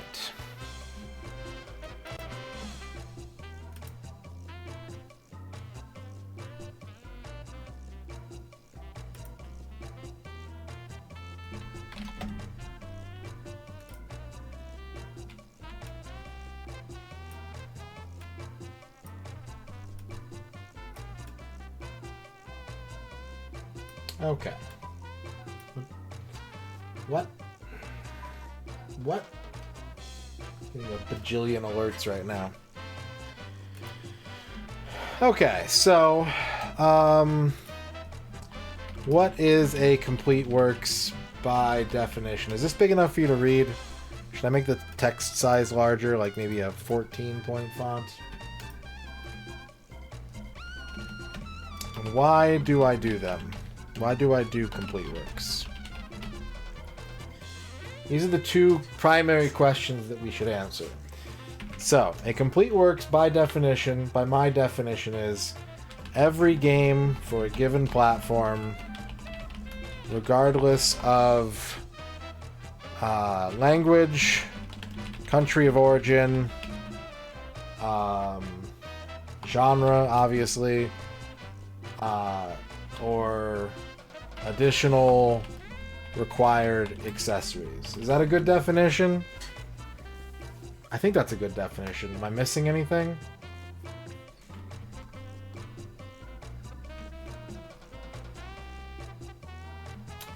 Every commercially released game.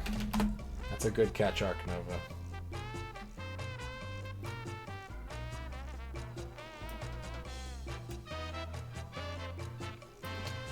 That is a good catch.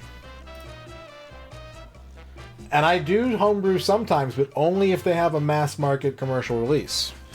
Like Big to Small and Xenocrisis are on my N64 list, but like Waluigi's Taco Stand, that's not, because there's not like a publisher for that. You know what I mean? 40 Winks, yep. Even if the publisher is straight garbage like Pico Interactive, you can purchase it in a store and don't strictly have to have it custom made for you by some company that puts ROMs on, flashes them to chips and sends them to you. I mean, that's technically what a publisher is, but you know what I mean. I have to close the door off to things like ROM hacks and things of that nature. Otherwise, it just kind of gets... There are some that I would like to play, but there are also... For every one that I would like to play, there's probably a good 15 to 20 that I just have zero interest in ever really looking into.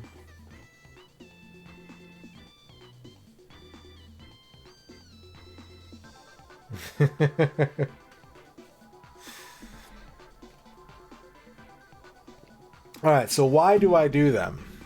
Well, to complete games for my own personal satisfaction. Let's make this a bullet list.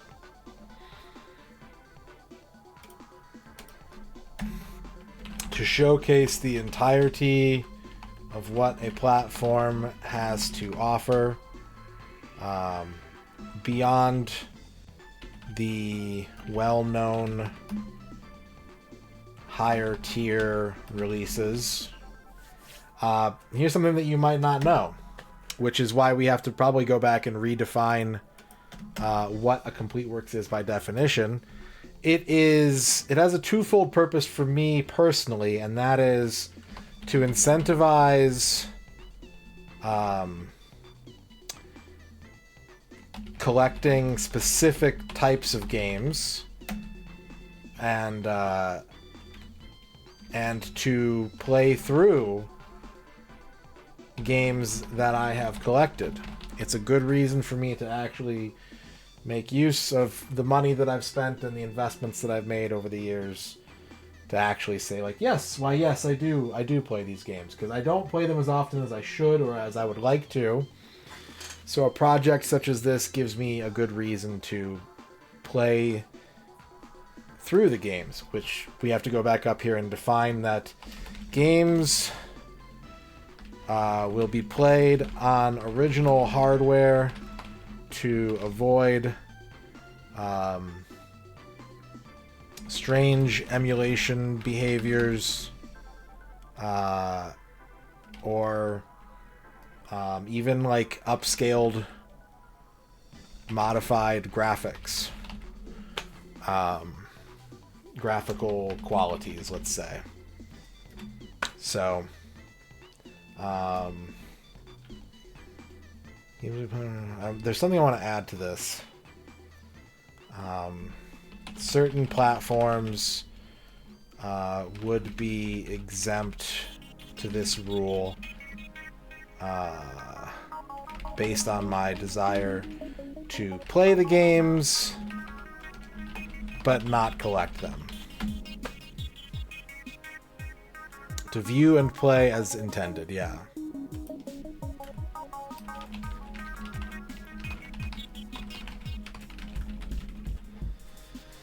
"100%ing every commercially released game on a platform." Yes, I didn't add that. I didn't say anything about 100%ing. There we go. So yeah, it is not only about playing and completing and streaming the games, but the collecting aspect is also another part of it. And you can sit and go like, God, that's a lot of money. And sometimes it is, but at the same time, like, it can be kind of a drawn out cost over time, you know. Maybe not for certain platforms, but for others you can kind of build your way up to the expensive stuff. If I did Virtual Boy, handhelds would need to be consoleized in order to achieve this desired result. Does 100%ing deserve its own definition here? I will keep it vague because one of the questions that I get the most, aside from how do you type with boxing gloves on, is what does it mean to 100% a sports game? Well, specifically, it's the sports games everyone asks about, but I want to leave that intentionally vague because every game has a different definition for what that means. And sometimes I have a different definition for what that means. And I do my best to respect the rules of the game as much as possible, but, you know, sometimes it can be unreasonable to the point of, like, not interesting for anyone involved. 100% criteria is typically determined by considering speedrunner definitions, maximum unlocked content, and all endings or best ending if the structure of the ending is piecemeal. Does that sound good? Does that sound about right?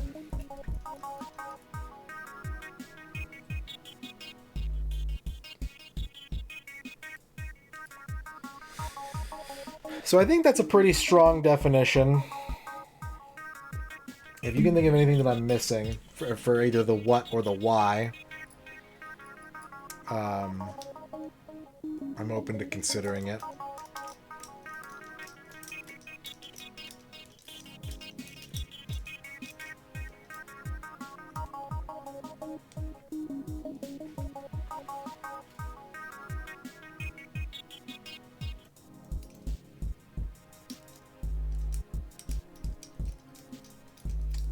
That is true. That is true.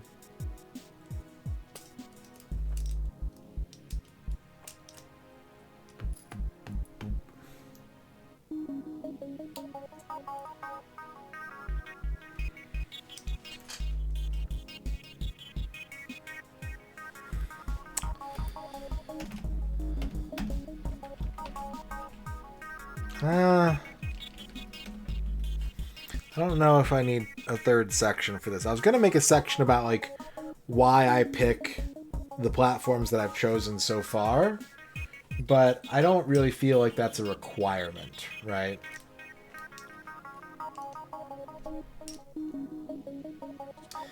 Is a tier list an integral part? No, it's not. It's probably the least integral part because it is a part that is solely opinion driven by me And I am by no means, you know, even despite the hours that I put in and the exhaustive nature of my playthrough of these games, it is by no mean a definitive kind of ranking, or is it intended to be treated as such. So it's something that I will do as a part of, I would say, most, maybe not all, but most complete works formats that I would run, but I don't think it's integral. I don't think it's required. There are certain platforms that I would purposely avoid doing a tier list for them.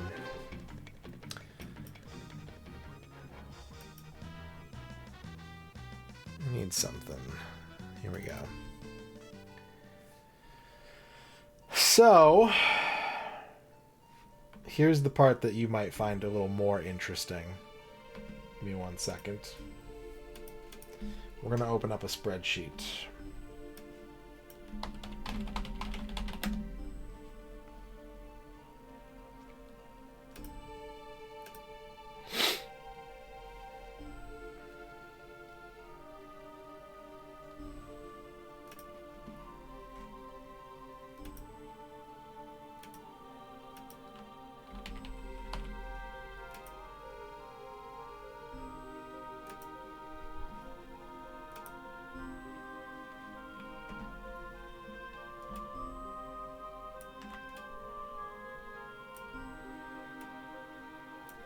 I'm going to zoom this in a little bit so it's easier to read.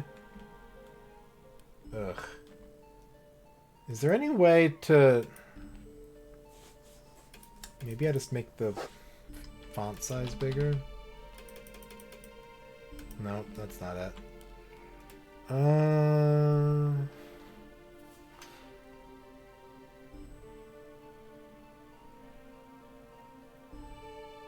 Here we go. Here we go.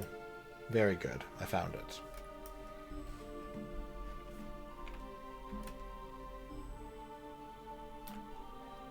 Okay, you should be able to see that. It's a very small spreadsheet, but a spreadsheet nonetheless. So, because of the physical collecting requirement as to why, which again is not for every platform, but simply the ones that I am interested in collecting for. There are some that I want to play that I would like to do or like attempt to some degree, but I wouldn't want to like collect necessarily. The available list of platforms that we could do this for is dependent on what I own. You know, something that I don't have, a system that I don't have. As much as I would like to do like Neo Geo, and I do own some Neo Geo games, I don't have a way to play anything Neo Geo, so that's kind of like a prerequisite before we could do something like that. I'm actually gonna move this and bring this out a little bit more. That should do. So what do I have available to me, and would I be interested in doing it? Looks a little something like this. We've got the NES, we've got the SNES. Wait, why are they different font sizes? I know why. Alright, we've got the N64, which we're already doing. We've got the GameCube, we've got the Wii, we've got the Wii U, we've got the Switch. We've got the Game Boy, we've got the Game Boy Color, we've got the Virtual Boy, we've got the Game Boy Advance, we've got...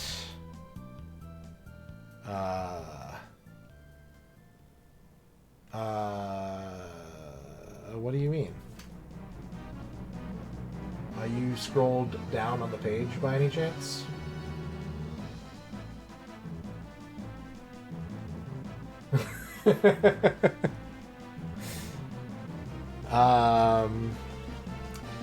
We've got the DS and the 3DS. I think that does it for Nintendo stuff.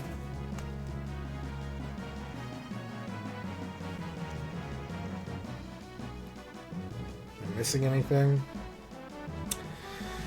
Sega, we've got the Master System, we've got the Game Gear, we've got the Genesis, we've got the Sega CD, we've got the 32X, we've got the Saturn and the Dreamcast. That's all the Sega stuff I have. Can pop over here just so I can keep it all on one screen. We got PlayStation, PlayStation 2, PlayStation 3, PlayStation 4, and PSP. I don't have a PS5. We've got Xbox, Xbox 360, Xbox One. And then we've got the things other than the big four. I do have an Atari 2600. I don't own a Vita. Nope. I've never owned a Vita. I have Jag games, but I do not have a Jaguar. I've got a TurboGrafx 16. I've got a 3DO. I don't own a Gamecom, but I do own games for it.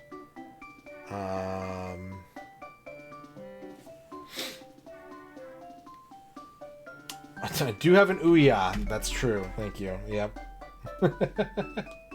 That is actually very, very true. I do have an Ouya. I don't have an N-Gage. I don't have an Amiga. I don't have anything Commodore. I don't have a Casio.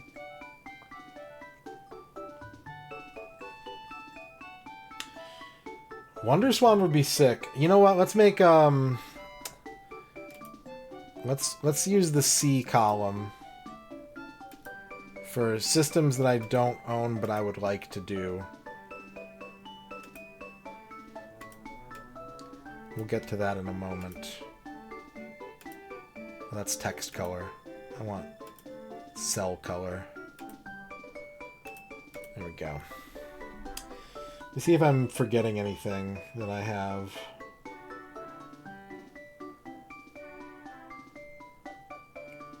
I should go back to the definition here.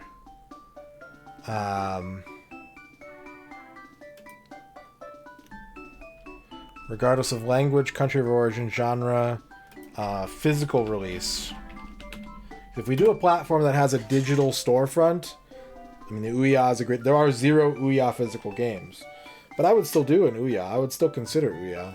If I were to do Wii, I would want to do WiiWare. If I were going to do Xbox 360, I would want to do as much as we can get off of XBLA and XBeligma. That should be all the stuff that I have.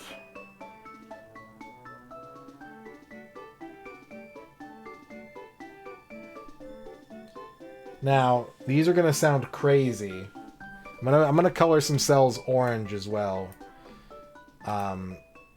These would be things that I do have access to but wouldn't want to collect for. Green would be stuff that I would be interested in doing and collecting for but don't have the prerequisite hardware. So like, oh, I gotta change the text color. So like Neo Geo... I gotta change the text color, I said. Neo Geo, Jaguar...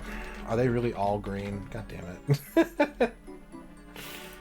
it. Neo Geo, Jaguar, WonderSwan, Neo Geo Pocket,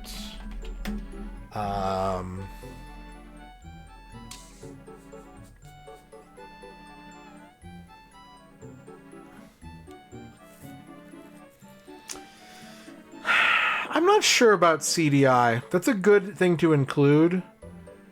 I'm not sure that I would be interested in going through all the CDI stuff.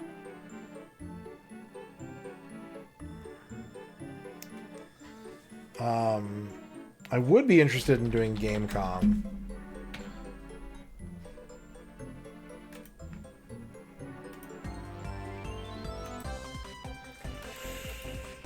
I don't know about Lynx.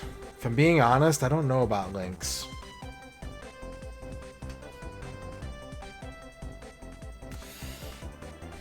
Now I see chat talking and I need to nip this in the bud. Yes, I would consider Steam. I would consider DOS, Windows, Macintosh. I don't think I'd do arcade.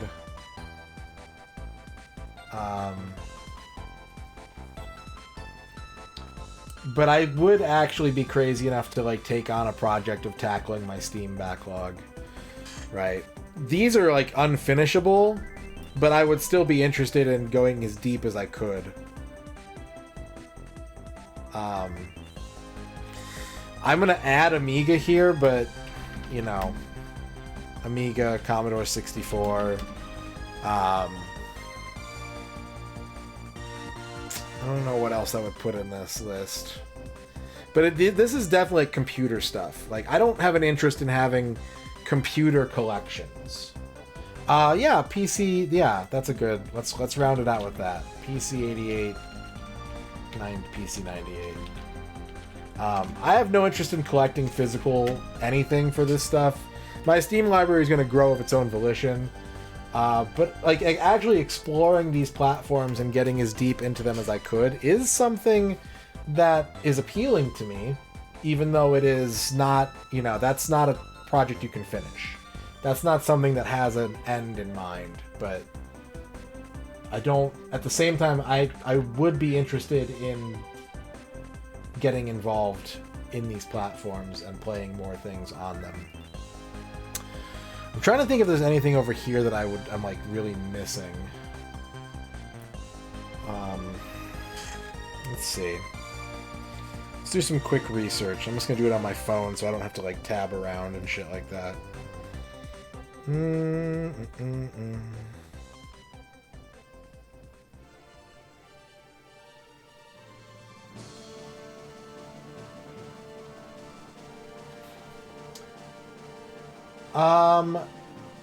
They are and they aren't game tapes, because in my mind, it's kind of like a Neo Geo Pocket Color can play everything Neo Geo Pocket Black and White, right? A Wonder Swan Color or a Swan Crystal can play everything original Wonder Swan.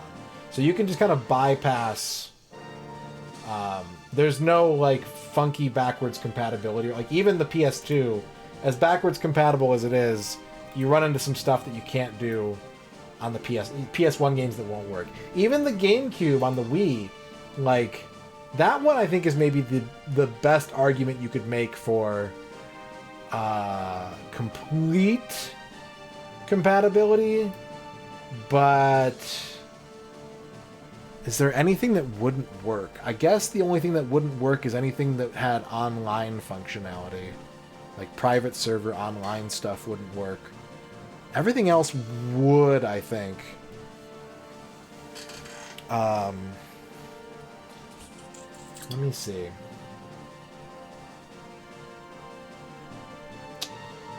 I don't really want to jump into PS5 or Xbox Series yet. If I got one, I would consider it, but I don't feel like I need to add those.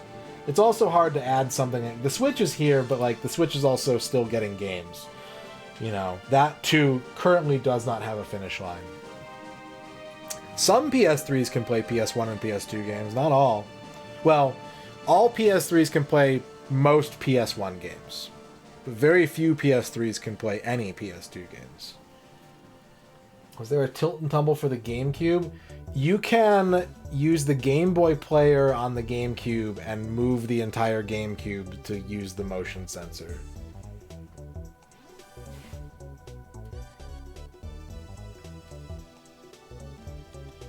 Let's see. What else? What else would I want to consider? This is going to take a little bit of deep research on my part. I will continue paying attention to chat, though. And if you think of anything, please feel free to call it out. Even if I keep pooping on it.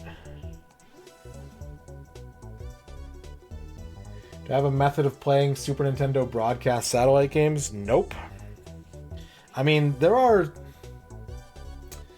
You can use emulation to play some of them. You can... If it's like a pure download game, I could start hoarding BSX cartridges like a maniac, which I kind of want to anyways, just to see if I can find something that needs to be dumped. but at the same time, I don't exactly want to start going full needle in a haystack. How do I feel about Flash games? They're better than I thought they would be, but I wouldn't want to, like, consider Flash as a platform. There's a lack of quality control with something like that. Because, again, it kind of gets back to why I want to only do commercial release software, is I have very little interest in playing shitposts. Like, that's the main reason why that criteria is there, is because I don't want to play some 5-minute thing that someone did, like, an internal, like, inside joke about and made a game for it. N-Gage! I would consider N-Gage. It gets tricky because I would really want to do N-Gage 2.0, and that's a lot harder to come by. PCFX, I don't think I have a super interest in, unfortunately.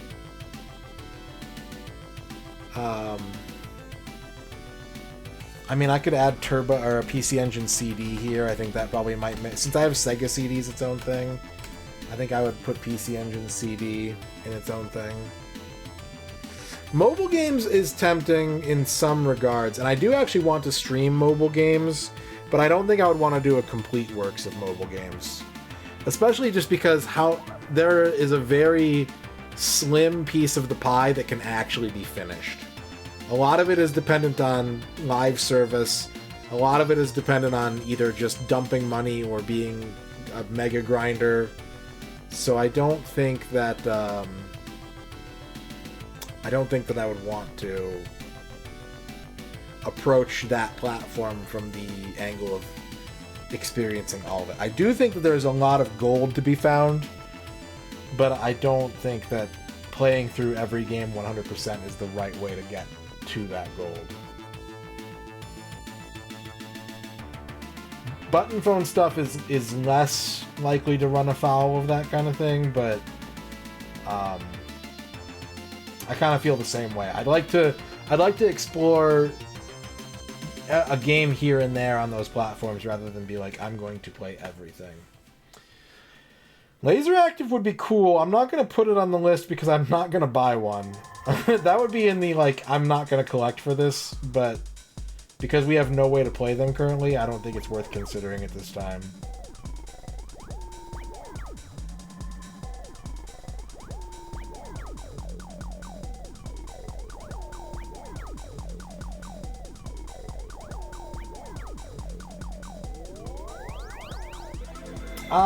I don't necessarily distinguish between eras of software. I've got DOS and Windows as their own thing because I think that is there is kind of a very clear stylistic difference once you get into a graphical operating system compared to a command line one.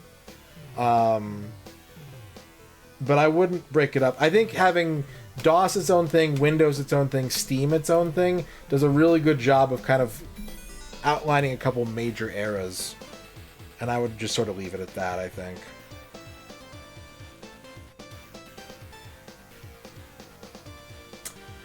I don't know a lot about the Hyperscan, if I'm being honest.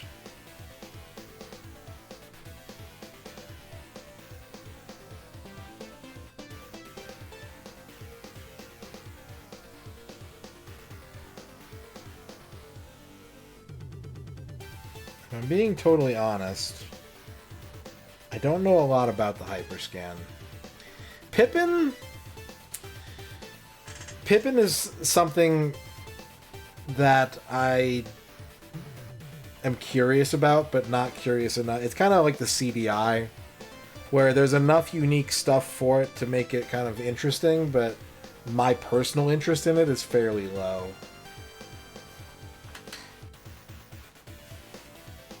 Not all laser actives. No, there's a lot of, I mean, like, I Will is not on anything. The rail shooters and stuff, like, there is overlap, obviously, because of the modules, but there are also laser active, like, platform laser active games. Bovine Divine, we are currently kind of brainstorming what I would potentially consider doing another complete works of. So you can see on the right what a complete works by my definition is and why do I do them. On the left, you see a spreadsheet of the things in white are things that I own and would consider doing a complete works of. The ones in orange are things that I would do a complete works of but wouldn't collect for. And the ones in green are things that I would be interested in doing a complete works for but don't have the prerequisite hardware to get started. I hope that makes sense. I know there's a lot of words there. So you can think of anything that I can add to this green column. Feel free to shoot some stuff out there. I'm currently doing a little bit of research on my own while answering chat's suggestions and questions.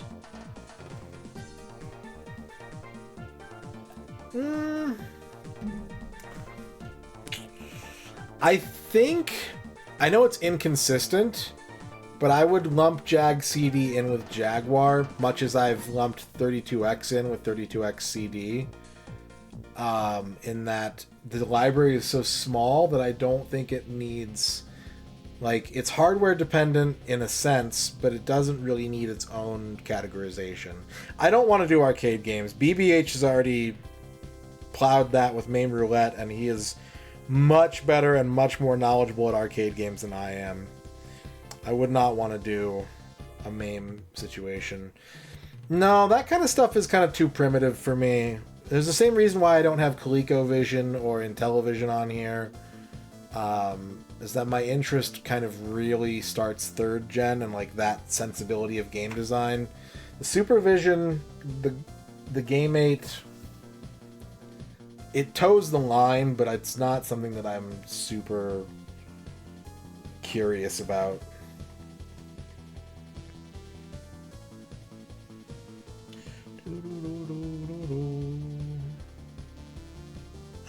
I don't think I'd do Zeebo.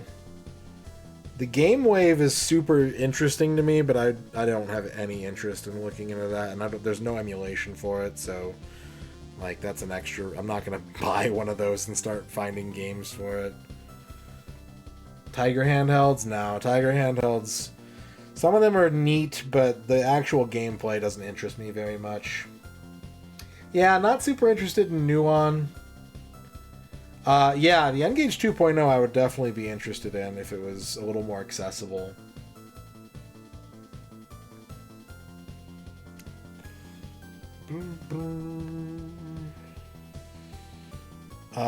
Fucking... I want to put Gizmondo on the list, but I don't think anyone's consoleized a Gizmondo. I'm sure someone could figure it out, but that would be like a bespoke item. And I probably don't want to make that kind of investment. What are my thoughts on MSX? I think MSX is really cool. But there are a lot of games for the MSX that are a little too old for my interests. I think like PC-88, PC-98 kind of edges it out with just the sort of sophistication and complexity of the games that are typically found.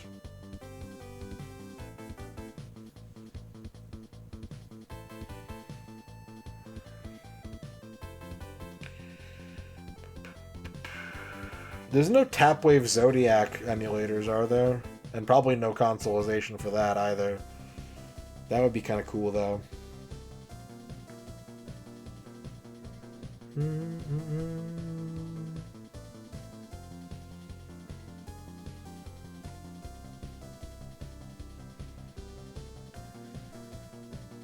Yeah, Marty would be doable. I don't know if I'm interested in Marty.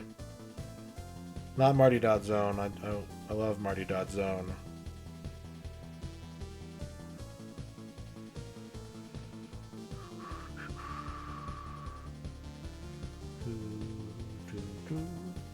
I think this is going to be more or less my final list, which we will need to whittle down as well.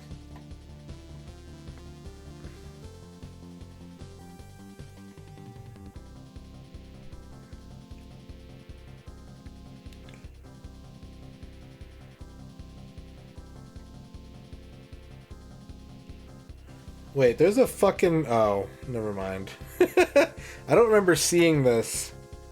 I was like, there's a Koei handheld, and it's only for Go games. That's still cool, though.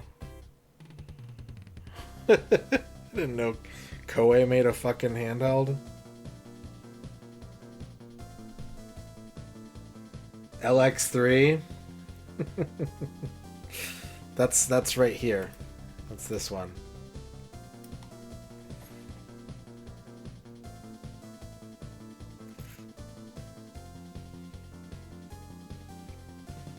I feel like I'm forgetting something that like I would be interested in, but it's gonna be really out there probably.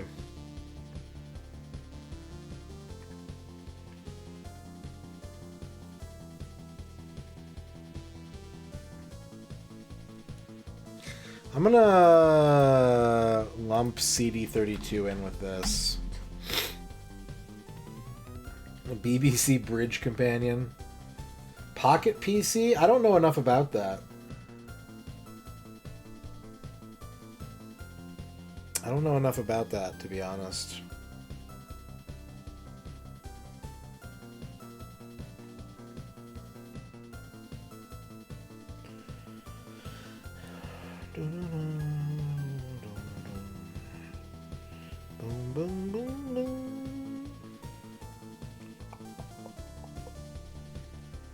I will add CDI. Upon further consideration, I will put CDI over here. I will do that.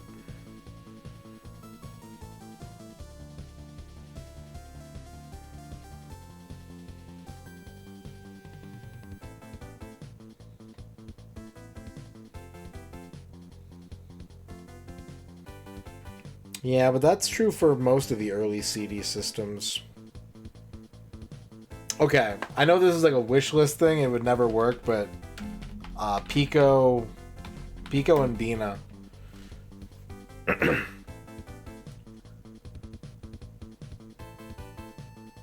Super 8-can, it's like on the cusp. I don't think there's enough games, and the games that are there, I don't think, like half of them I'm not interested in playing. But it's kind of in that... I was gonna say Pippin, but that's not. It's closer to the Nuon library. It's closer to the Nuon, where there's just like not enough that I would want to like make a project out of it.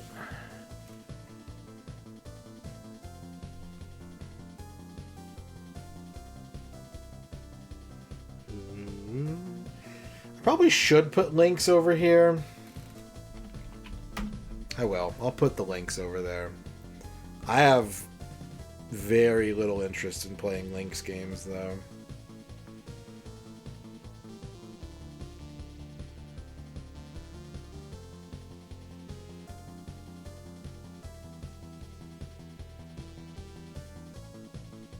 I mean, that's more interesting to me, Spudbugs. Japanese text-heavy games is more interesting to me than Atari console games. I would put the 7800 over here too, but not the 5200. I don't really give a shit about the 5200.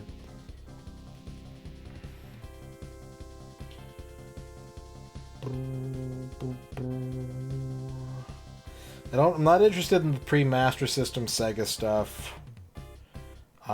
It's worth pointing out, because I know the question's going to come up, that I would treat the Famicom Disk System is part of the NES, just like the DD is part of the N64. Are there any other ones that I would need to like make that distinction for?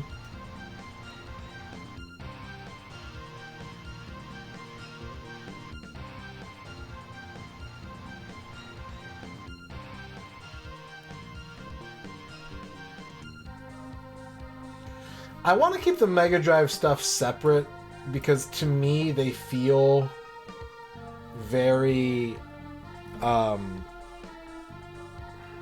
the style of gameplay is really different, but like because Sega CD was so much FMV stuff and like digital pictures type games.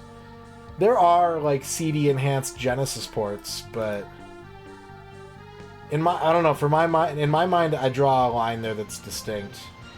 Yeah, I don't... The 2600 is here because I own one. The 7800 is here because the games tend to be a little more... Like, I mentioned before that, like, second generation and first generation console games aren't very interesting to me in general, because I like a game that can be finished rather than a game that is kind of played for score and to, like, go as far as you can. And I don't think there's a lot of stuff on the Coleco and the Intellivision. There are some, but I don't think there's a lot that are going to fit that bill. 7800 games can generally be finished, or at least the ones that aren't, like, ports of things like, you know, Burger Time or Galaga.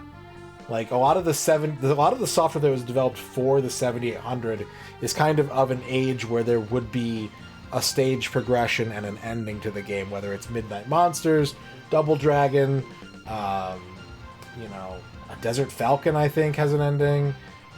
That kind of stuff is more interesting to me than even, like, a good or even great second generation system game. This might be a little too energetic for spreadsheeting.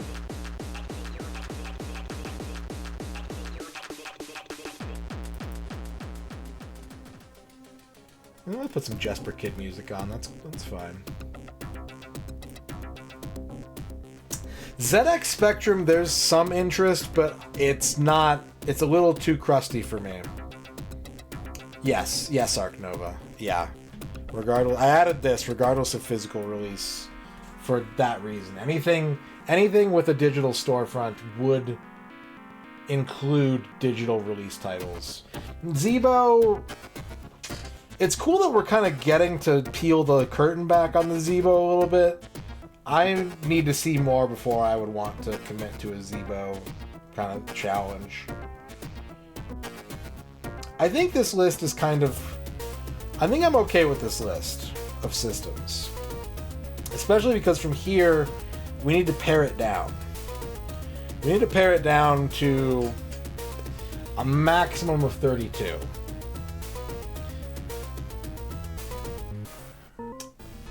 The whittle down process it starts with me just kind of like saying which one of these I don't want to do.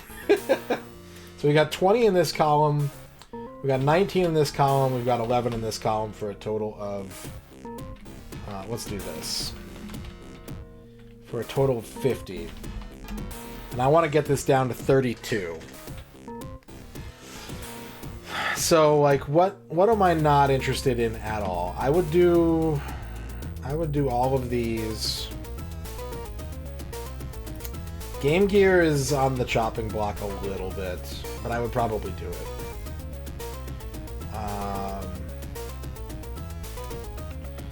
would do all of these. I don't think I would do Atari. I don't think I would do Atari 2600.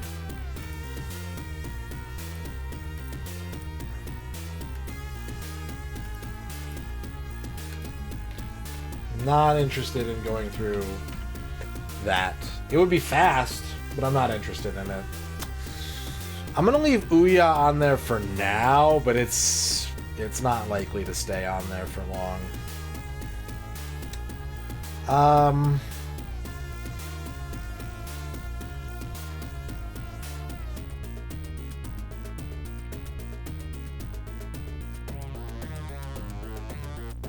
Man, getting this down is a lot. There's no consoleization for Gamecom. I really wonder too, because the emulators that are out there are so primitive, and I've only ever played a Gamecom like once or twice, and I don't remember. Like, I can't imagine the emulators are very accurate. I know the system is slow as fuck, but I have my doubts that a lot of what people, like when people do Gamecom game streams, I don't think they're getting quite the right experience. I don't think I would do Commodore. I think Commodore 64 is kind of cool, but I think it's a little crusty for me. So we've got it down to, let's do this. Let's put total there. Get it down to 47. It's too hard to keep up with, yeah. I should separate CD32 from Amiga. Well, okay, I should, like, remember, these orange ones are things that I don't want to collect for, and as such, they're not really completable. It's more that I would like to have a reason to regularly stream games on these platforms, and even if I never reach the finish line, to kind of quantify it and make a challenge out of it in order to stay somewhat accountable to forward progress. But none of these orange ones, I have any disillusions or fantasies of saying that I can finish them.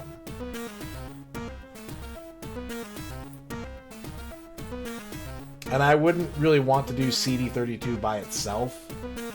We're at the point now, Super Gran Turismo, where we're getting rid of consoles. I don't want to add any more. If you don't see a console on this list, I don't want to put it on here. We're trying to shrink it down now. PCFX, I just wasn't interested in. Apple II is something that, like, I think would be cool, but would also be on the more unmanageable side.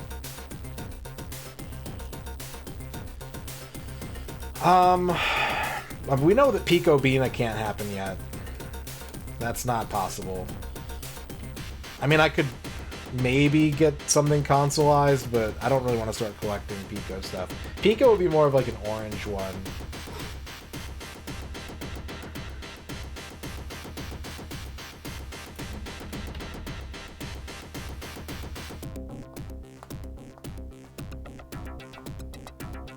I'll go ahead and get rid of it. Whoa. Fuck. Alright, let's do this. Are there any of these that I would want to buy in order to do a console challenge for? Tiago Incognito, thank you for the follow. That reminds me, I should actually like pull chat up here. Xkeeper asked for a horoscope. Xkeeper, are you still here? That's true. That's a good point, actually. Let's make a special color for that.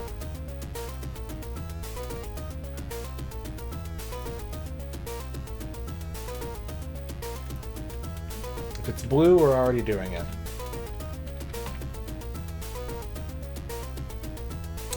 The Ouya, I don't think has any exclusive games, but it's such a relic of its time that I would kind of want to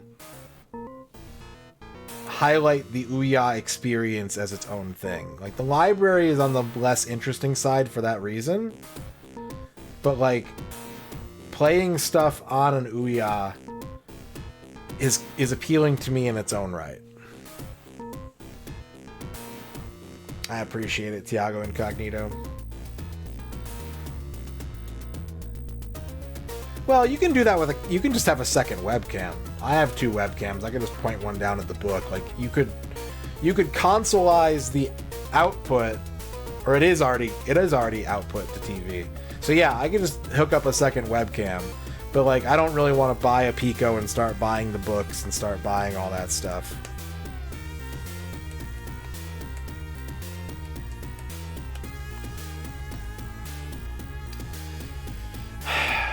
My Atari love is really low. I'm not a big Atari guy. I'm not an Atari enthusiast. I'm gonna get rid of the links in the 7800.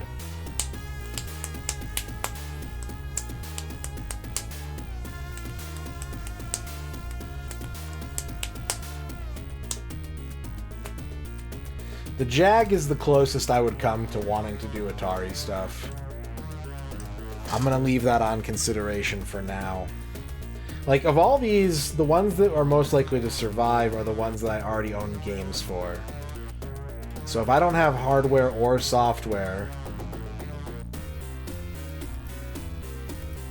it's not really in the cards.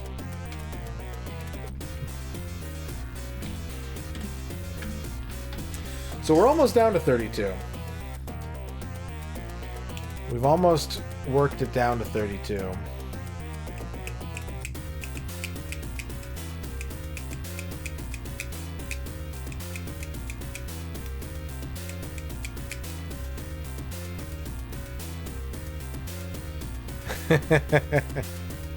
I appreciate the offer.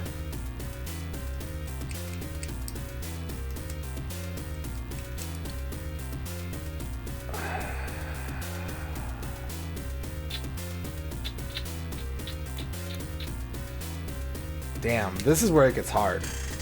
Because PC Engine CD is cool as fuck, even if I don't own any of the stuff for it yet. That would be kind of more of like an orange challenge. Well, no, I would want to collect for it, but I would be starting from 0.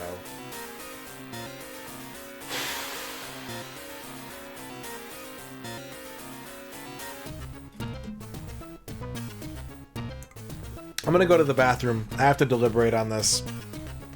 I'm gonna leave this up so you can look at it and make your own comments. But I need to take a quick break to give this some exterior thought.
Oh, okay. I made a decision while I was in the bathroom. And that decision is... I've already kind of contradicted it with the Atari there, but anything that is not... It's in a white cell, I have to consider because I own games for it already. I already own things. I own the hardware and I own games for all the things in white. I will strike the 2600 because it's just too simple for me to really want to sink my teeth into, generally speaking. So we have to get rid of 6 between these orange and green ones. I think I can get rid of PC 88 and 98, even though there's tons of cool shit. I am probably not ready to, in terms of getting stuff set up, and my Japanese language proficiency is probably too far off to really enjoy that.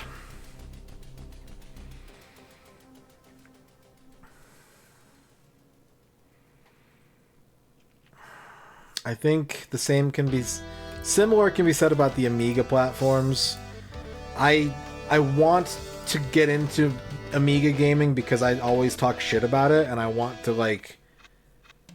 I want to...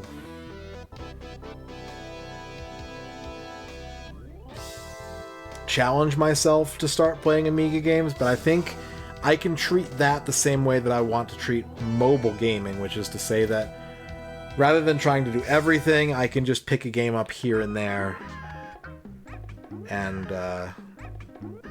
enjoy that on its own individual merits. I'm going to leave Xbox One up because I have a lot of Xbox One games, and I would like to have a reason to play them. Remember, this little part of the document down here is a big part of why I would take one of these things into consideration. To incentivize collecting and to play through the games that I already have collected. So I don't think I would... The only one left in the white that I would want to get rid... to even consider... Because, like, I would actually rather get rid of Game Gear than Ouya because I just don't really like Game Gear games. But I own a fair amount of Game Gear games, and there's a lot that I haven't played, and it would be a good reason to, like, keep drilling and keep looking for something cool.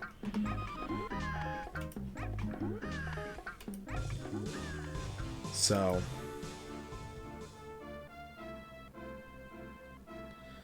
What's my... Well, there's no physical releases for the Ouya. I don't actually know what's on the Ouya that I own, because my sister sent it to me, so there's going to be games on it. But I've never booted it up. And you can just kind of backdoor the Ouya and play everything on the hardware, but without... Like, the storefront's gone. I can't go get more stuff for the Ouya.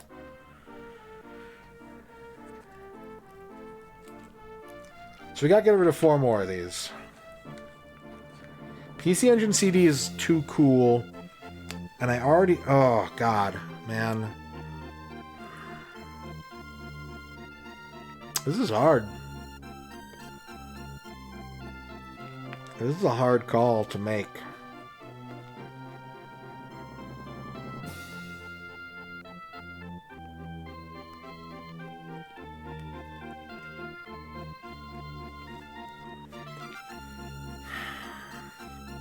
Okay.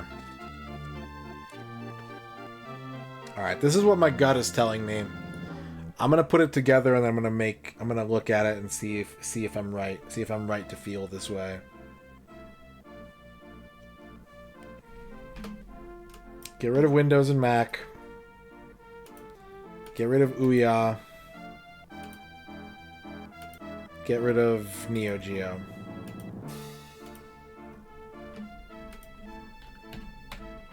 Because, yeah, like you said, it is costly. The main incentive is that... The main incentive for me keeping Neo Geo is, 1, I think Neo Geo games are sick, and 2, I own a handful of them already, and would be down to own more. And so 3, I would like to incentivize actually having something I can play those games on. But that's really the main reason why it would stay on there, is because I would just want a reason to buy a Neo Geo. An MVS, not an AES. I'm not a psycho.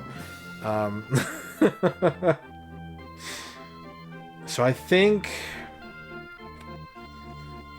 10, 11, 12... I think I'm comfortable with this. As the field of 32... I think I'm comfortable with this. Does anyone want to litigate this in any way or make a case for something here?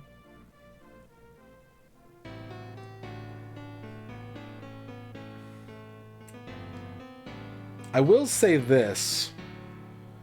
If we wanted to free up a slot, which would probably go to either the Ouya or the Neo Geo or Windows, is that I usually treat these two as the same thing. I think for a Complete Works, I would want to treat them separately because the libraries are both big enough. But in my own head, it's kind of the same reason why I only have Neo Geo Pocket here instead of Pocket and Pocket Color, why I have Wonder Swan here instead of Wonder Swan and Swan Color. The libraries are there. I agree with you in the sense that I would love to go through... I would love to go through the Wonder Swan library. I'm less interested in the Neo Geo Pocket Color, but I don't have any I don't have any hardware or software for those platforms. So it's kind of an easy cut because I don't have an investment in them already. The interest is there, but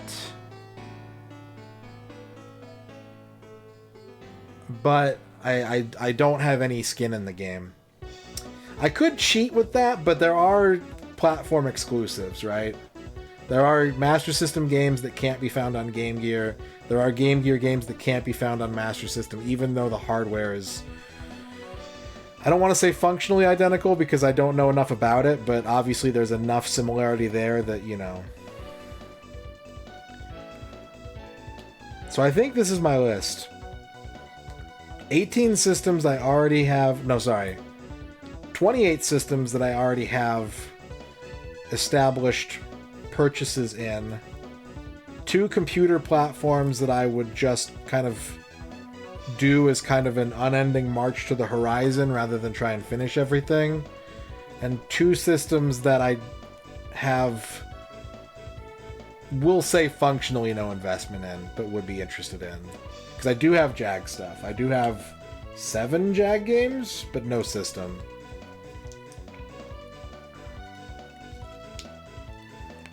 So I think this might be our list.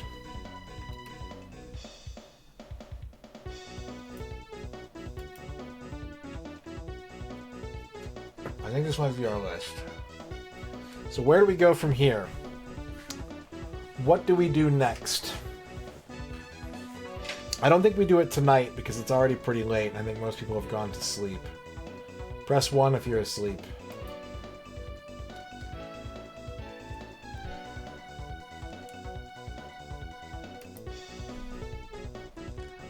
Yeah, see. What I would like to do, though, is I want chat's opinion on these 32. So the next step for me with this project would be to, what I want to do is actually run a elimination bracket. That's why it's 32. That's why I pared it down to 32. Is I would want to run a head-to-head elimination bracket and ask chat to only consider 2 systems at a time and pick the one that they would be most interested in seeing. Now, I will say with the caveat that it is not binding on my part. Like, I'm not going to completely abide by the results of said tournament, but I think that, you know, if I were going to do another Complete Works, it would probably end up being something that made the Final 4 at least. Just to kind of get a feel for what people's interest would be. Because I could see myself taking on any of these just for the thrill of it, just to say I was doing it. But I think that I would like to see what chat is more interested in as well. And let chat kind of debate amongst themselves and make a case for, like, you know, some people would go like, hey, PlayStation 2 that's too many. There's too many games and they're too big. It's ridiculous. Don't do it. And other people would be like, there's so many great games on PS2. I want to see PS2 games being 100%ed. You know, you might say the opposite for something like Virtual Boy or, I mean, even to a lesser extent, like Master System. You might be like, there's just not enough meat on those bones. There's not a lot that needs to be 100%ed. There's not a big library. It wouldn't be interesting. So if I do a follow-up stream to this, and I think I will sometime this week, because I don't have a huge investment on any kind of gaming projects this week. I'm kind of playing it loose. I would like to entertain this idea a little bit further, and then maybe in 2025 we'll add another one to the list. Well, I'm aware. I'm quite aware, but it's still like, what's the total? What's the total? It's only like 300 or something. Like, it's like N64 size, I want to say. 315 titles, yeah. And they're much, I don't want to say shorter, but if played skillfully, they would end a lot faster than an N64 game that might just have a lot more content to it. You know what I mean?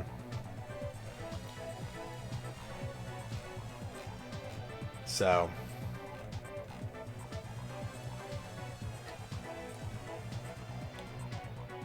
yeah.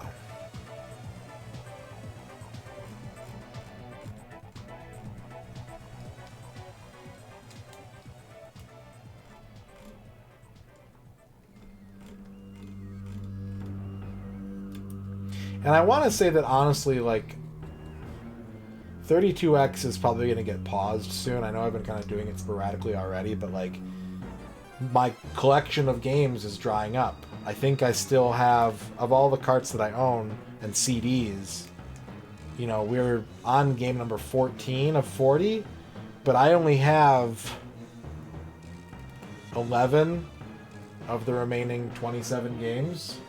So, like, you know, we'll get to a certain point and I'm going to have to stop it to be able to make a purchase to get a game or two and then start it again. So, the same is kind of true for a lot of these. And I think there are some consoles that I'd be really tempted to just do through emulation if I were to do them.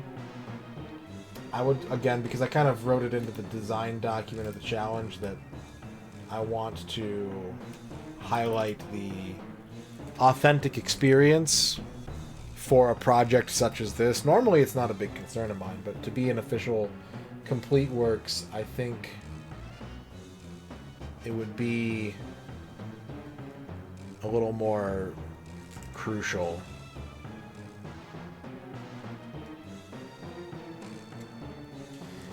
It might. I don't know if I want to... I mean, like...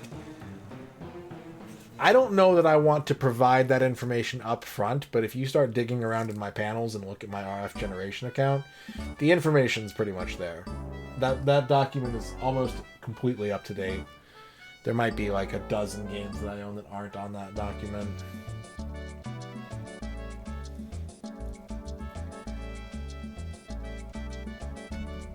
The only reason that I'm like hesitant to be upfront with that information is that I don't have accurate library counts for a lot of these things.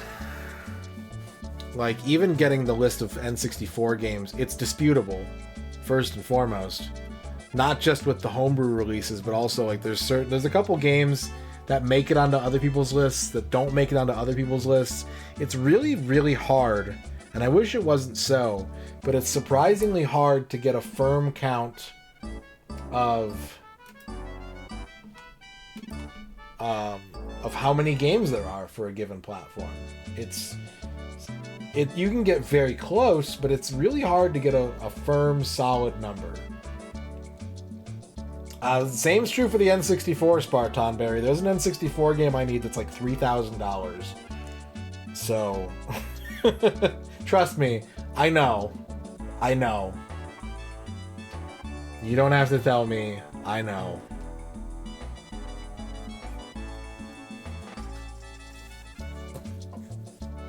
Yep, that's almost exactly true. There's obviously some that if you want to nitpick, you'd be like, there's nothing that expensive on, but like you're going to run into hundreds of dollars minimum territory for each and every one of these. So.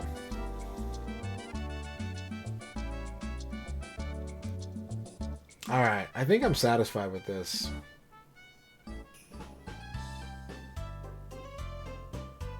I think I'm satisfied with this as like a part 1.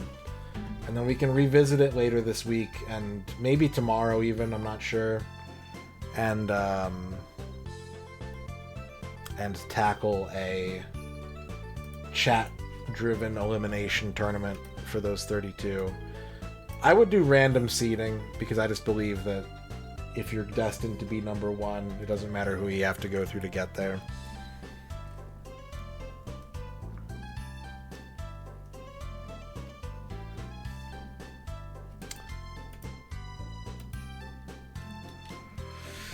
So is that the end of the stream? Am I done?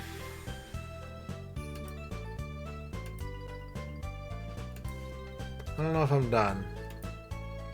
I feel kind of done. I might want to play one more game.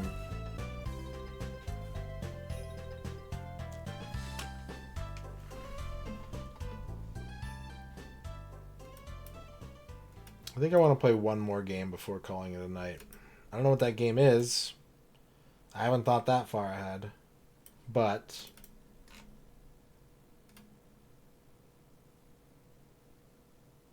I think I want to play one more.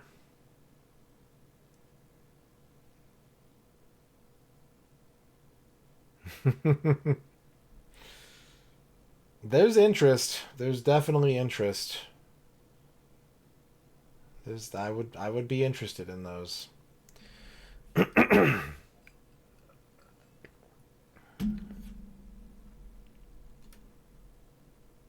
I need to beat more games on stream, though, to really open up my availability for something like a third complete works. And so I think I need to give serious consideration to streaming more hours per week next year. Because I just don't get enough stuff done. I want to do all these projects, but I just don't finish games quickly enough. So... like I said, all of this is purely a thought experiment at this stage. It's not a commitment of any kind. But it is fun to think about, and I would like to be ready to start considering what would happen if I were going to get involved with another one.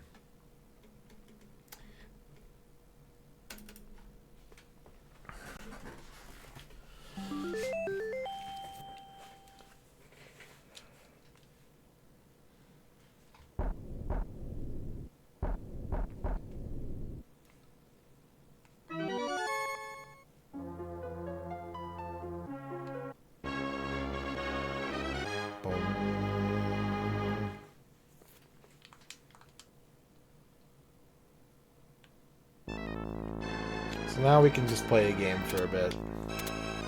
Now we can stop thinking so hard, and now we can just game.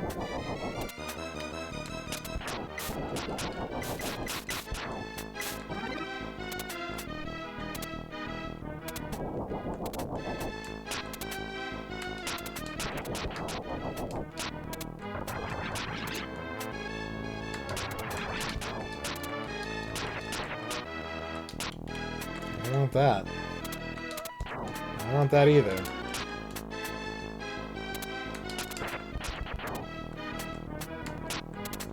But I think that the two real solutions to the problem of I own lots of game and I don't play lots of game is, you know, take it upon myself to challenge myself to do so, or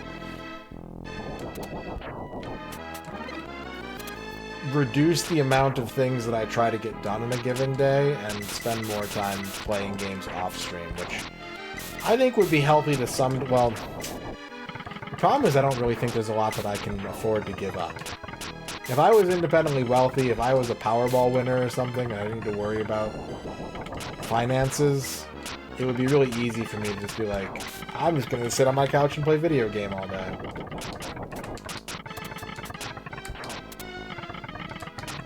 But there are enough things that I want to do that are productive, and enough things that I have to do that are productive, that I can't really justify letting go of any of them. Earlier this year, I did reduce it. I managed to talk myself into reducing my workload down from like, I think it was down from like 15 different things down to 10. That's not all, like, job stuff, obviously, but that's, like, I would say productive behaviors. I had a list of maybe, like, 15 that I felt like I had to keep up with, and after years of just kind of falling behind, I talked myself into bringing it down to 10, which has worked out a lot better.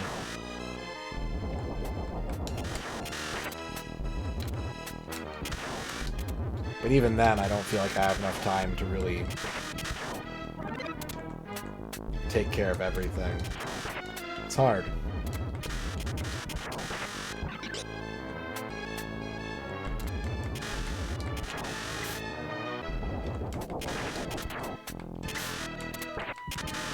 I used to kind of like make fun of people who would just go to work and then come home and watch TV for a couple hours and then go to bed.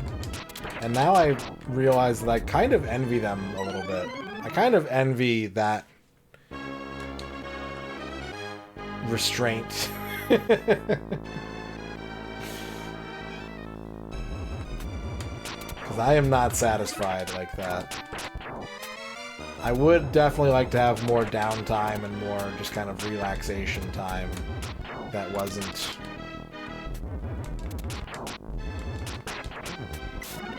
taxing mentally or physically or monetized. But it is not so for me. And I accept that.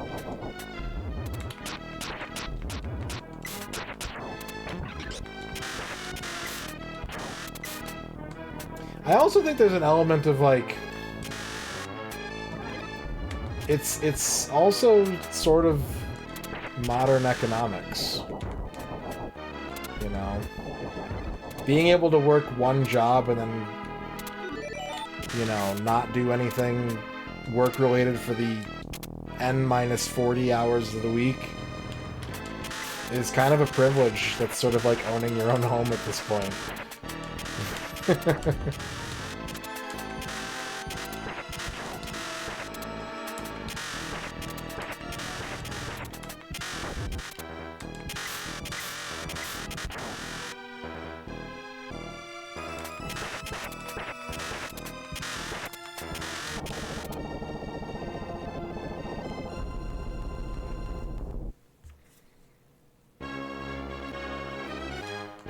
Like, I've even considered, I've thought about it before, like, if I did win the lottery, to the extent of, like, not needing to work ever again, not just, like, the $2 million jackpot, but, like, if I won a fucking Powerball jackpot, I've asked myself, would I keep streaming? And depending on where I am in my life at that point, I have considered not. Just ending stream. As much as I like to do it, like, it is work. And, like, if I didn't feel like I had to do it on some level, like, it's very good work. It's very fulfilling work for me. But, like, at the same time, would I prefer to just kind of bow out at that point and be like, I'm gonna watch streams, I'm gonna be in chat, but I'm just gonna vibe and do my own thing and not worry about any other stuff. I don't know. I don't know. It kind of depends. I go back and forth on that. I think as far as getting, you know, doing work,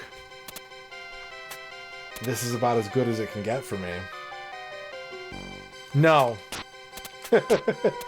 I started streaming because I believed that I could make a career out of it. It was never a hobby.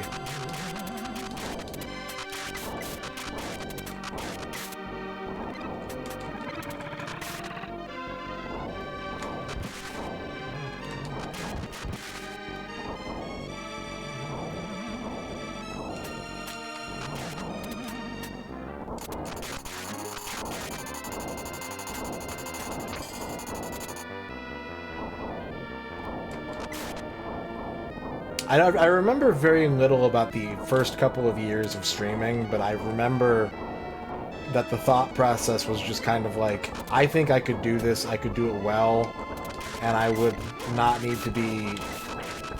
I could replace, like, less desirable work with succeeding as a streamer. And I was right. Streaming makes up, honestly, probably about 80% of my income at this point. I'd like for it to be 100%. Silly boy, how silly am I on a scale from 1 to 10? I'm gonna say 7, but I wish I was a 9. On the inside, I'm a 9, but sometimes I take things too seriously.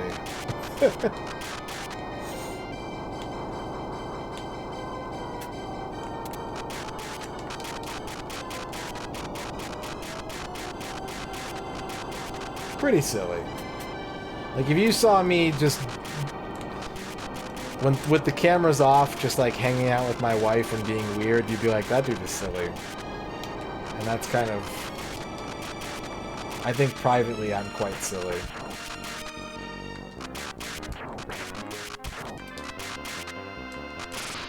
and I yearn to be that silly all the time.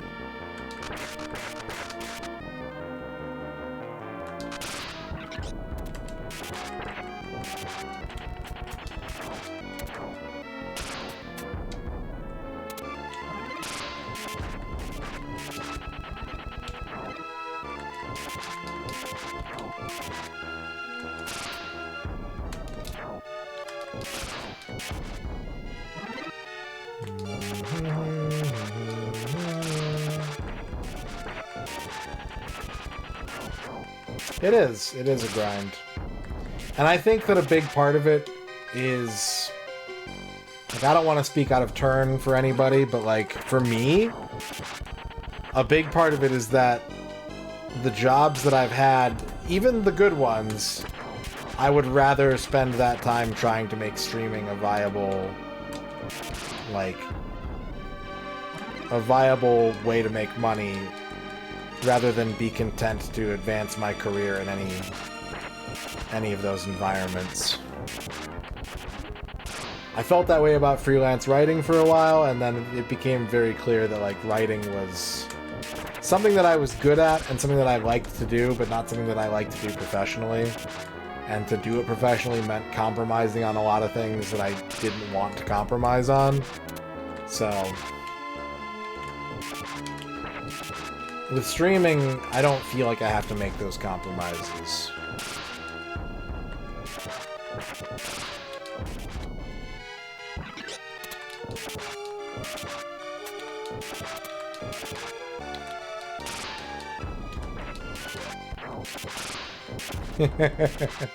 Yeah, I mean, that's the flip side of the coin. Like, you know, to be completely honest, right? I don't think I'll ever be able to retire. I've been self-employed for so long that I don't have a lot into Social Security.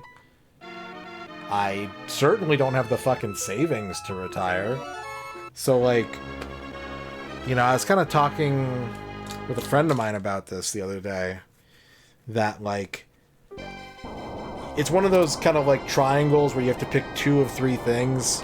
If you're lucky, you can have all 3, but I certainly don't yet. But, like, streaming is so enjoyable to me and such a good fit for me that I don't mind that insecurity. Some people gotta pick one. Some people can't even pick one. Some people don't have that luxury. You know? Like, I'm nervous about what life is gonna look like if I make it to, like, you know, 80. Because I don't even have a lot of confidence that, like, streaming is going to be something that's going to be around forever. You know, I feel like any day, one piece of legislation and I'm going to have to make some really hard fucking choices, right? But, there will be some form of content creation, but then it kind of gets back to the whole writing thing where it's like, is that form going to be something that I would want to do? I've been giving a lot of thought these past couple months to doing YouTube videos, and, like, I know how I would do it if I were to do it, but it's less interesting to me for various reasons. It's something that I think I could do. It's something that I think I could do well, but, like, starting from scratch and, like, streaming is great because I get to play games. There are skills beyond simply playing games that I exercise, but, like, at the end of the day, this is something that I can do that also lets me play games. And, like, doing other types of content creation, if there was gameplay involved, it would be more preparatory. It wouldn't be the sort of meat. Oh my god, what'd I do? Oh, alright. You take those.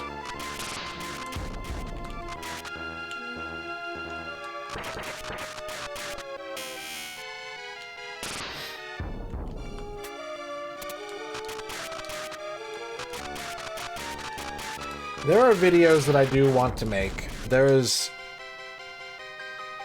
the biggest thing that I struggle with, and it's a me problem, is that I personally... I don't think that most of the people who speak with authority on a platform like YouTube are, like, qualified to do so. And I don't want to add to that problem. And I don't feel like I'm qualified to speak as an authority. Like, anything that I would say would be really, really tempered, because I don't want to speak in absolutes. And because I don't want to come off as someone to be, like, listened to and then parroted without making, you know, without critical thinking, without self-exploration.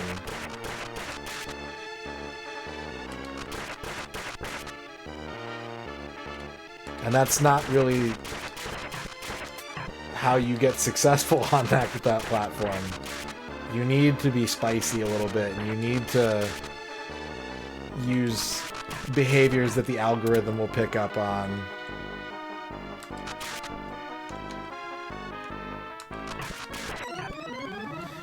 Yeah, but here's my problem with that, is that there's already so many people doing it, and whether or not I feel like they're covering all the bases, it just doesn't, like, I don't feel a need to simply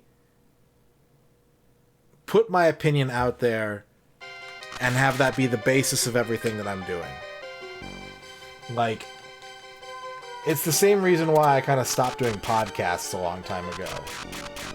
Is that there's a saturation point where if you succeed, it's kind of in spite of whether or not what you're making is good, and more that you just kind of hustled it the right way.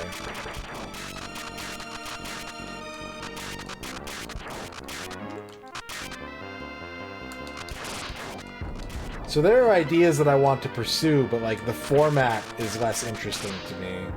And I don't feel compelled to be a voice in that space and be like, listen to me, I'm right, or what I'm saying has more value, or anything like that. I think that there are better people who could fill that role. And so it's kind of like, I don't want to have to be the person to do it.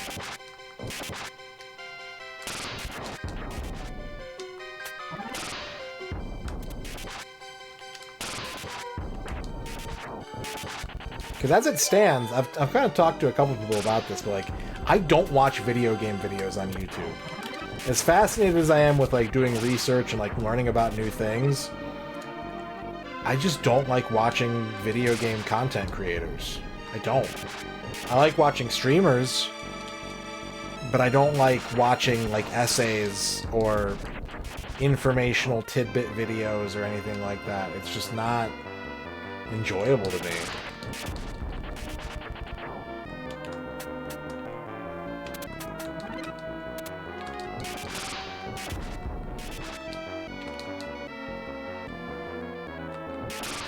Well, part of it is self-esteem. Like, I'm not gonna lie.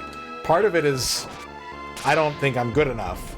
Part of it is, I don't want to fight to convince people or myself that I'm good enough. Like, it's not, you know...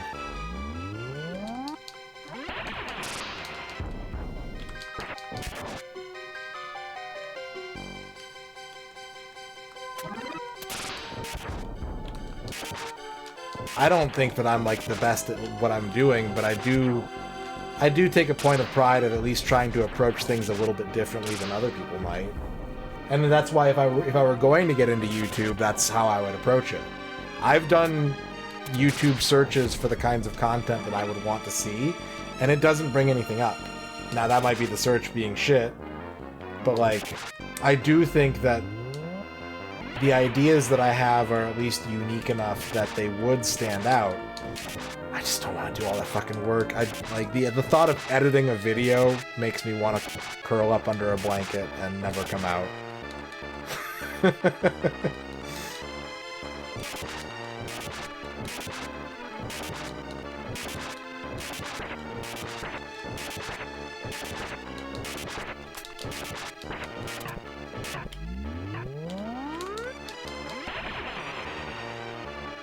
God damn it.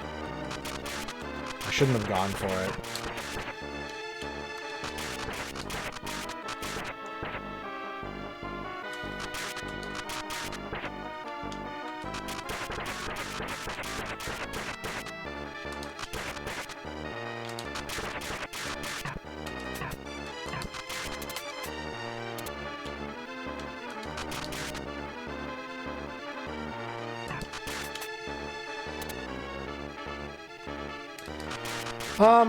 I need a second to really parse your message. I don't know if I understand what you're...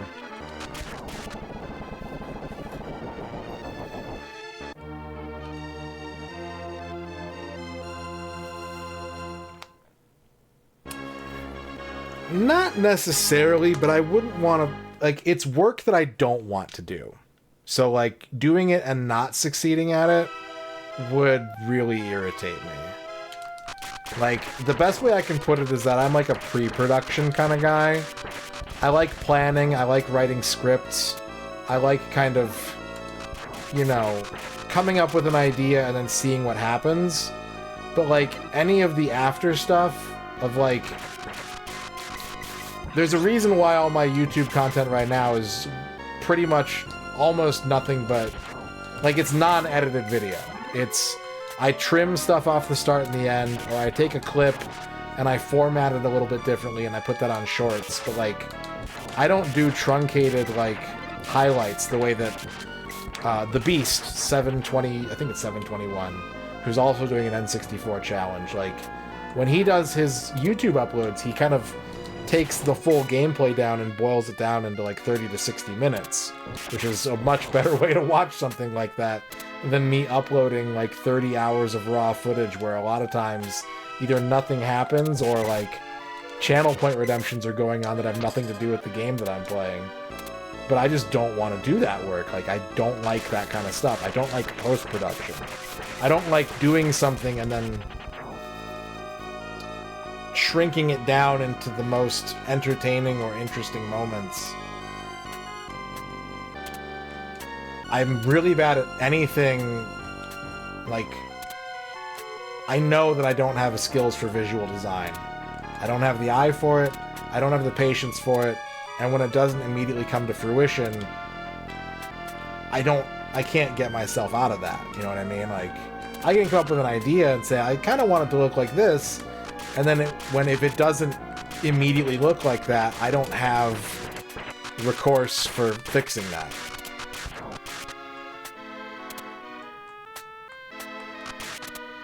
So, you know, once upon a time, many, many years ago, I came up with an idea, and I'm just going to talk about it, but I wanted to make this channel a 24-hour channel. I wanted it to be showing something 24 hours a day, like a video playlist, and sometimes it would be me streaming live, but when I wasn't streaming live, I wanted to make pre-recorded shows that I felt kind of fit retro Twitch culture without being just a live stream. And this was when what I came to kind of realize is that Twitch as a platform likes to compete with YouTube. They are really focused on competing with you. They view YouTube, I think, as their #1 competitor, not Kick, not TikTok. YouTube is the site that they think is their #1 competitor. And they let you store and broadcast pre-recorded content as reruns or as premiere videos, but no one really uses the platform for that. And I don't think it's because people on the platform... I don't think it's because they don't like that kind of stuff, because if that were the case, then, like, the 24-hour Game Center CX channels and the 24-hour King of the Hill channels and shit like that wouldn't have audiences. I think there is a demand for that kind of stuff if it is of a certain quality or interest level. And so I came up with a plan of like, well, what kind of videos would I make? What kind of content would I want to make for Twitch in a non-live environment? And a lot of it was stuff that I honestly don't think would work all that well on YouTube. I think it actually would be kind of tailored to Twitch and what Twitch viewers are looking for. And I still have all those designs. I still have all of those kind of like pitches and everything. But I couldn't do it all by myself, and I couldn't... My failing at the time was I couldn't communicate the benefit to someone else to get involved in doing it if they weren't committed to the same kind of long-term grind that I was. If they weren't committed to spending years and years and years of effort to see small realized gains accumulate over time. And so it just kind of stagnated. And I sure as hell couldn't do it by myself. Some of those ideas I still think about, and I still think, like, instead of having a 24-hour kind of content, like, I could still make maybe 2 or 3 of those really work as standalone sort of things. But it would take buy-in from other people that I could not directly financially compensate. It would be a different matter if I had money to throw at the problem, but I don't.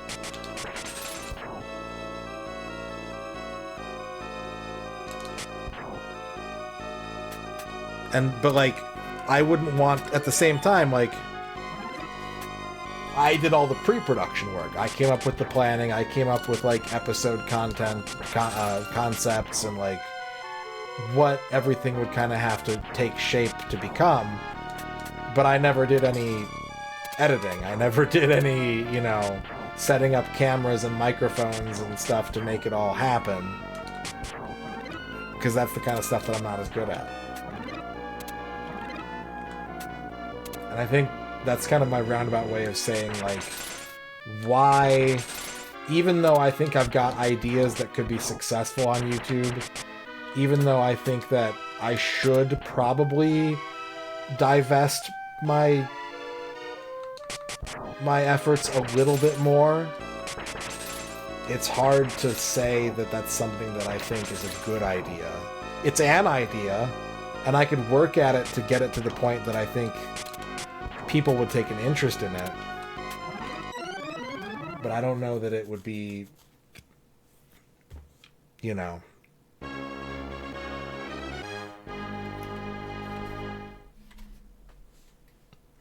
I don't know that it would be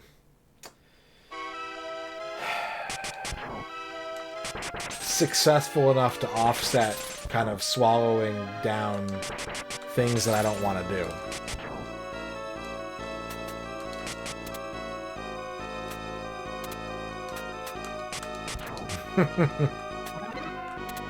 I did actually, true story, when I was doing these pitches, when I was really kind of getting this idea together and like wanted it to be something that I felt was unique enough to make this channel stand out, I was looking into film grants. I was looking into New Mexico film grants and how much money I could get from the government to do something like that here.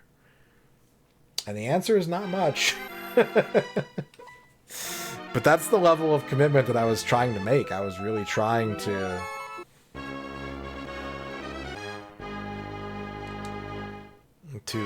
find a way to make it all come together like that.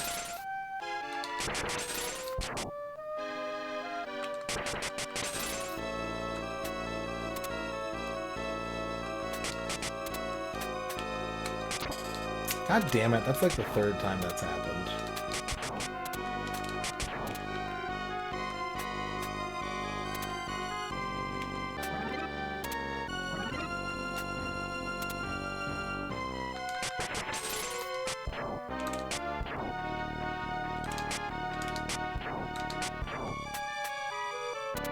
So, I feel like that was a really long, meandering speech to the point where it's one of those ones that I'm kind of trying to remember how we got there in the first place, but the moral of the story is that my imagination is a lot bigger than my ability to manifest it.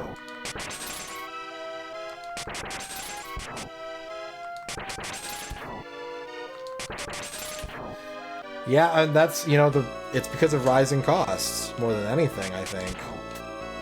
It's because everything costs so much to make now that, like, you need to make sure it's going to be a home run if you're going to have any hope of seeing that money come back. And that's when it comes to stuff like Hollywood money, the people with the money they're not patrons, you know? They're not trying to put something out in the world and hopefully make their money back. They're profiteering. They're not going to greenlight something that isn't going to raise the stock price.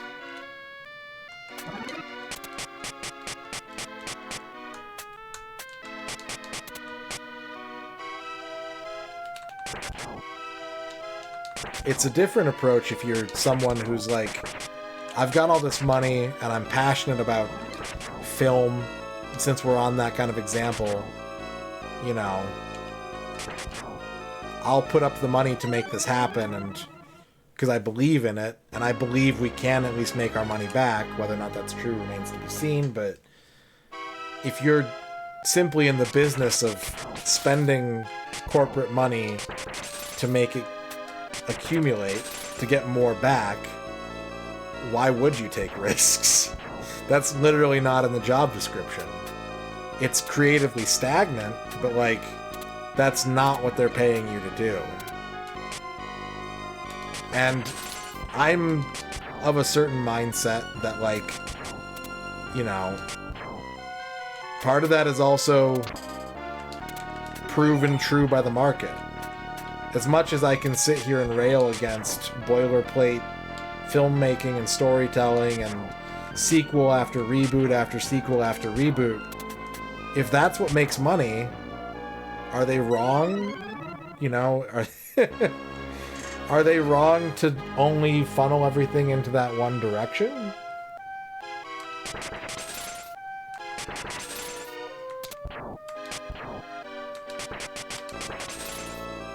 I can sit here and talk about how much Funko Pops suck, but if people keep buying Funko Pops, then it really makes it clear what's an opinion versus what is actually reflective of what people give value to.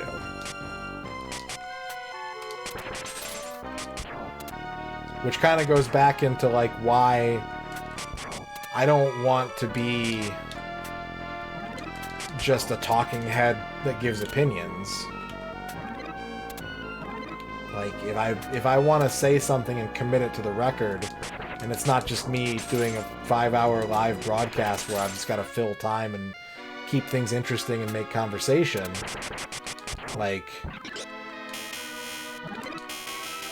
I want to say something that is worth considering rather than simply draws attention and is provocative.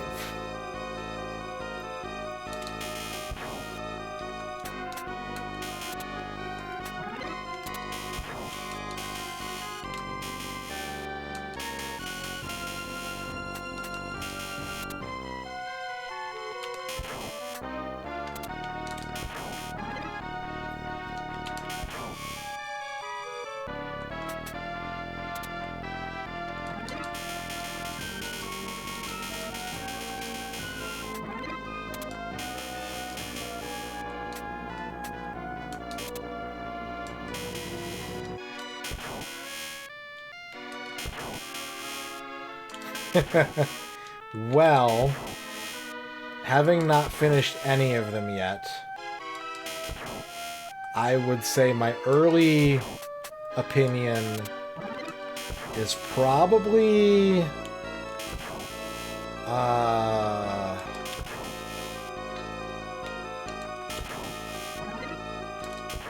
I mean, do you like RPGs? Let's start there.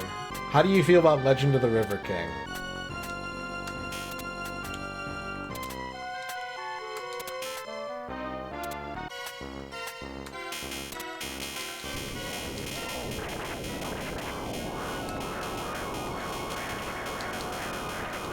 Too much crafting? Then you probably want Shigesato Itoi's #1 bass fishing. It uses the fishing controller, it's got animal characters and NPCs that you can talk to and interact with. Very cozy vibes. That's the one you're going to want to get.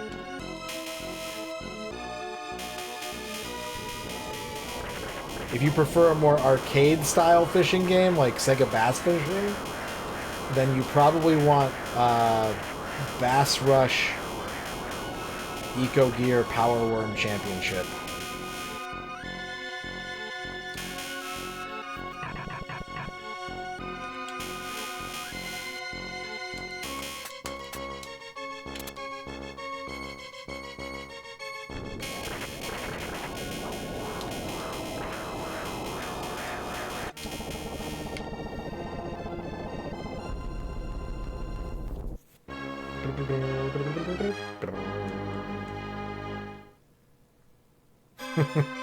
Well, that's based on first impressions alone, so I'll get back to you on that.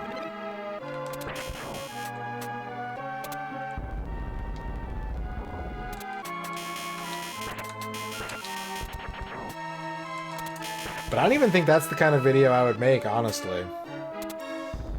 Like,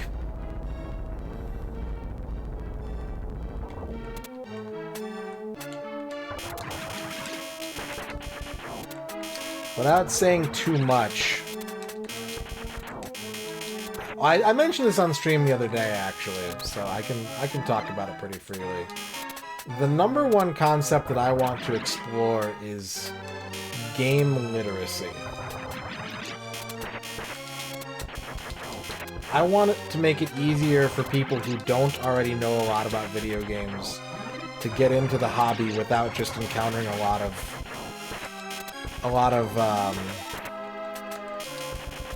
absolutes and kind of platitudes that are prevalent. Platitudes and attitudes. I want to make it so that people who are, you know, who know the basics or who know the really, really well-known stuff can have an opportunity to find what else is out there without having to dig through everything themselves, because as fun as I'm sure we all think that is, that's not fun for everybody, you know? Some people... Yeah, I saw a fucking, like, Facebook reel yesterday or today, and it was someone being like, I want to spend all my time playing video games instead of just scrolling through the thousands of video games I have and not making a decision as to which one to play. Which I think is becoming a very common issue for people. Like, I had to break that habit. When I got really into emulation, I fell into that trap, and I think that people are kind of rediscovering it a little bit with, like, FPGAs and things like that, where it's like, it's cool that you can have all that stuff at your fingertips and ready to go, but if you don't know what you're looking for, if you don't have... I'm gonna take this a logical step too far. I admit that this is unrealistic, right? But there's something about, if you are purchasing video games, if you're going to Toys R Us or FuncoLand or GameStop, that's where you have to make your decision. You can't play any of that stuff until you pick something. So you pick something, you spend your money on it, you take it home, and then you are a prisoner of that purchase, and you kind of have to give it your time because that's the one thing that you could take with you. Netflix syndrome, I think, is kind of more prevalent these days for a myriad of reasons. But I think that if people had the information at their fingertips, that of how to look for the things they were looking for. Not even to be like, these are the hidden gems, because that's been done to death too, to the point where it's kind of a joke. But if you can make it so that people can understand what they like about a game, and then can find other games that share those qualities. The thing that I kind of always go back to is like, I didn't know for a long time why I liked the characters I did in fighting games, until I played enough of them, and I realized that more so being a zoner or a grappler or looking cool or looking sexy, I needed a character that felt good to move back and forth with.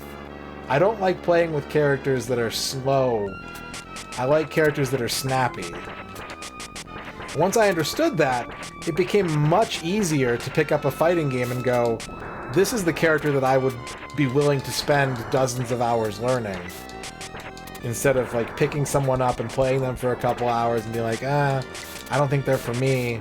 You know, so just like being able to understand what makes two different platformers, even really well-known ones, what makes them different,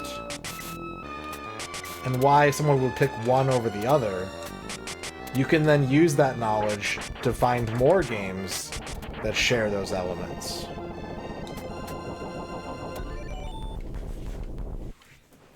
So not even that, right? Not even that, Bovine, but just to be like, do you like Castlevania, right? Do you know why you like Castlevania? Do you know what it is about Castlevania that draws you to it? And it can be as simple as like, I like horror-themed stuff. I like gothic-themed stuff. I like, you know, the music. But, you know, do you like the way that controlling the character feels in Castlevania 1? Or do you like the way that controlling a character feels in Rondo of Blood?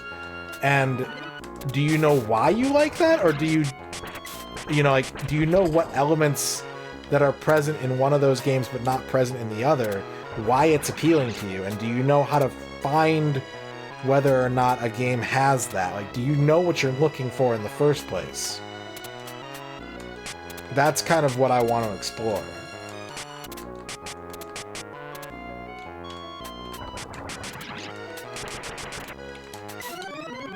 Because once you know why you like something, it's a lot easier to look for that quality in other things.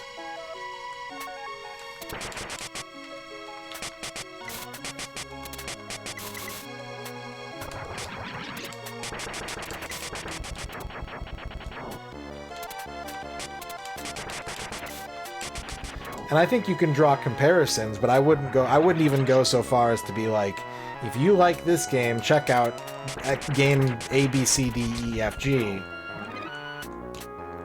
But I could be like, you know, this game can be appealing if you like this kind of content.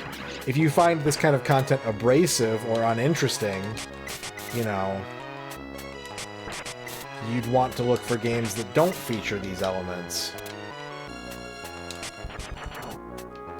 Like, comparison is inevitable and important to explain things, especially if you do have a bigger background in the medium. But I don't think I would even go as far as to be like, these are your next logical steps. This is where you should keep digging. This is where you should keep looking. I think that people kind of have to do that on their own. And maybe there are some people who would be better suited to that and who could say, you know, who could take it the next step and say, you know what games do feel that way is these 5, these 10.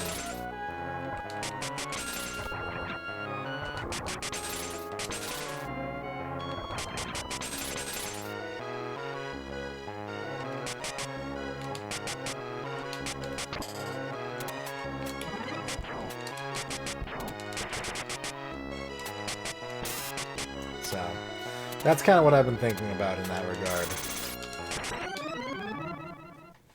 Yeah, I don't know if it would work. I don't know if people would give a shit.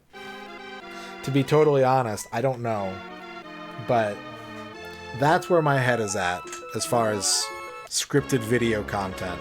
And like, this is years of drilling down to get to this point. I've had a lot of other ideas for scripted videos that I've gotten really excited about, and then like a couple weeks later I've been like, oh, that's a horrible idea. But I'm still in the honeymoon phase with this one, so we'll see if I do anything with it or not.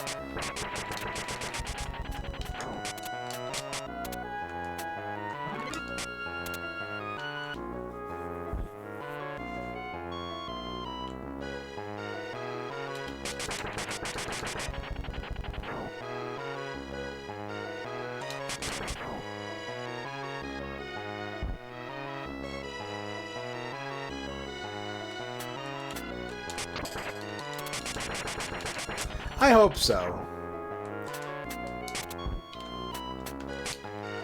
Because I think you can fall on either side of the, like, are video games art debate. I can make a strong case for why they are, and I can make a pretty strong case for why they're not, by and large, to generalize. But I do think that they merit the kind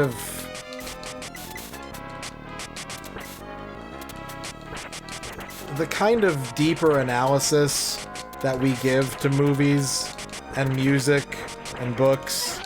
I think all the elements are there that you can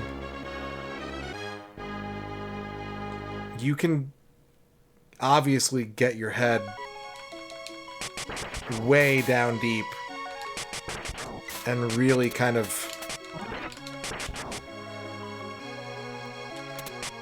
to use the word again, like, analyze them. It's important that they're just simply fun. Like, that is not something to be understated, is that it is really important that a game be fun to play more than it is to be, like, historically relevant or emotionally poignant.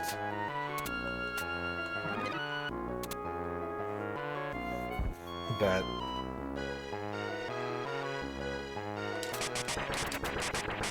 that's the kind of content that I do seek out on YouTube. Like,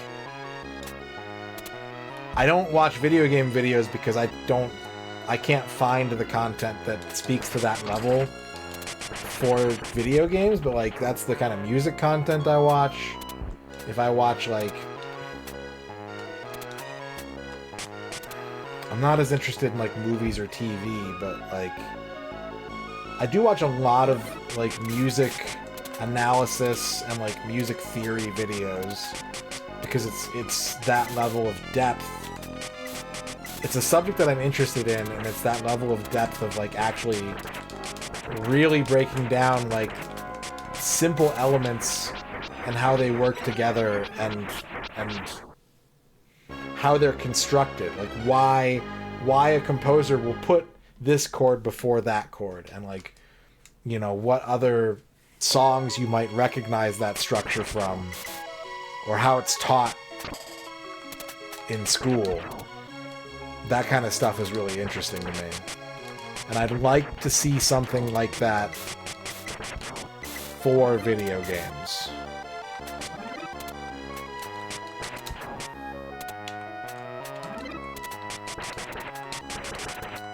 Yeah.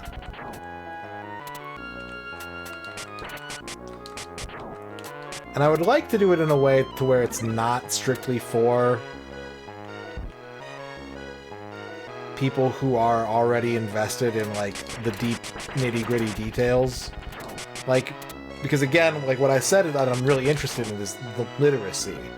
I want to make it possible for people who don't know anything about video games to find a way to get into it, but I also want to take that very same subject matter, because, like, when I was younger, I used to be really uppity about stuff like, did you know gaming?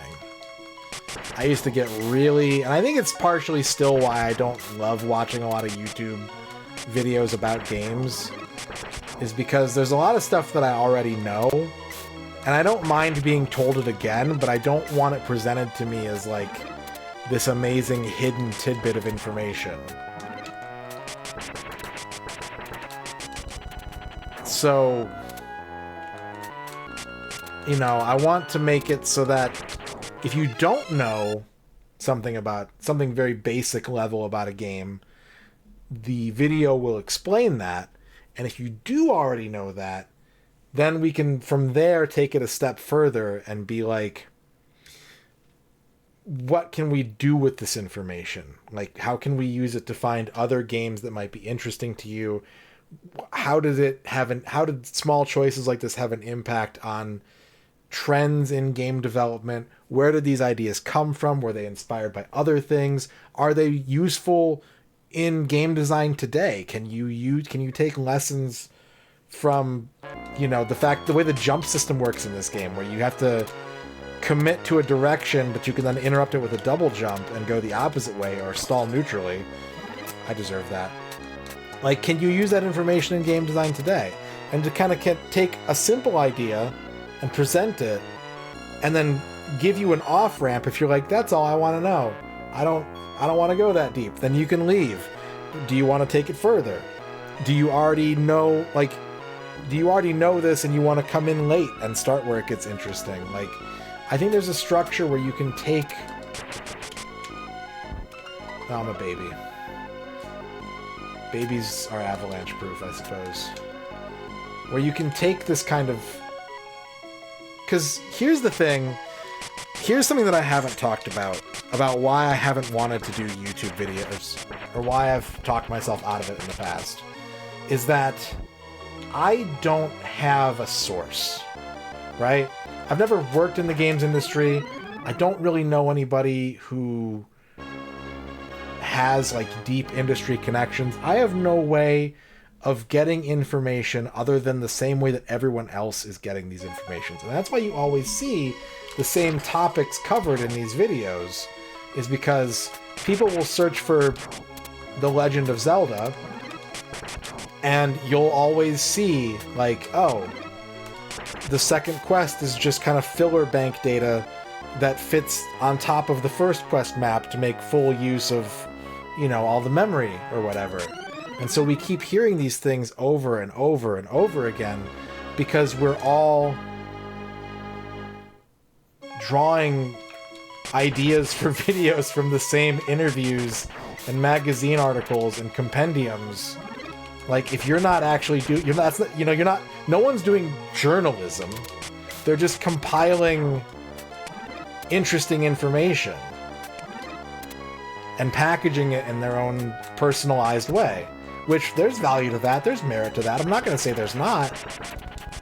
But I don't want to just do that again. So what I would say is that, to your point, Bovine, I believe that I can use my first-hand knowledge to go beyond the fact a little bit, and to kind of break it down, and to kind of look backwards, look forwards, and use those same resources as citations, use them as a bibliography, but not be content to simply compile them and present them. That's not something I have an interest in doing. God help me if I ever make a top 10 list video. I've gone off the deep end.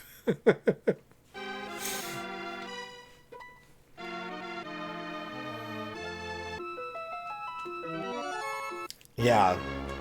Tell me about Doki Doki Literature Club. One more time.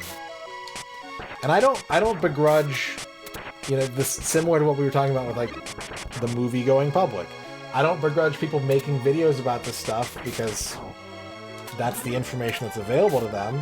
And I don't begrudge people who like those kinds of videos if that's what they like to hear about.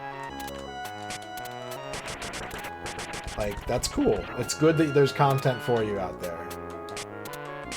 But I'm not content to enter that space and have nothing new to say. So I need to be damn sure, if I'm going to do something that I don't even really want to do in the first place, that I can derive some kind of personal fulfillment and say, like, I contributed something.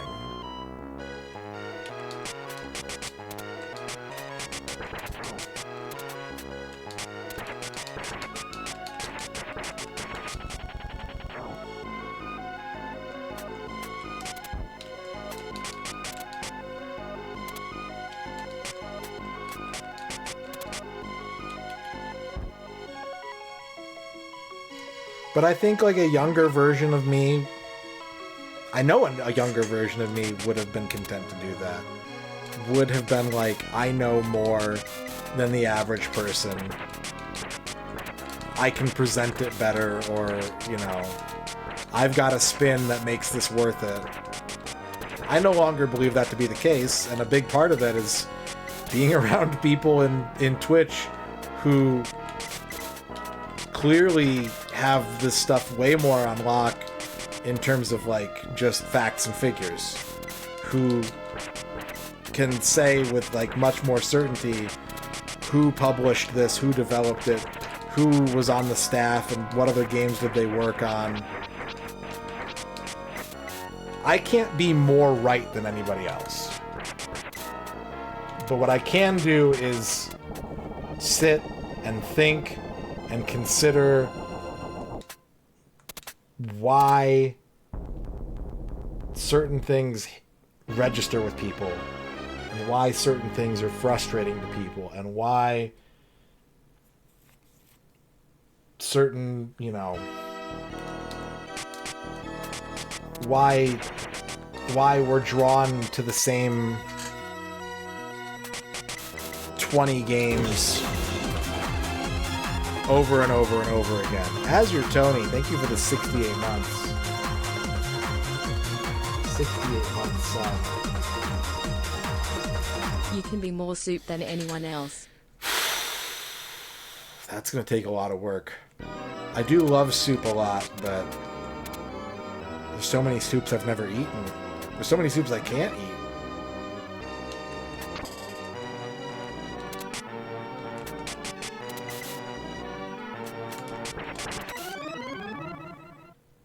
I know. And I agree, Bovine. What I'm not sure about is if I'm the right person to do this. I want to be, because I care deeply about... I want people to go out of their comfort zone while at the same time enjoy what they're doing. But...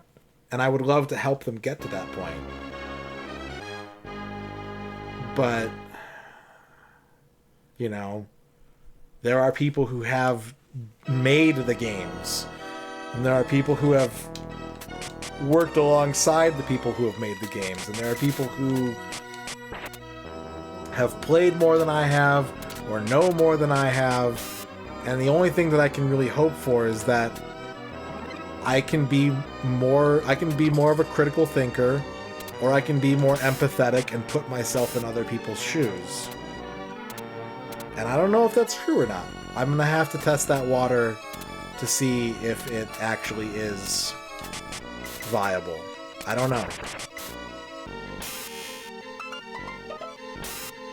The worst that can happen is someone on YouTube says I look like Fat Aphex Twin again, and I waste a bunch of time and energy.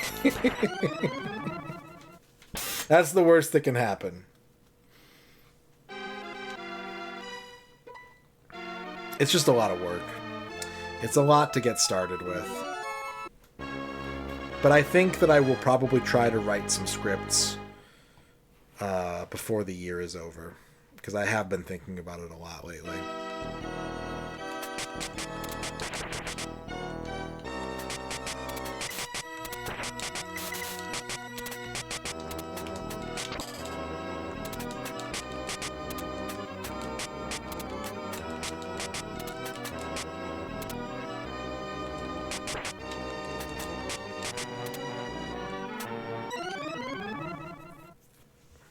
What's up, Left V?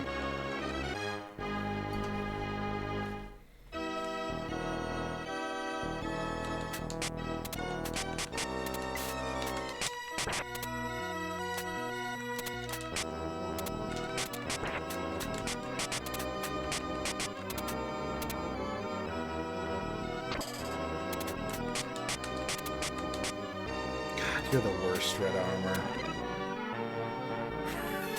You're the fucking worst, dude.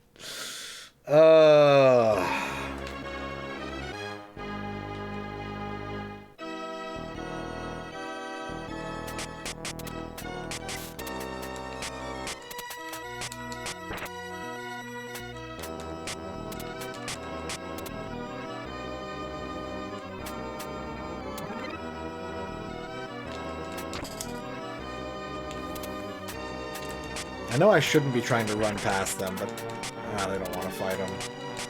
This might just be where I quit and call it a night, rather than deal with this section.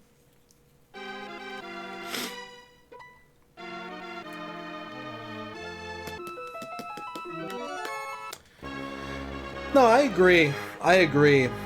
Where I'm hung up, like I've said, is that I just don't know if, like, it's a shot that I can shoot, but I'm also old enough and kind of comfortable enough in a lot of ways that, like, I don't know if it's a shot I want to take. I don't know if that's something that I want to dedicate a lot of time and energy to. Because there's a lot of things about it that I don't like. There's a lot of things about it that don't speak to me the same way. Fuse Deluxe, thank you for the raid. How's it going, Fuse?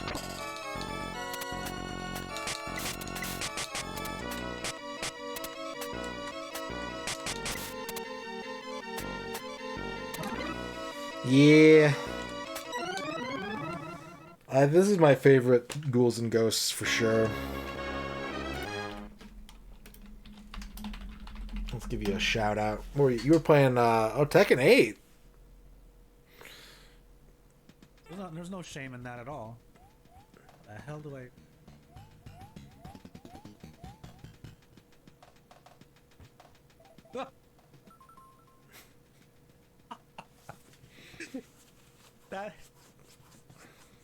That thing legit scared me. I did not jump like that throughout all of Resident Evil Village. Yeah, it's late as hell where you are. But I hope you had a good stream. We're just kind of freewheeling today. We've done some spreadsheets. We've played some games. Omerta R6. How's it going? How's it going, R6? I've been talking about potential YouTube content that I might want to make, and why I haven't made it, and why I might not make it, and why I might make it. We've set up a tournament bracket of systems for me to do a complete works project of. We've done some no misses. I beat Super Bomberman. It's been a day. We've just done everything today.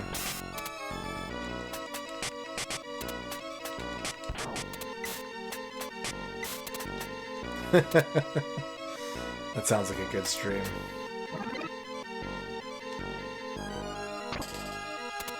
Full podcast, yeah. That's kind of been where the energy that I've had today. It's been a lot of talking. There's been a lot of talking.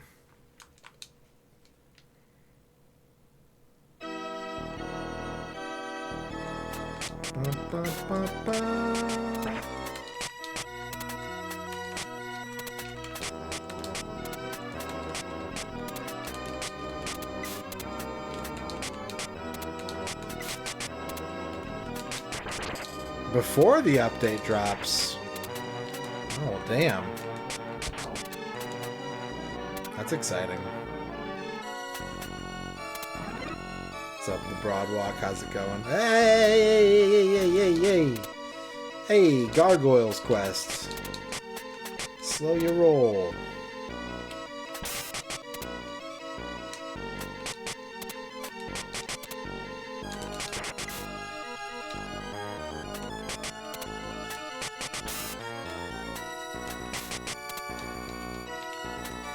Damn it.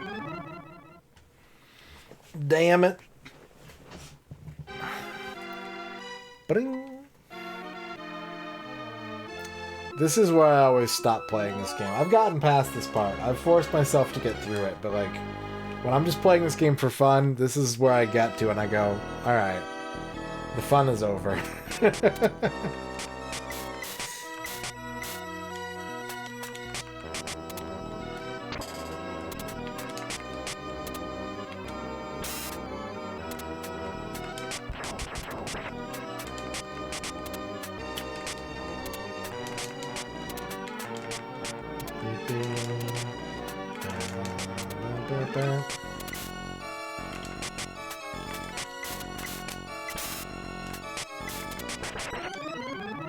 You know you're next, right, Fuse?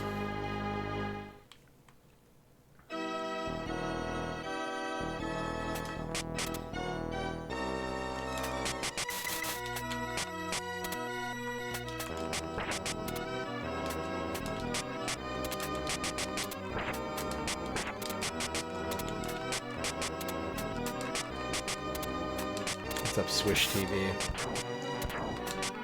I'm too stubborn to do that. I'm too stubborn and I'm too afraid.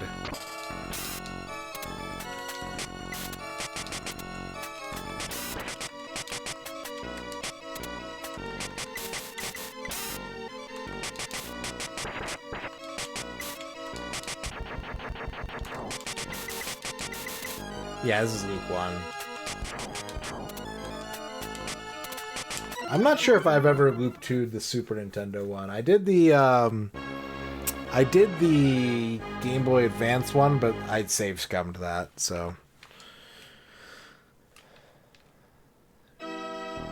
It's hard, and it's a different ecosystem. I don't think it's as simple as just... Like, I've got some subscribers based off of just what I do off Twitch and nothing else, but... It's a different beast. People are looking for different stuff on Twitch. You can't... On YouTube, I mean. You can't just treat it as another video platform.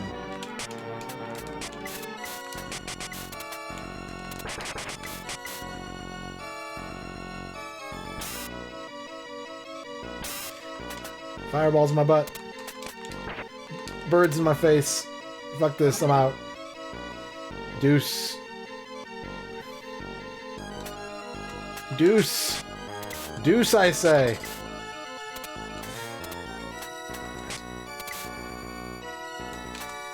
That actually worked. Now if I can just get to the checkpoint. Oh, there isn't a checkpoint.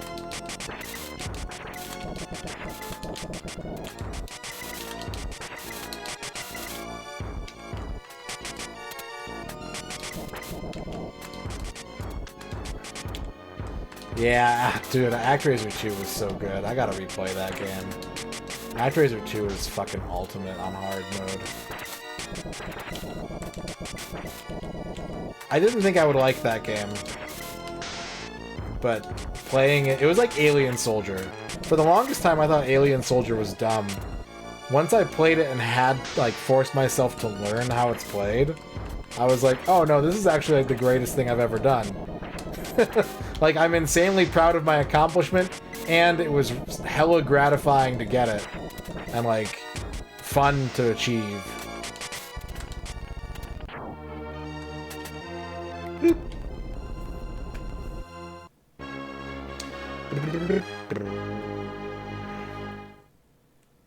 Thank you, thank you.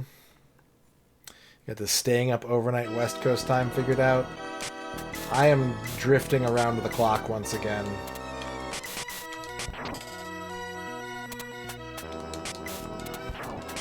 I think, like, last week I was getting warned. Was it last week that I was, like, ending every stream early?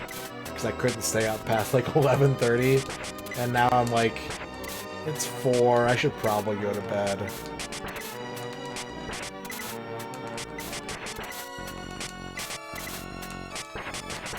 Yeah, same. I remember watching Nick Arcade and seeing ActRaiser 1 and being like, it looks up. I don't know. It looks... I didn't know.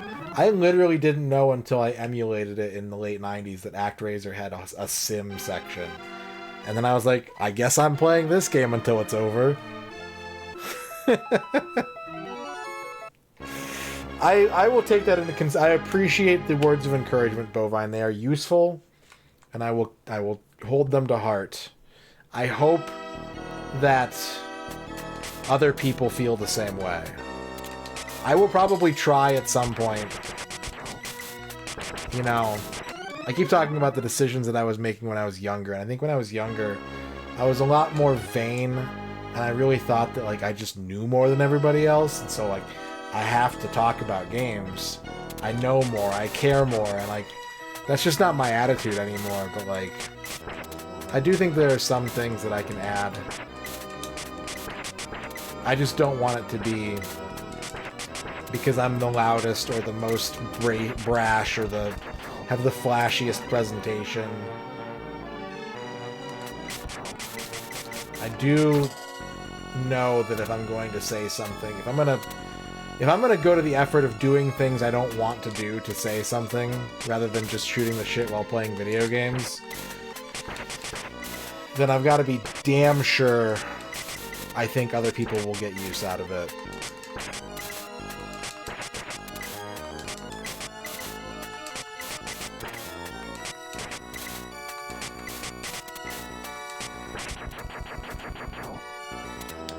That's a good idea. It's hard. Like, it took a lot of adjustment for Ern and I to deal with our schedules the way we do. And even when they're like, even after years and years of doing it, when they're really backwards, when we're really opposite each other, it's still pretty hard.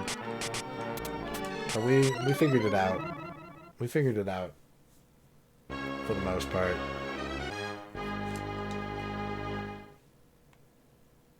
Everything is simpatico.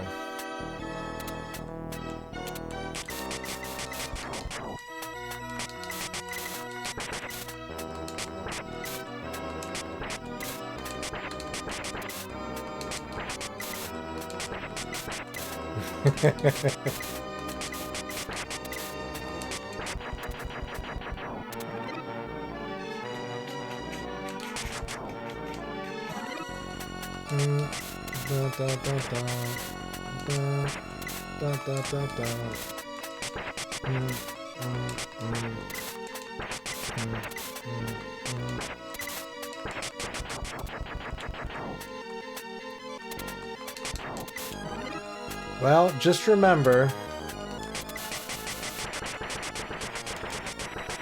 any time slot is good because it's a global audience. So as long as it fits in with the rest of your life, you know, maybe you'll be broadcasting to a bunch of people in Europe or Australia, but they'll still they'll still appreciate it and enjoy what you do.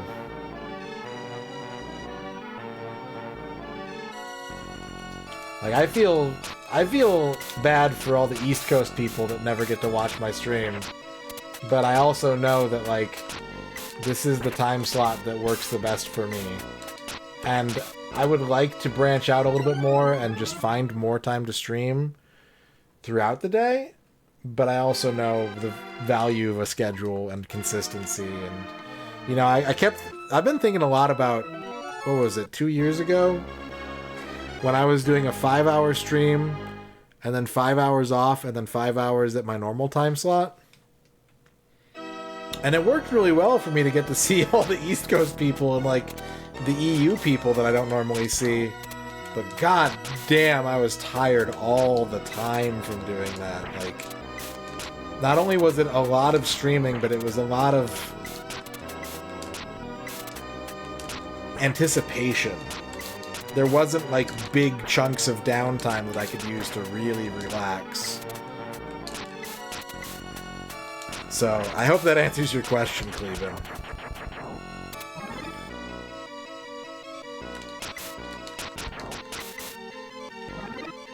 It really was like working a split shift job.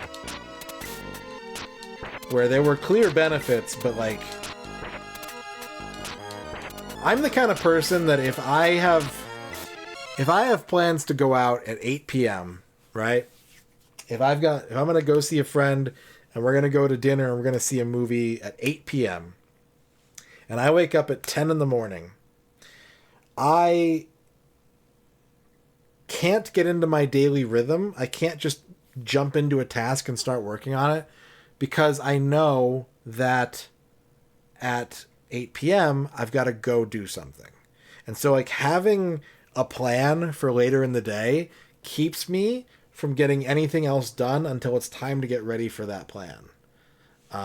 It's different if you're, like, going to work, I think, because that's also kind of the same, like, get ready, leave the house kind of activity. But even with, like, streaming, even that was enough where I'd do the afternoon stream, I'd go offline, and I'd have 5 hours to like eat and like get stuff done and get ready for the next stream. But just having that still in front of me, you know, even with my sleep schedule being the way it is, some days I wake up and the first thing I do is stream. And then I know that I have got a bunch of time afterwards to get everything else done, because streaming is over. And some days I wake up in the morning and streaming is the last thing that I do. And I get everything done until it's time to stream. But like, if I stream, and then I'm done streaming, but I've got to stream again later, then like, I'm still kind of frozen up by that. And can't really get comfortable with it or, you know, move on to other tasks.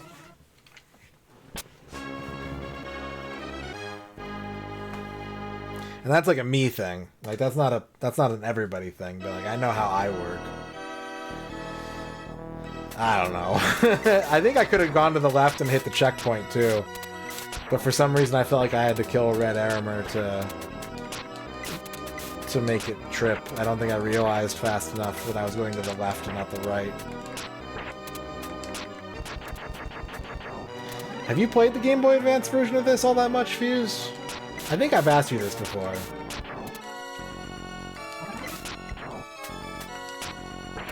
Oh, dude! Do you know about the Game Boy Advance version?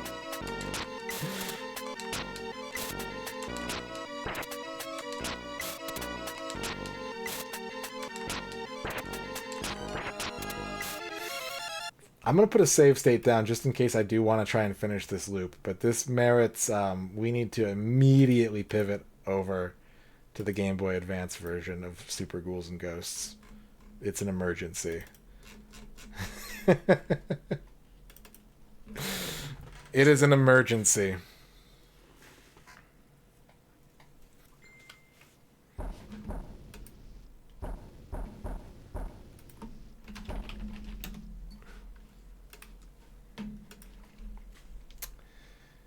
Arrange mode.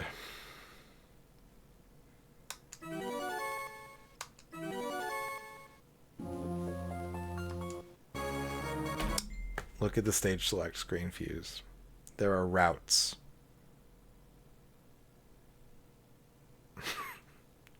Do you recognize that 2 in the middle there? So if I remember right, the bottom path is the easy route, and it's like actually an easier version of the Super Nintendo game.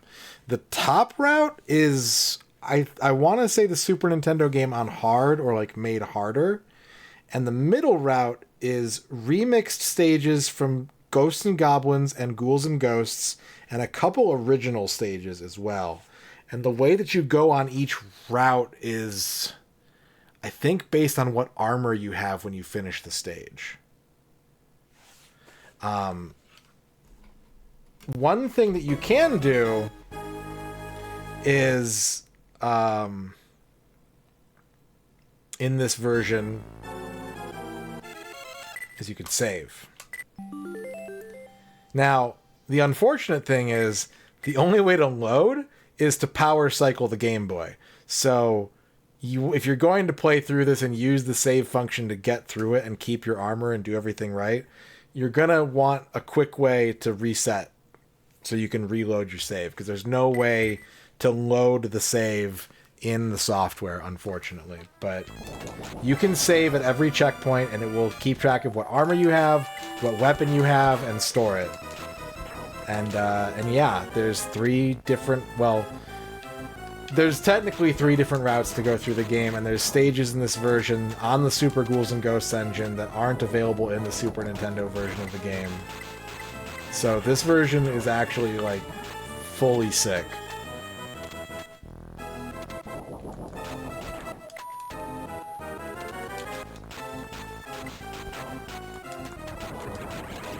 If you're a fan of the original, like, obviously there's some sacrifices that have to be made, but I think it's actually a pretty functional port, and it works pretty well. It's worth a playthrough. It's worth a playthrough if you're a fan, because it's just more. It's more of this. What would I recommend for beginners? I would recommend Ghouls and Ghosts. I think Ghouls and Ghosts is the easiest one. I learned it blind in less than in a day, just by grinding it out.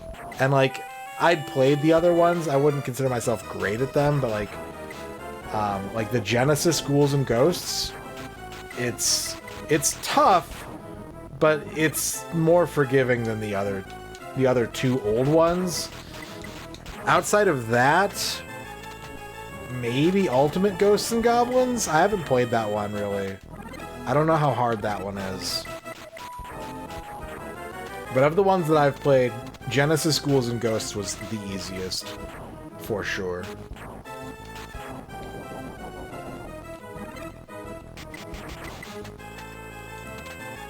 Ghosts and Goblins is brutal. And like, this game is tough, but it's kind of like...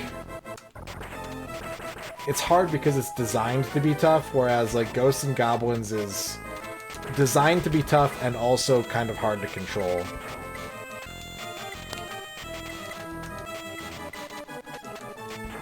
But yeah, this port is sick. If I still had my save file, I would show you some of the remix stages, but I don't, unfortunately. So yeah, check it out. It's good. It's good. I like it. Let's go back to the Super Nintendo one. Let me see if I can finish this loop.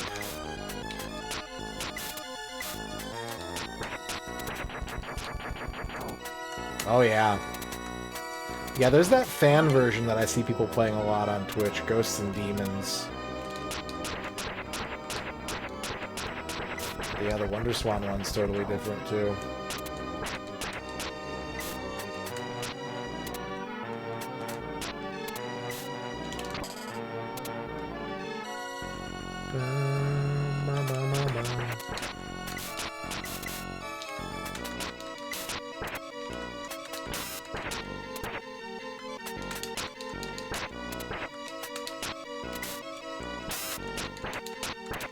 Damn it, I thought he was gonna die on that hit.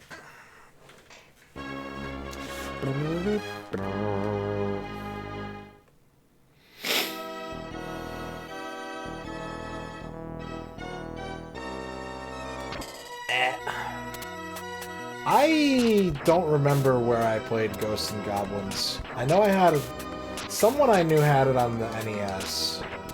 I can't remember if it was my stepbrother or like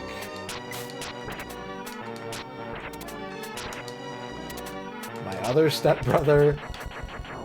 But I did play it on the NES first, and I even beat it as a kid. I actually went through the whole game. I can't do it anymore. I don't have those skills, but I think I just persevered one summer and forced myself to get through it. No, I haven't played Resurrection. Haven't played Resurrection, haven't played Ultimate, haven't played the Wonder Swan one.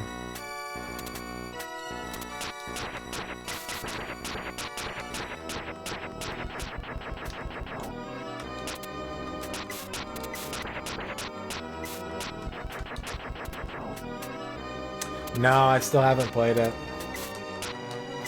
I still have not played... I haven't played any Tales games in a very, very long time. I mean, I would go so far as to say I really haven't played any Tales games. I played Tales of Fantasia for maybe like 6 or 8 hours. I played Tales of Symphonia for like 2 or 3. I watched a lot of Tales of Symphonia when my roommates were playing it. But... it's a series I'd like to get to, and I just haven't yet.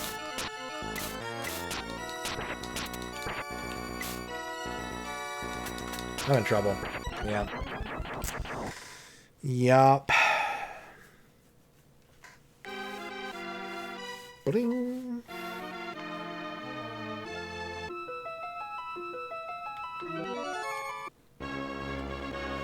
That's a good answer. Good answer, good answer.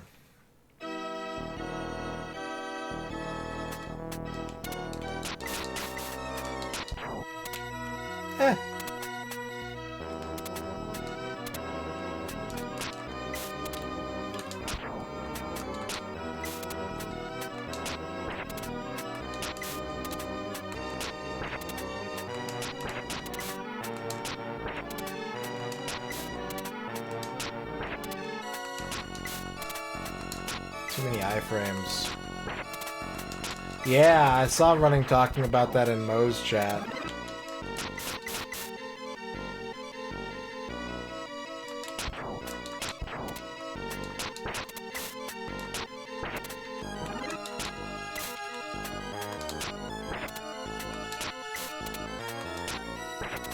Yep. Running Wild Vidya. That was a blast. That was really fun. I haven't really played fighting games like that in a long ass time. It was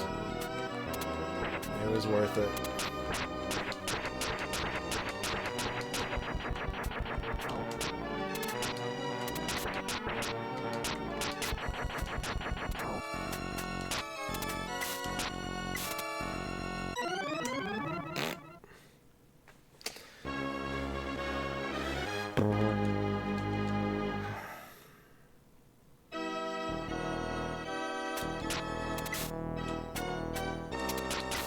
I will probably be streaming again tomorrow. I will not be streaming this Saturday, though, just as a heads up. I am going to try and invite a bunch of people over to play music games, so I will be busy hosting that instead of streaming. Thanksgiving is a toss-up. I should be free to stream. We do have family dinner with Ern's family, but that's usually over by like 8:30, so I'd be down to play Third Strike. I'm usually down to play Third Strike. I don't play on stick anymore though, so don't expect anything fancy.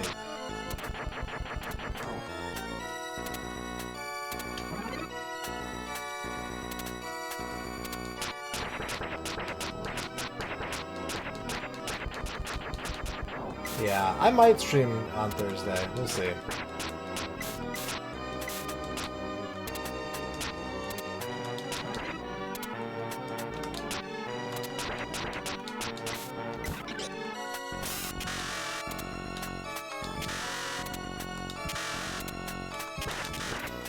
Damn you!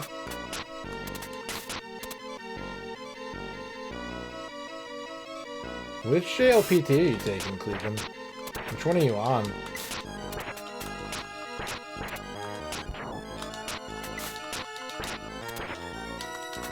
Oh, god damn it. N4? Damn, nice. Nice.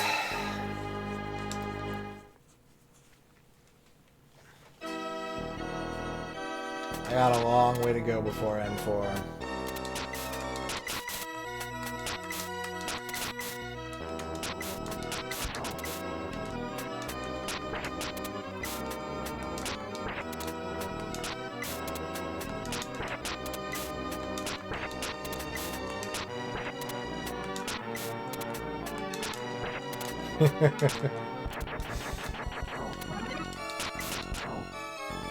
It's a good incentive. If you can come up with goals that people want,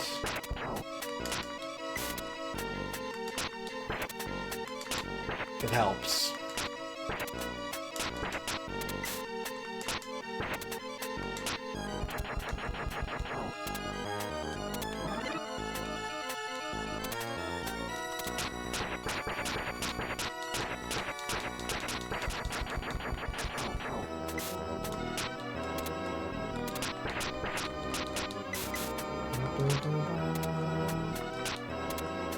Ah.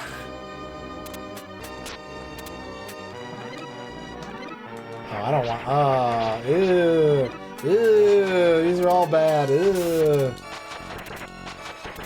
Well, actually...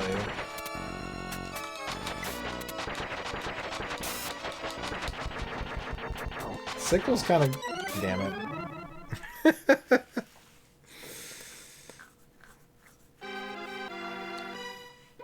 It's fun to play fighting games with Mo. I don't try to win anymore. I used to be really competitive with him for a while, and it got kind of... I'm not proud of some of the L's I took. But now that I'm a retired fighting game player, it's like, I can just have fun and goof off.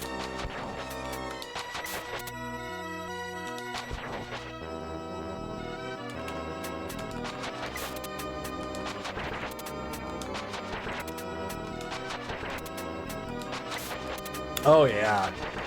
Yeah. It's so much fun to play Chianta. That game is god tier. I don't care what anybody says.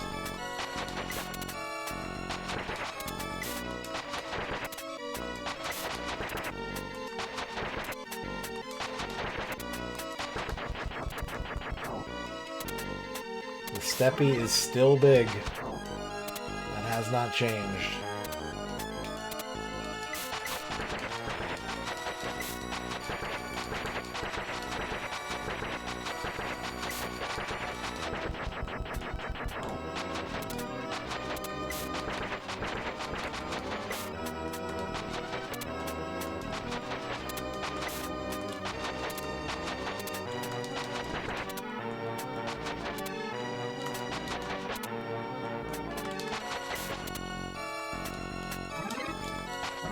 Ugh.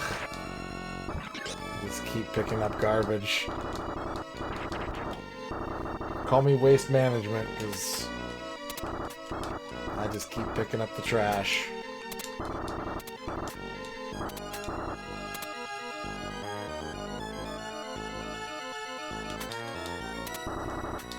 This is the wrong weapon for this job, though. I mean...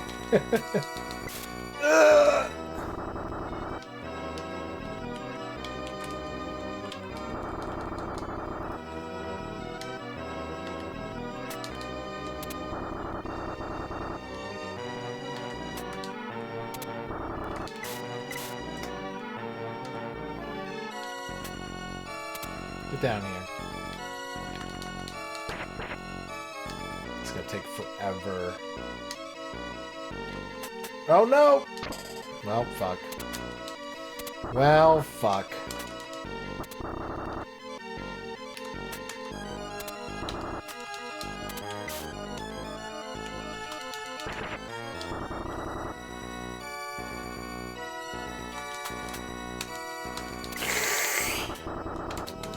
Oh, god damn it, I got greedy.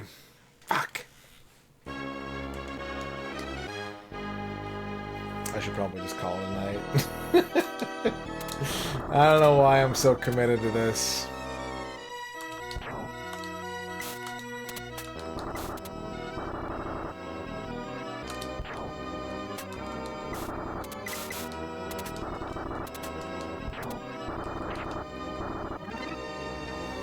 Yeah. Man, who uses this weapon, honestly? Who's all about this weapon?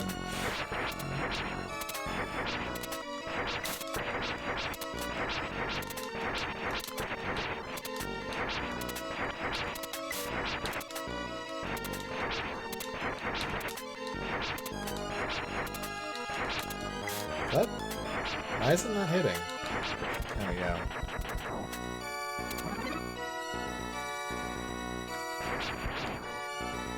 It does go through walls, like that's something.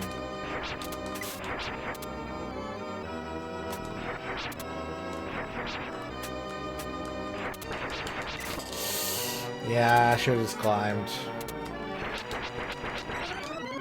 Damn. Damn.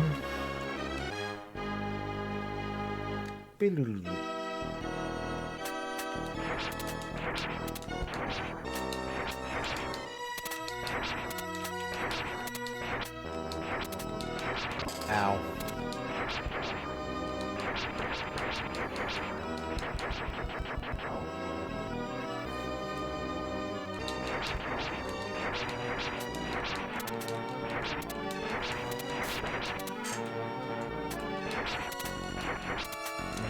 Saddled with this piece of shit.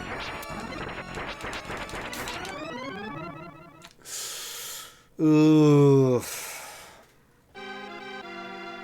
Ba-ding.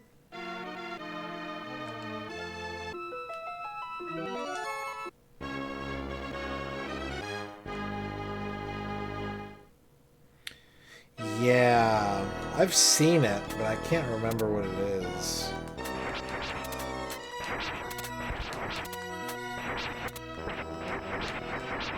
Okay. Yeah, finally a weapon for humans. Oh, god damn it.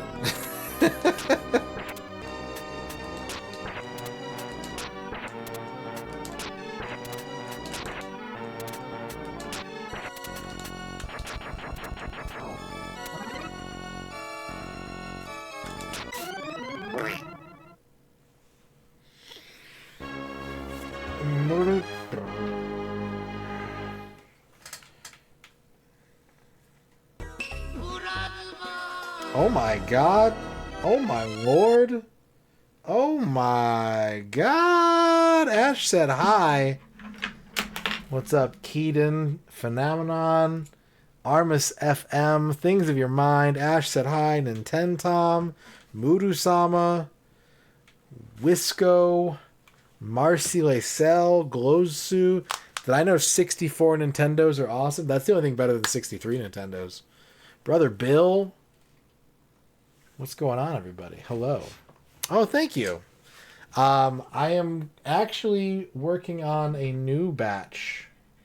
There's a new twist coming up, so make sure you keep subscribing to Dankzine to get more horoscopes.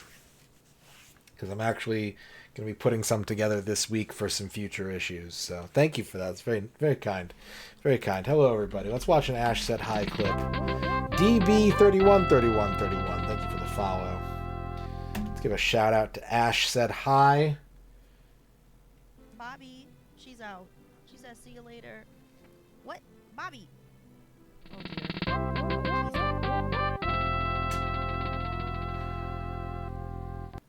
Bobby touched the cartridge.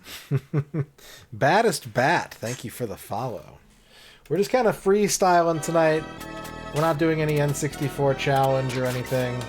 Any of the various large-scale projects that I undergo. We're just playing some game. We did a lot of talking. We did a spreadsheet earlier. We did a spreadsheet, a gamer spreadsheet. So, doing a little bit of everything tonight, but thank you so much for the raid. If you don't know Ash Said Hi, you're missing out on one of the kindest people you're likely to come across on this website or any other. The only place I'll go to watch a Nintendo Direct.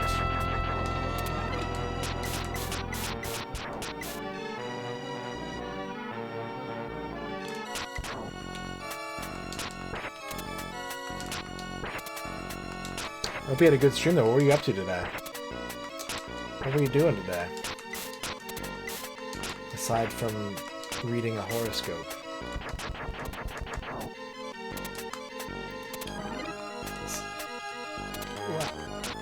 What?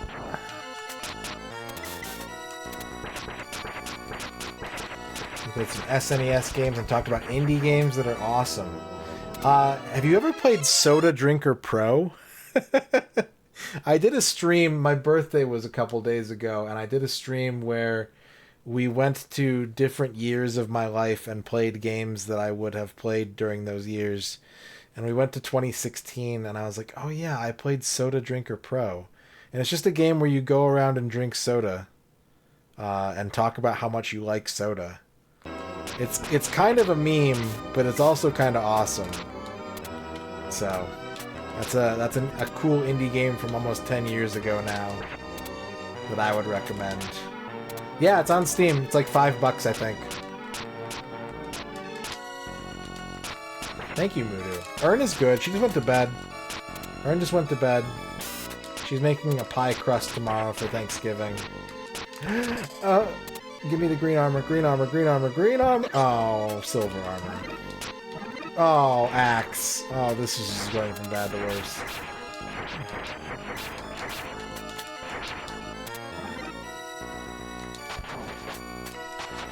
I am still streaming. For some reason.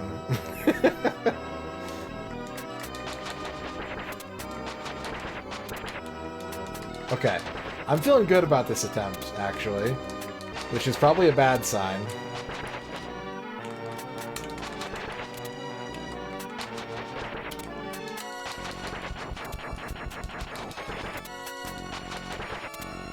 You like the crust the best, Schemo? I like wet food, so I like the filling the best. I'm a savage. I'm an uncultured filling enthusiast. Yes. Tomorrow, Thursday, is Thanksgiving. My favorite holiday of the year. Because I am thankful and I love mashed potatoes. And no other holiday embraces mashed potatoes quite like Thanksgiving does. Ah! Uncouth. Uncouth ghost spawn. I don't like this. I don't like this. I don't like this. Okay, I don't like that. I am not prepared for this. I'm not prepared for Sardius or whatever his name is.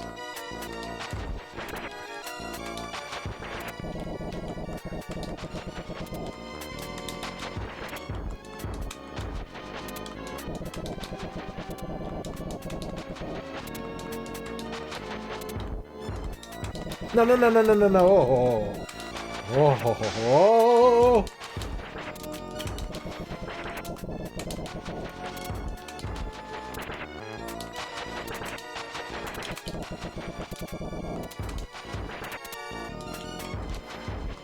Do I still have to contend with the second form on Loop 1? I don't remember.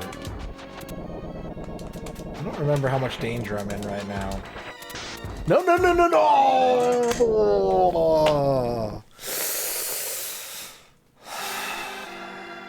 Ding. Ah, frickin' heck. Frickety heck.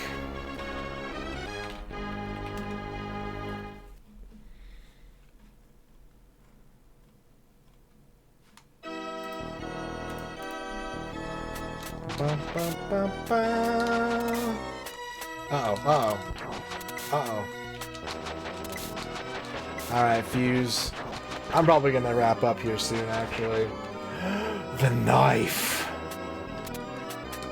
The knife. The freaking knife, dude.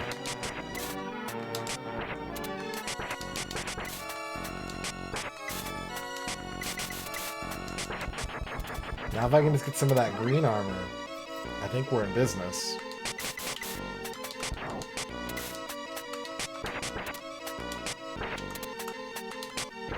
I have a plan. I have a plan to collect the materials.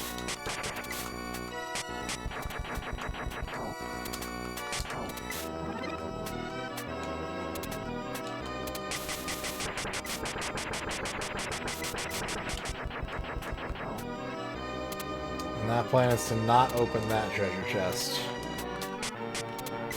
That treasure chest is not our friend.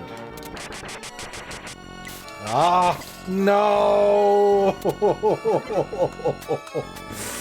Oh, no. Dang it. We can do this. We can do this. I can beat Loop 1 of this game. I can do it. I gotta believe. I don't want that. Get that out of here.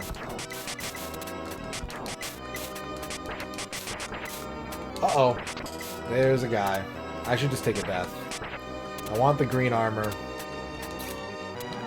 So, yeah. We'll just die there.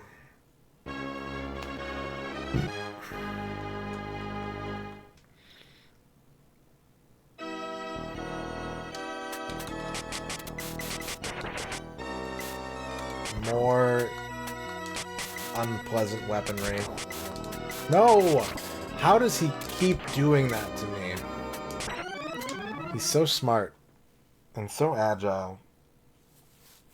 And me, I'm a buffoon.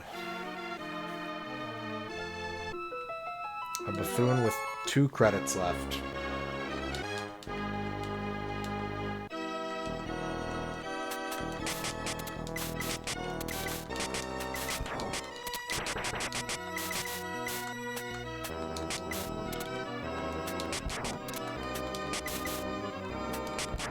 Okay. We are clothed for battle. We have what it takes. We have the technology. We have a firm belief in ourselves. And a distaste for demons and gargoyles and the like.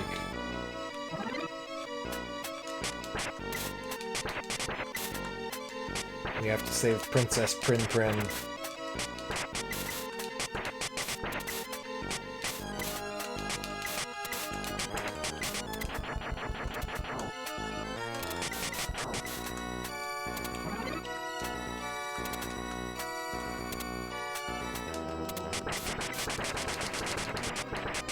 Satisfying.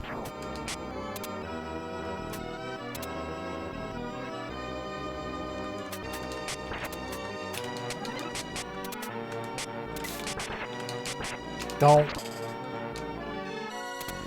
I can't do that. If I set that up like that, he's gonna do that to me every time. I need to prolong the fight a little bit. I need to drag out the battle. It's like chess. If I keep making the same moves, my opponent will keep punishing me the same ways. Unfortunately, I'm not good at chess. I am really, really bad at chess. That's why I play video games.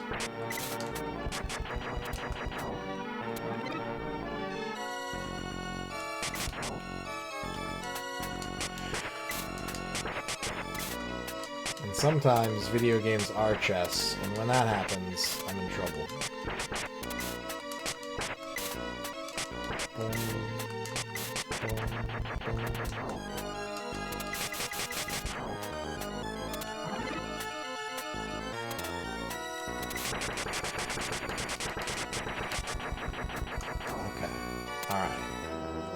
That.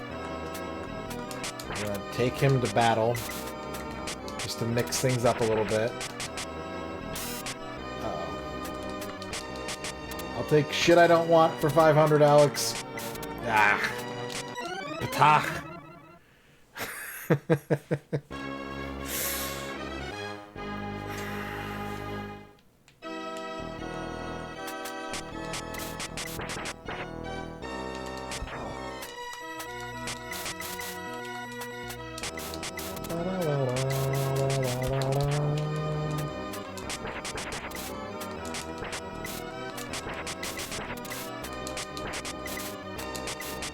I would argue that I'm doing worse now that I'm trying to get this green armor than when I just kind of fudged my way through on accident.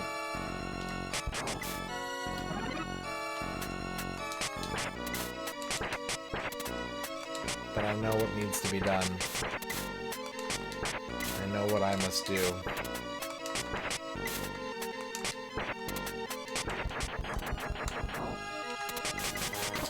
Why? What made you choose violence today?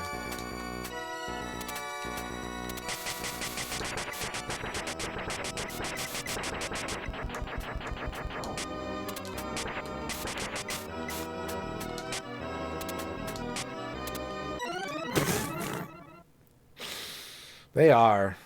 And like, there's a pattern to them, you know, that you can learn how to fight them, but it's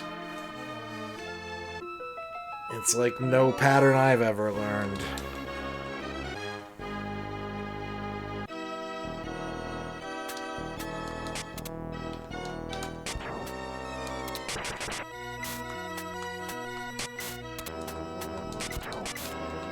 No!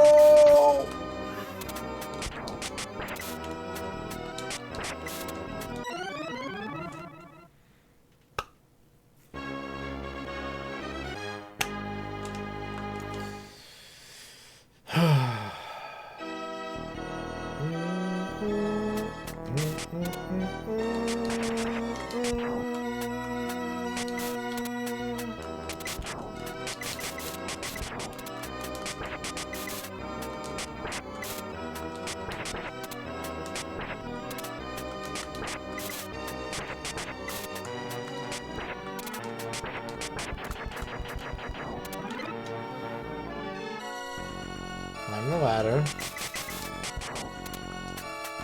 Fight the bird. Climb the ladder. Fight the bird.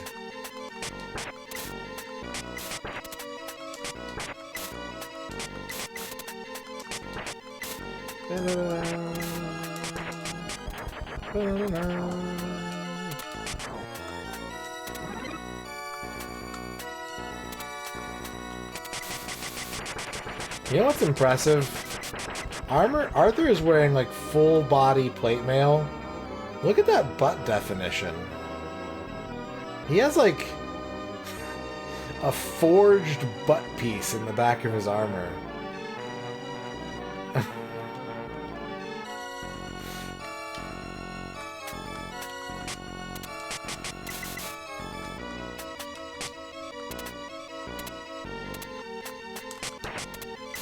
Okay, alright.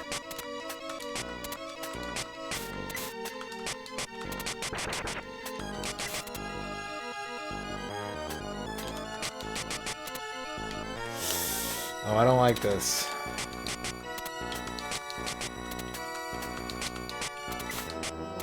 Ah!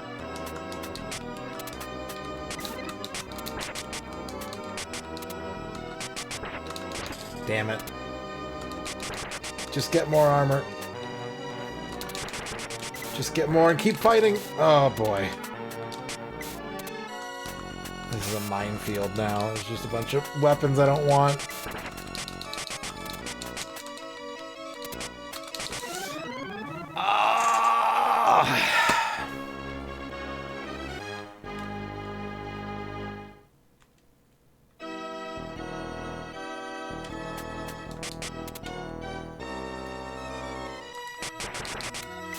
Blacksmith, more like a backsmith.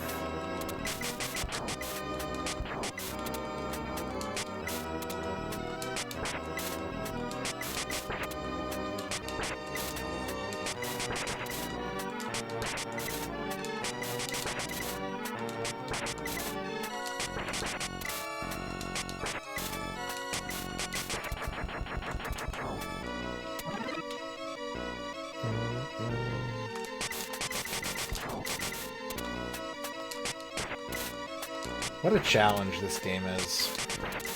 It's rewarding, it's gratifying, but it's a challenge. You must take heart to learn this game.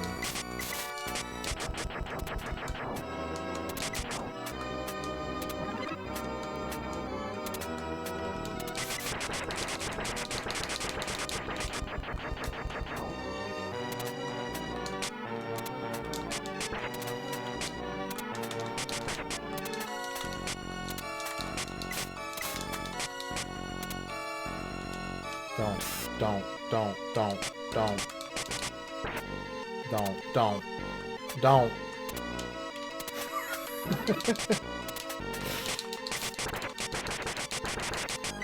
A bear trap?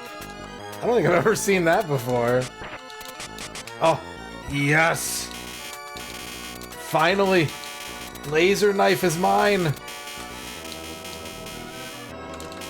Yes. Oh. Opportunity. Oh my god, it's gone.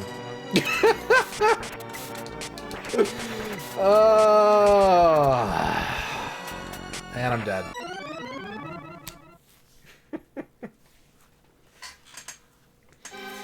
How many credits do I even have?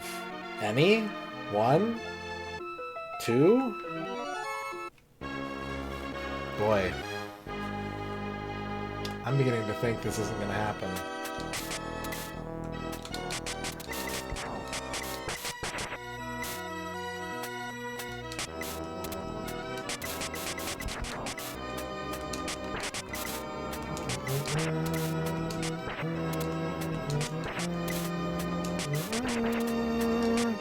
Thank you, Dango Rangus.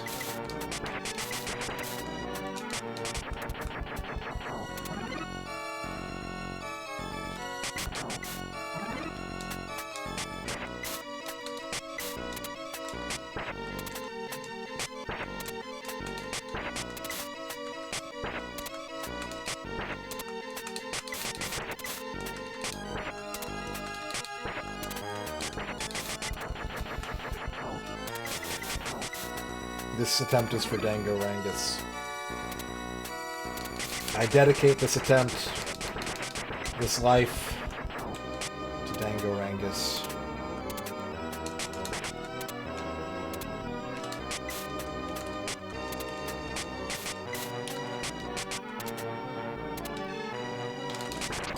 Ah.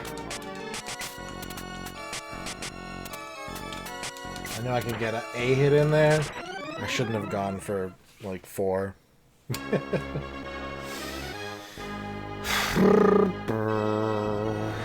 Ready, go.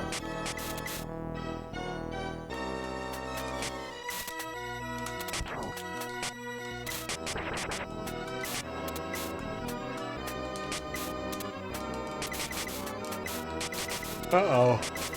What are they doing? Where are they going? Did one of them leave?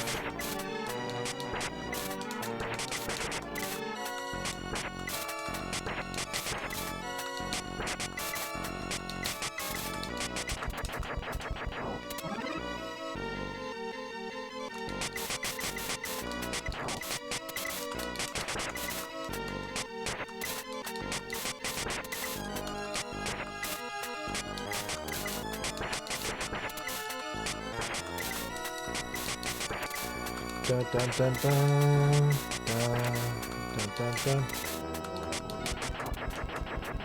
Okay. No, he did the swoop. He did the little swoopy. I don't have a plan for the little swoopy.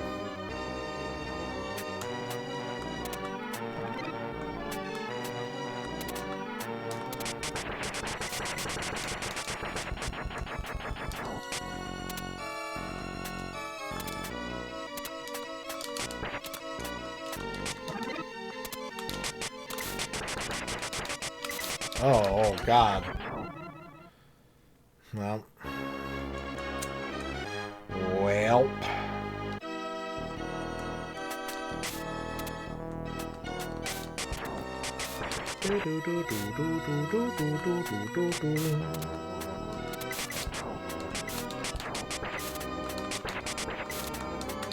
It's like Mike Tyson said. Everyone's got a plan until you hit the little swoopy on him.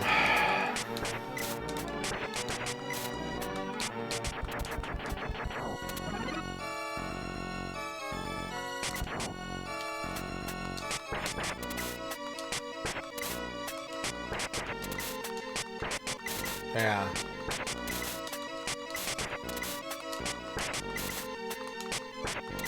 They wouldn't put it on the internet if it wasn't true. The swoopy. What do I do? How do I fight against that? How do I protect myself?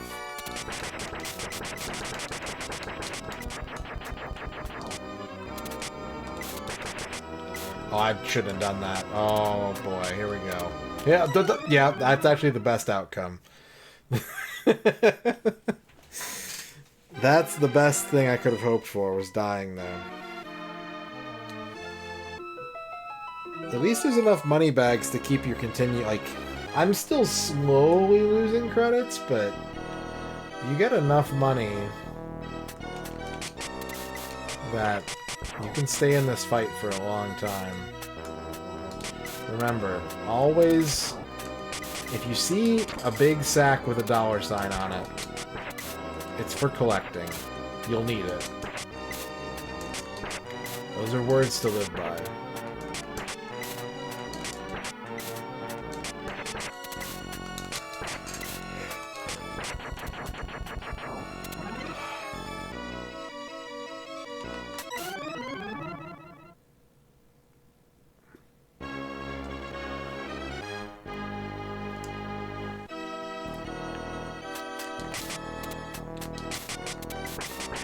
Might be too sleepy to overcome this challenge.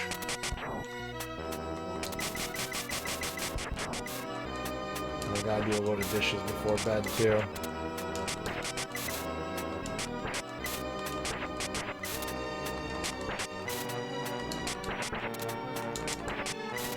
Yep. It's gotta have the $sign, though. And if it has the 2 strokes between the dollars, that's even better. That means it's worth twice as much.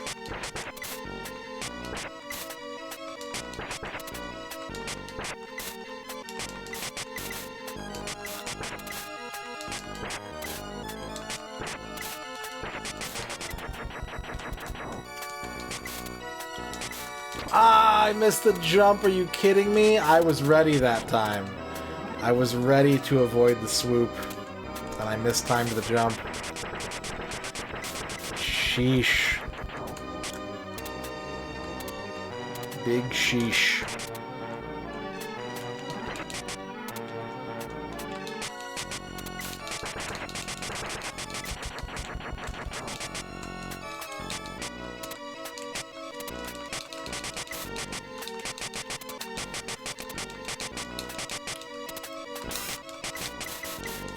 Hello?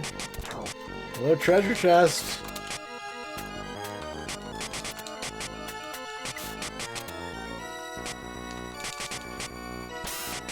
What you gonna do?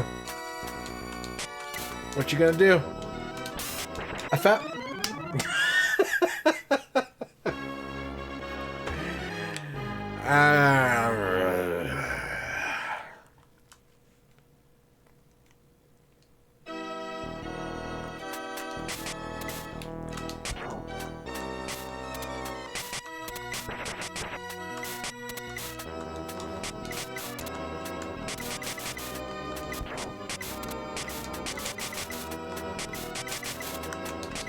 I don't like this.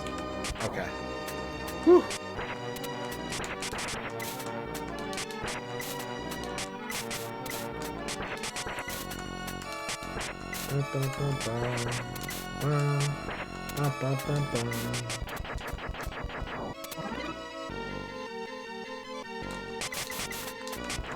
Be gone, minuscule imp.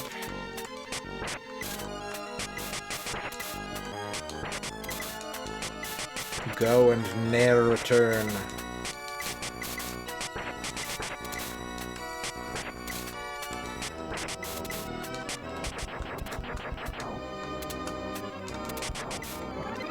Oh my god, I brought the armor.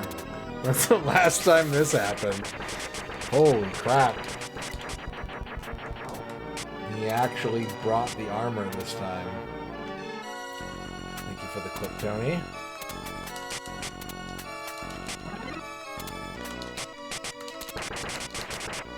Oh.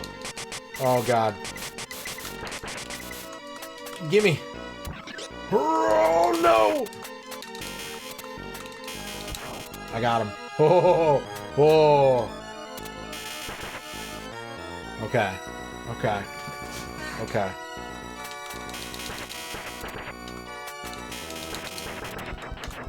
No, I didn't. I didn't even mean to jump that way. That was an accident. Oh. God. That was it. That was everything I needed.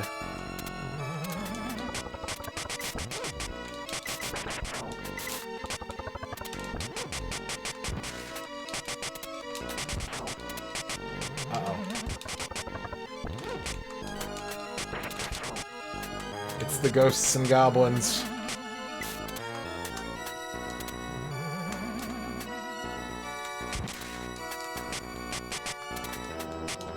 I could have had a laser knife.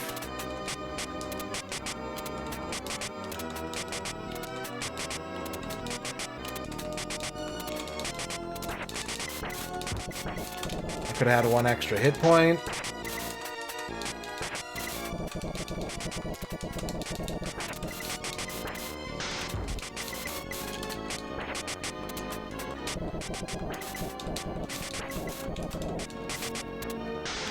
Ah.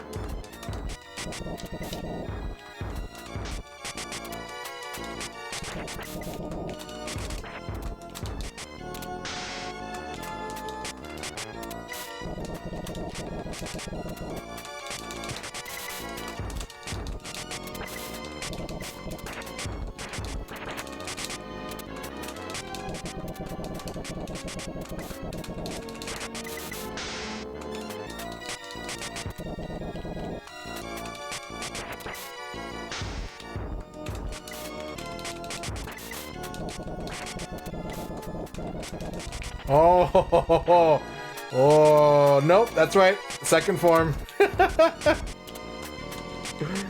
Oh, God.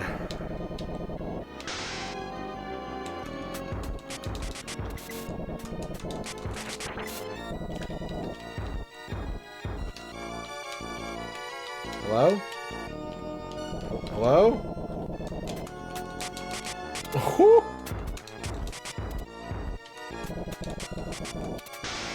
Get down.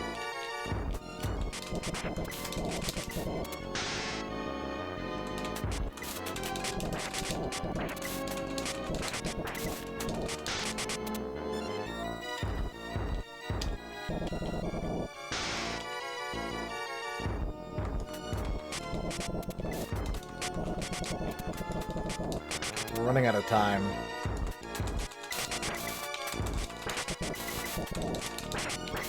The one fireball. The one little fireball.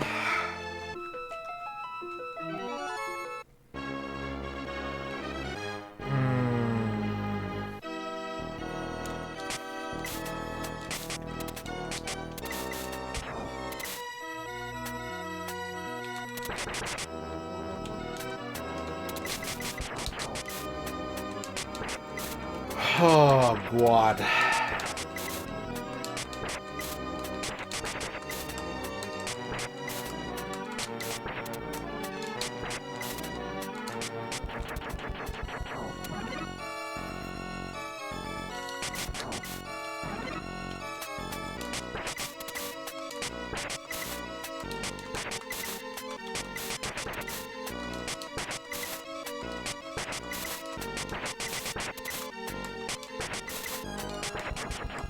And I hate to say it, but I'm pretty sure if I had the laser knife, if I didn't lose the laser knife, I could have done enough damage. You know?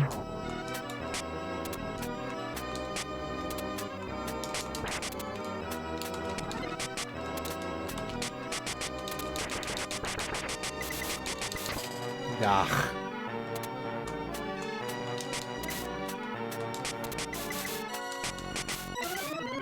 Bach. Beethoven even.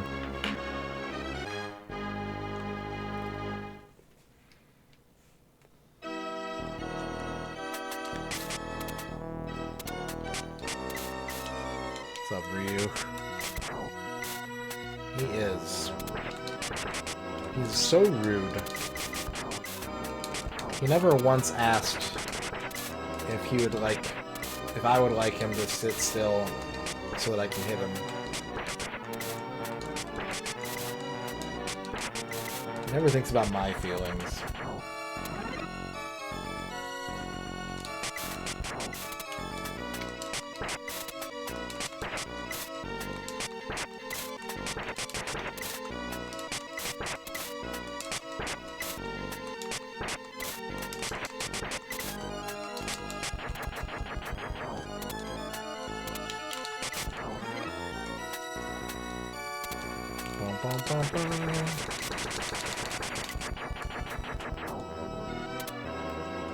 One treasure. 2 treasure. You. I didn't think he was going to push forward. Oh boy. Oh boy.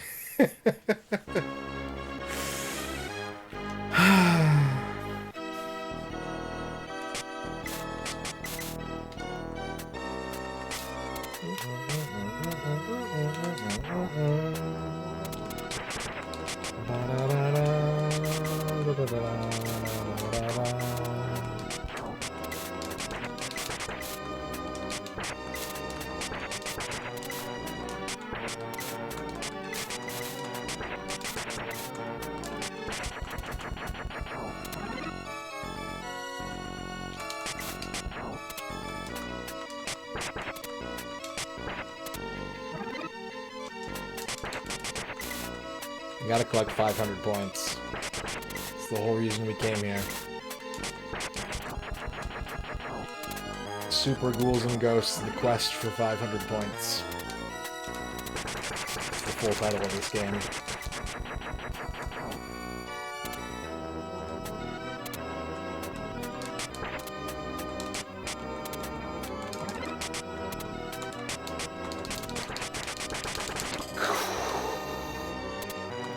I'm screwed. I'm screwed.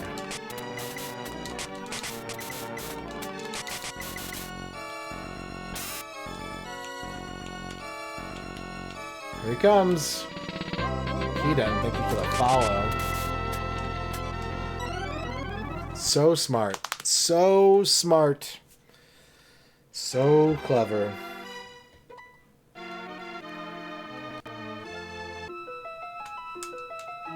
I need to stop. I probably should have ended the stream like 2.5 hours ago. It's 4:30 in the morning. I need to go to bed.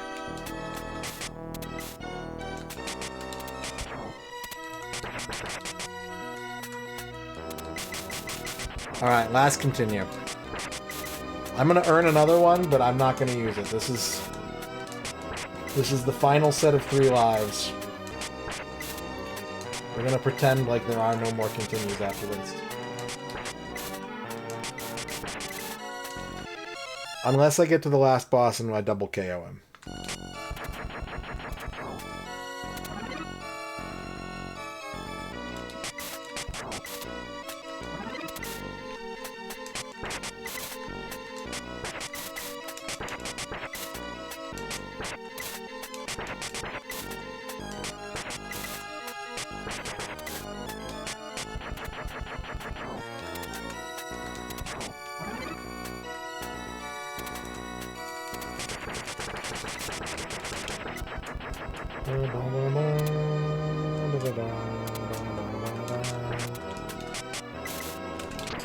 You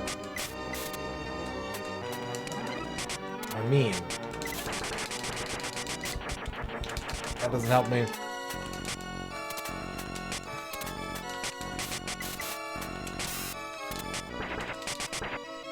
Oh.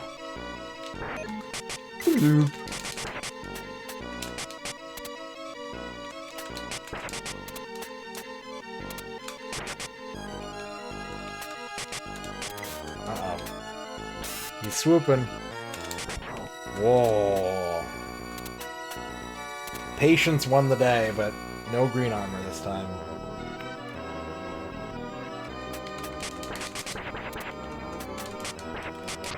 Gosh.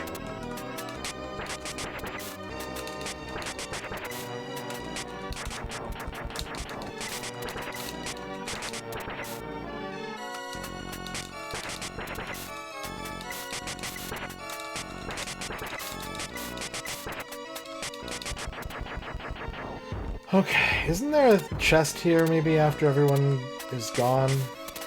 Maybe? Maybe not. I probably shouldn't waste time since I'm not gonna get any back.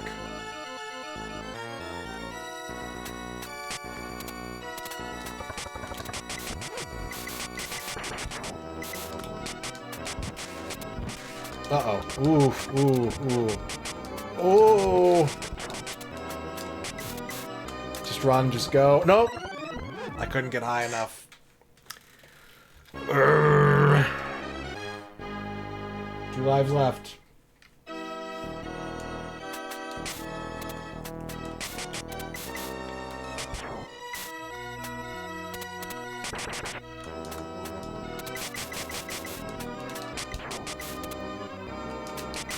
Ha! No! Oh, it's over. GG! Rip the run. Oh my god.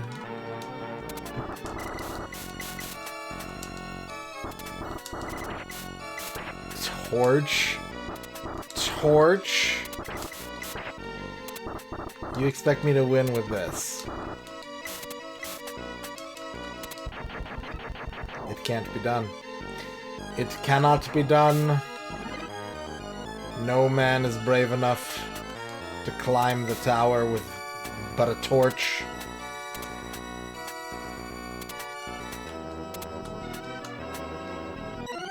Oh, he's bigger than I thought.